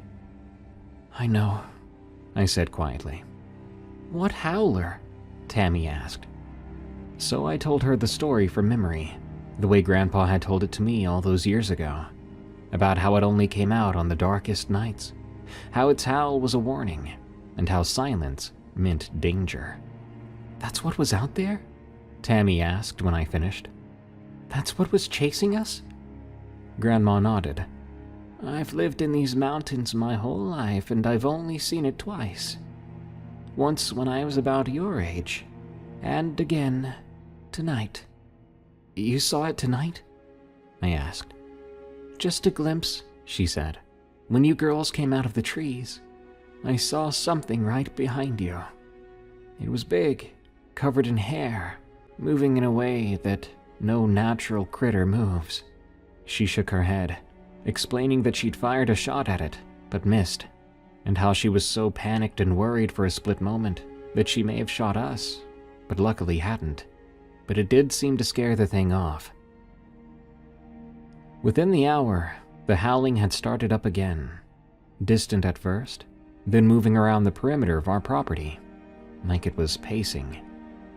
We stayed up late into the night, playing Yahtzee, of course, and talking, trying to pretend we weren't listening to the sound.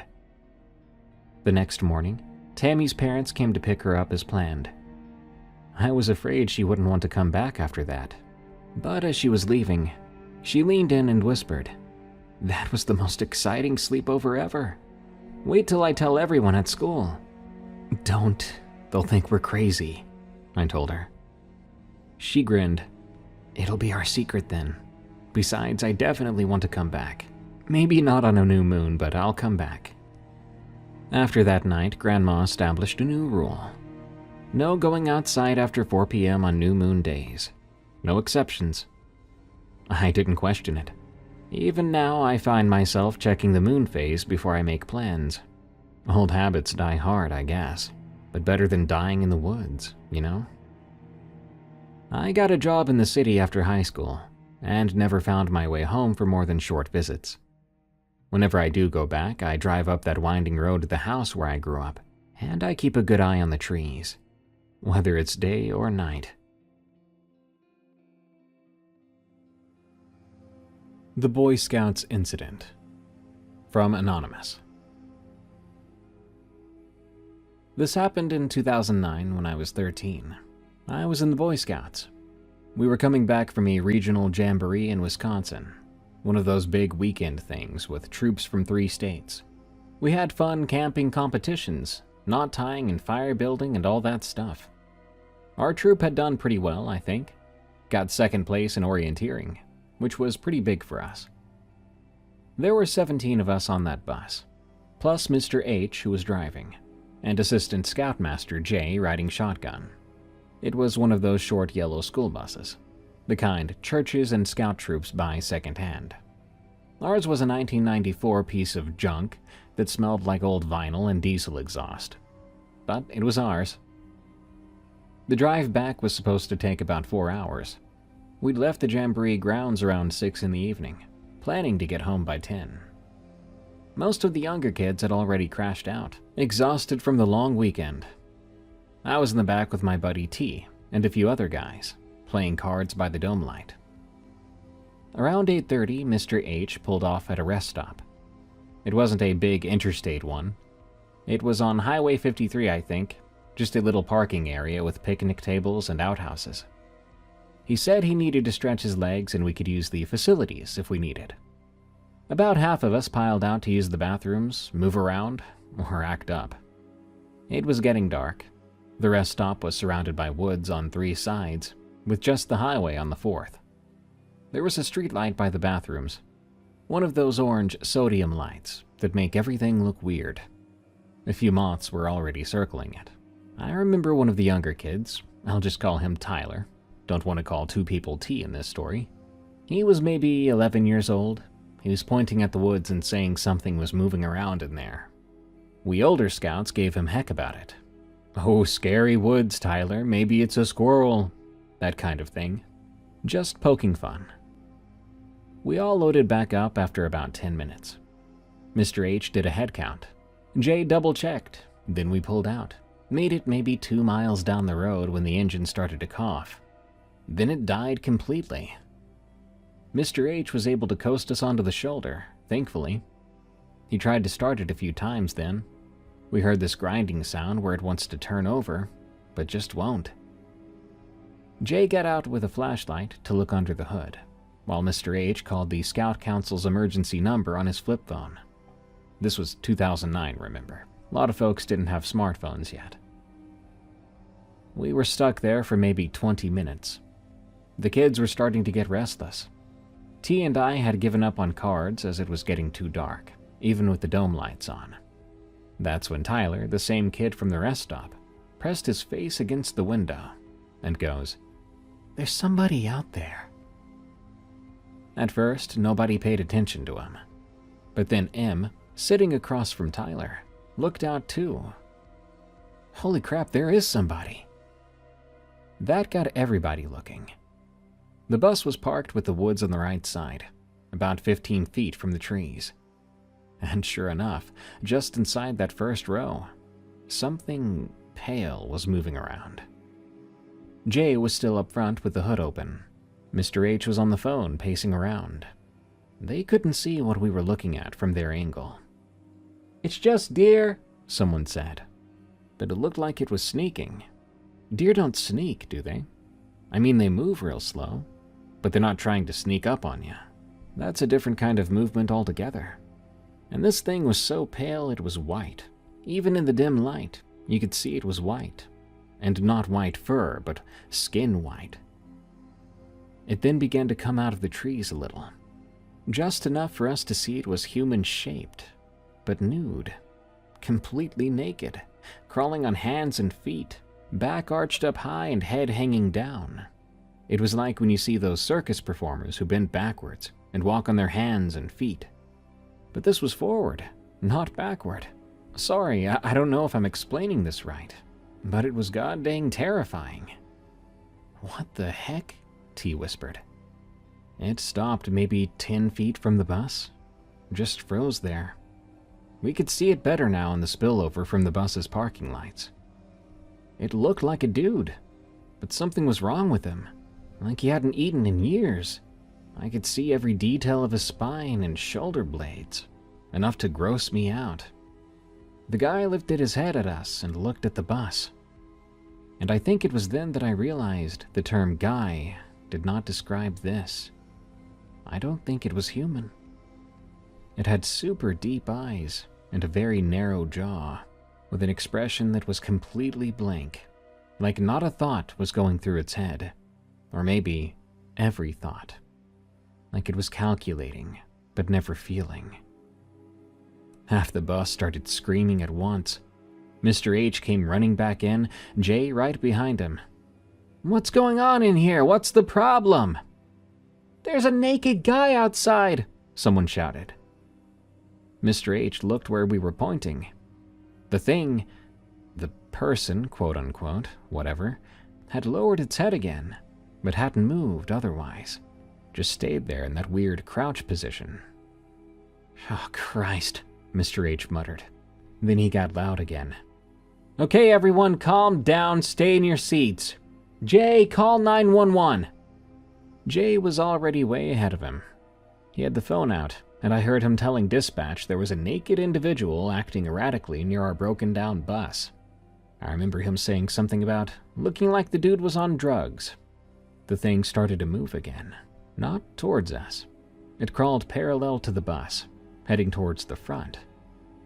The way it moved made me feel gross. It was fluid, and yet bug-like.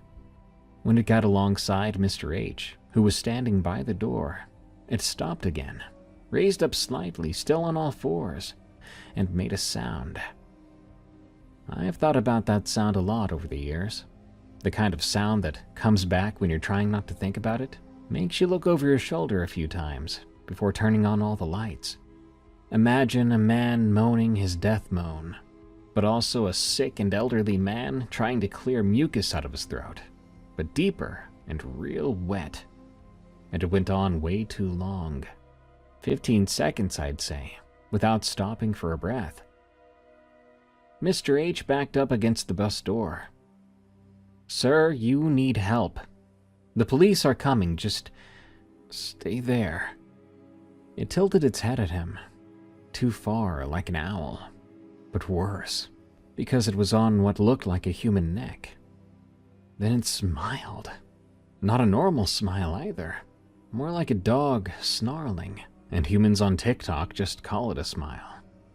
That's when Jay decided to take action. He had one of those big mag lights, the kind that doubles as a club if you needed to. He stepped in between that thing and Mr. H, flashlight raised. "Back off, man, I mean it," he said. The thing looked at Jay. Then, fast as anything, it scurried backward, not turning around, just reversing direction while still facing us. It went about 20 feet, then sat. Actually sat like a person would, but in the middle of the road, naked and pale, just sitting there staring at a busload of kids. The younger kids were crying now.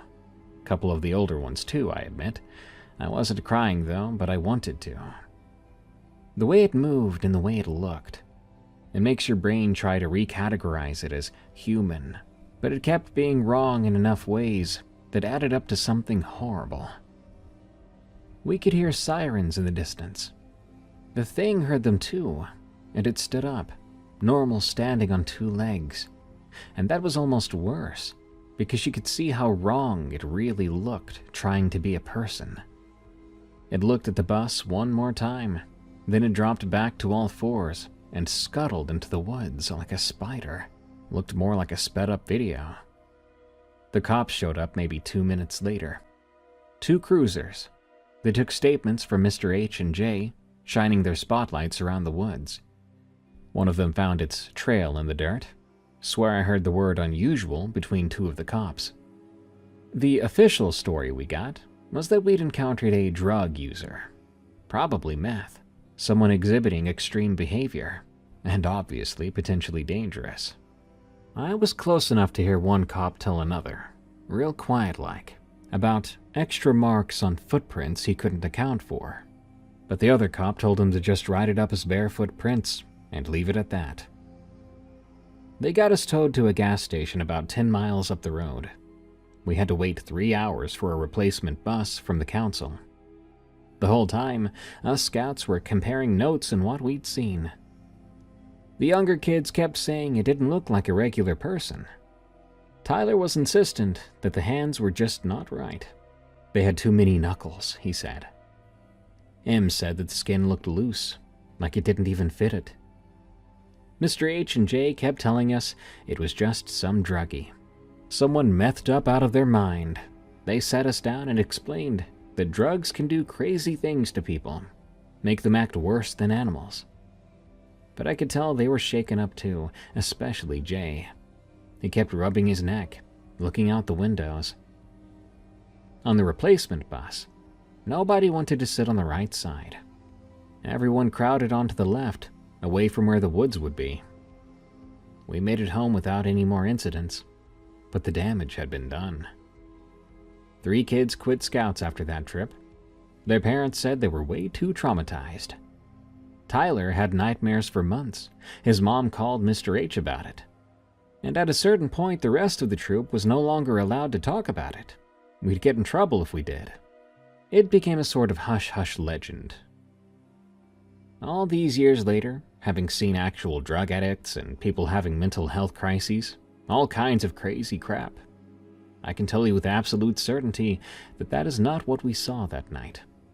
Drugs don't change your skeleton. Mental illness doesn't add extra joints where there shouldn't be joints. And they don't make people able to move in ways humans can't move.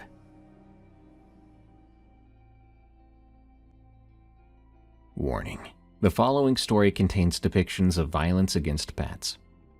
The Neighborhood Yowler, from Grommel & Co. The place I grew up was not exciting. Just one of those suburbs north of Toronto that developers threw up in the 90s.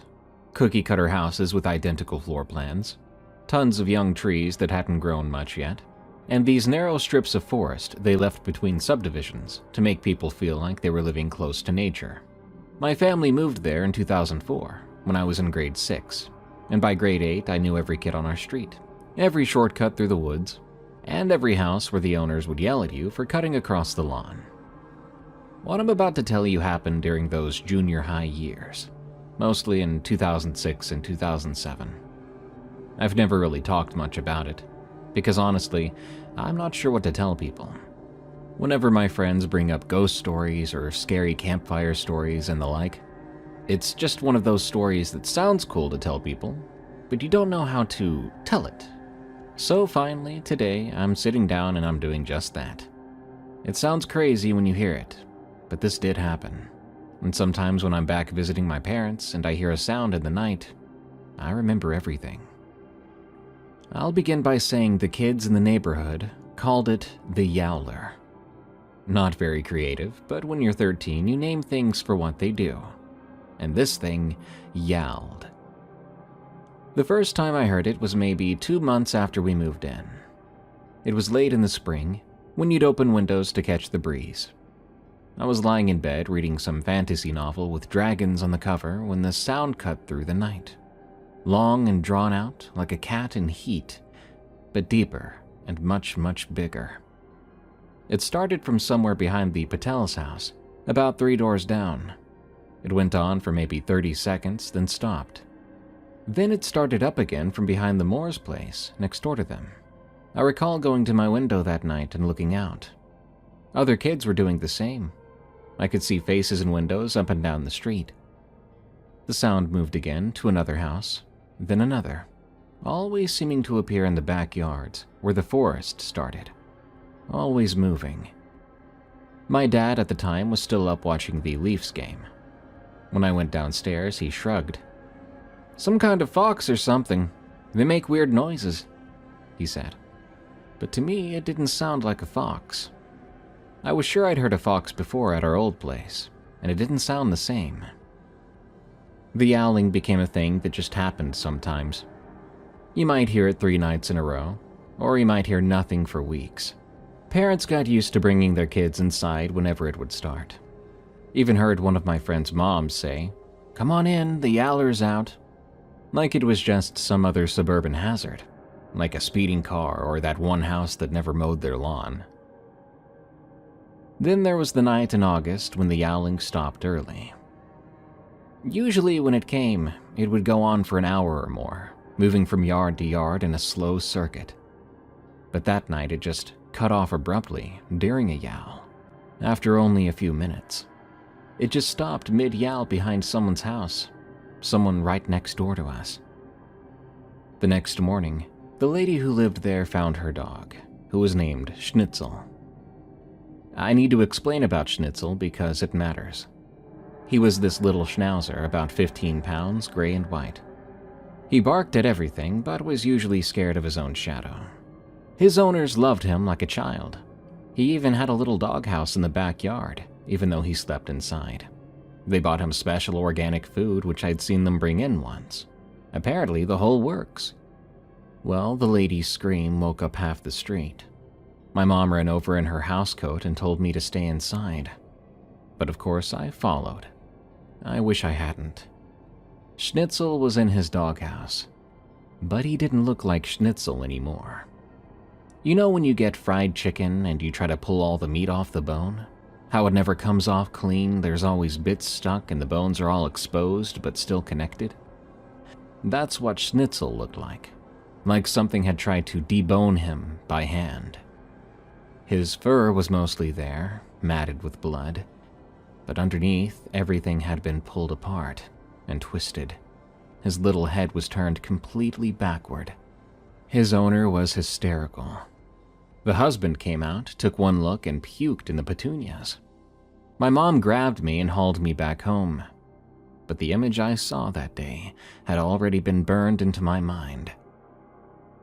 The adults had a meeting that night, and from what I gathered, they talked about coyotes, maybe a rabid raccoon, maybe a sick person.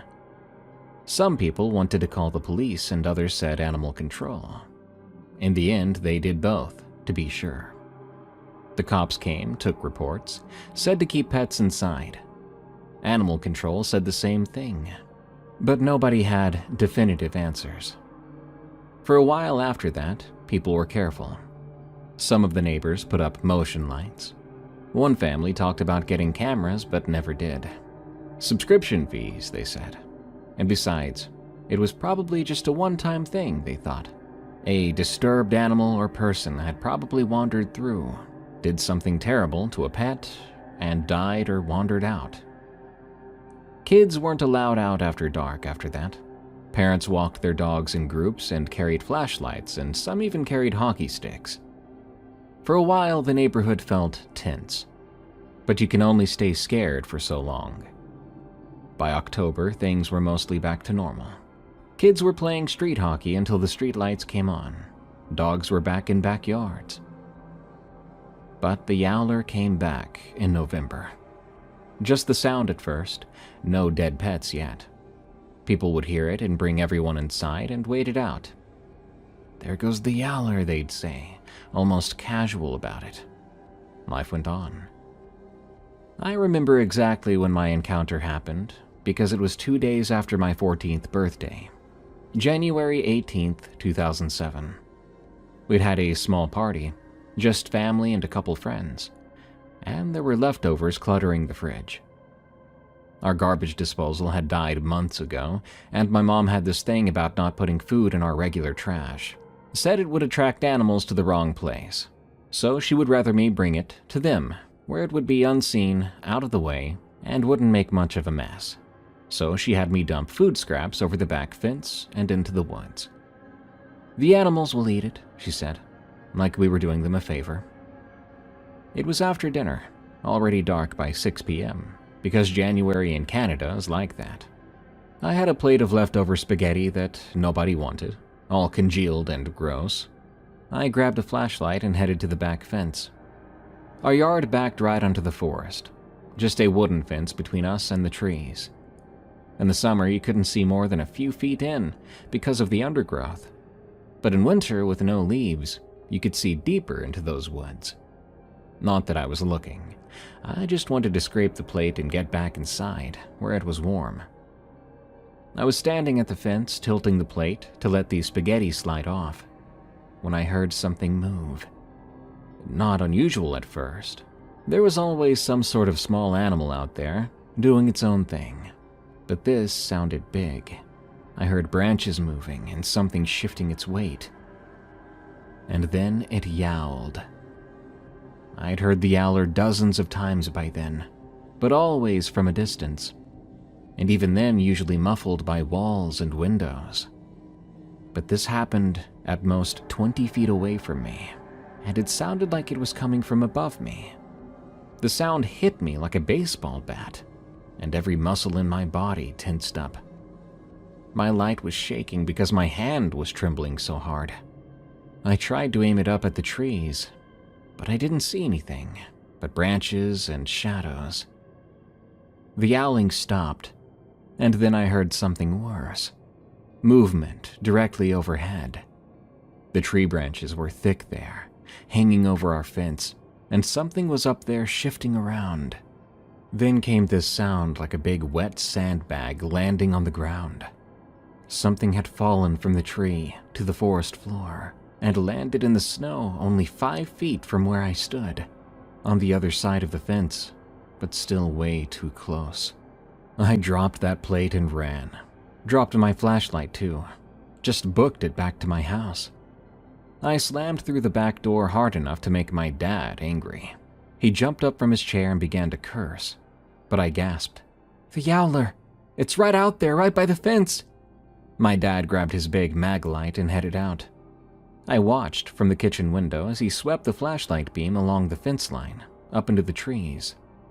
He stood there for a long time, just looking and listening. When he came back in, his face was concerned. "I didn't see anything," he said, "but I heard it moving through the woods. Whatever it was big. And," he paused and looked at my mom, "there were tracks in the snow. Can't say I've seen them before." We didn't talk about it much after that. My parents didn't want scared kids, and I can't blame them for that. My dad, though, was in a hurry to fix the garbage disposal, which he did that weekend. So I never had to dump food over that fence again. So thank you, Yowler, I guess? The next time anyone saw the Yowler, and I mean actually saw it, was that spring. There was a kid named Tyler who lived across the street and 2 houses down. He was a grade younger than me, kind of a socially awkward kid who was really into astronomy and video games. During a sleepover at his place, a bunch of us were swapping scary stories when someone brought up the Yowler. Tyler got really quiet, and he mumbled, "I've seen it." Probably thought we wouldn't hear, but we did. And we laughed at first, thinking he was joking or trying to make up a story. But Tyler didn't laugh. He looked genuinely uncomfortable, like he wished he hadn't said anything at all. One of the kids said, "Bull crap, nobody's actually seen it." But Tyler insisted and said, "I did." And he tried to change the subject. But we weren't letting go. 6 13-year-old boys at a sleepover high on pop and chips, and one of them claims to have seen the neighborhood boogeyman? We pestered that kid for 20 minutes before he finally caved. "It was last month," he said. "You know how my room has that door to the balcony?" We knew. Tyler's room was on the 2nd floor, and the balcony was right next to where the roof flattened out over the garage. His mom had forbidden him from going on the roof about 100 times, which of course meant he went out there constantly.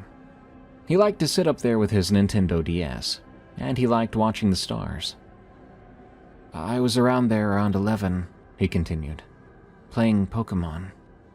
And I heard it start up, the yowling, I mean. It was coming from my neighbor's backyard. That particular neighbor lived right next to Tyler. I knew the place. Pretty big house with a nice pool. So I look over, trying to see what's making the noise. And," he stopped and swallowed hard, "there was something on their house." "On it?" asked one of the boys. "On the back wall, on the 2nd story, right under their bedroom window. It was just stuck there." We waited for him to continue, but Tyler looked like he was about to be sick. He went on. "At first I thought it was a decoration, like a Halloween thing they forgot to take down. It was dark and looked furry. Its arms and legs were spread out and clinging to the siding." "How could it stick to the wall like that?" someone asked. "I don't know. It just did. And then it moved its head, just turned it to the side like it was looking around. The moon caught its eye and it reflected. Reminded me of a cat's eye. And then it yowled again." The socially awkward part of Tyler came up. He opened his mouth real wide to demonstrate for us, even though no one asked, but we appreciated that. "Like that.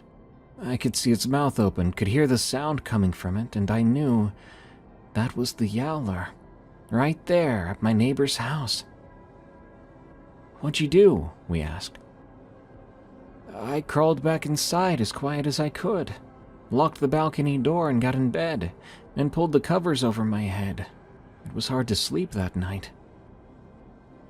"Well, why didn't you tell anyone after?" I asked. Tyler shrugged. I mean, when I said anything just now, you laughed at me. That was a good point, and I instantly felt bad about it. We spent the rest of the night taking turns, watching out Tyler's window, hoping to see something. But the Owler didn't show up that night. It rarely did when you were expecting it. That's pretty much all I personally remember about the Owler from those years. It became this fact of life in our neighborhood. Sometimes you'd hear it, sometimes you wouldn't. Every once in a great, terrible while, you would find a pet mangled in that horrible way. People learn to live with it, the way you live with any danger you can't do anything about. I went off to university in 2011. I moved to Vancouver after graduation and started a whole different life. The Yowler became one of those weird childhood memories that doesn't seem real anymore. I mean, did we really just accept that something was stalking our neighborhood? Did I really hear something drop from that tree? Sometimes I wondered if we'd all just spooked each other, turned some sick forest critter into a monster through collective imagination. But then I'd come home for some holiday, and my dad would bring it up casually. "I heard the Yowler last week," he would say over dinner. "Woke up the whole block." So it's still out there, still moving around from yard to yard on random nights and yowling. The neighborhood has changed. The trees are much taller than they used to be, and all us kids have grown up and moved away. New, different families have moved in, but the Yowler remains a constant. And I wonder, what is it? And where in the world did it come from? Why does it stay in our little suburb, prowling the same backyards year after year? I think maybe it has a taste for pets, and I think all us kids back then were scared that it might one day develop a taste for children.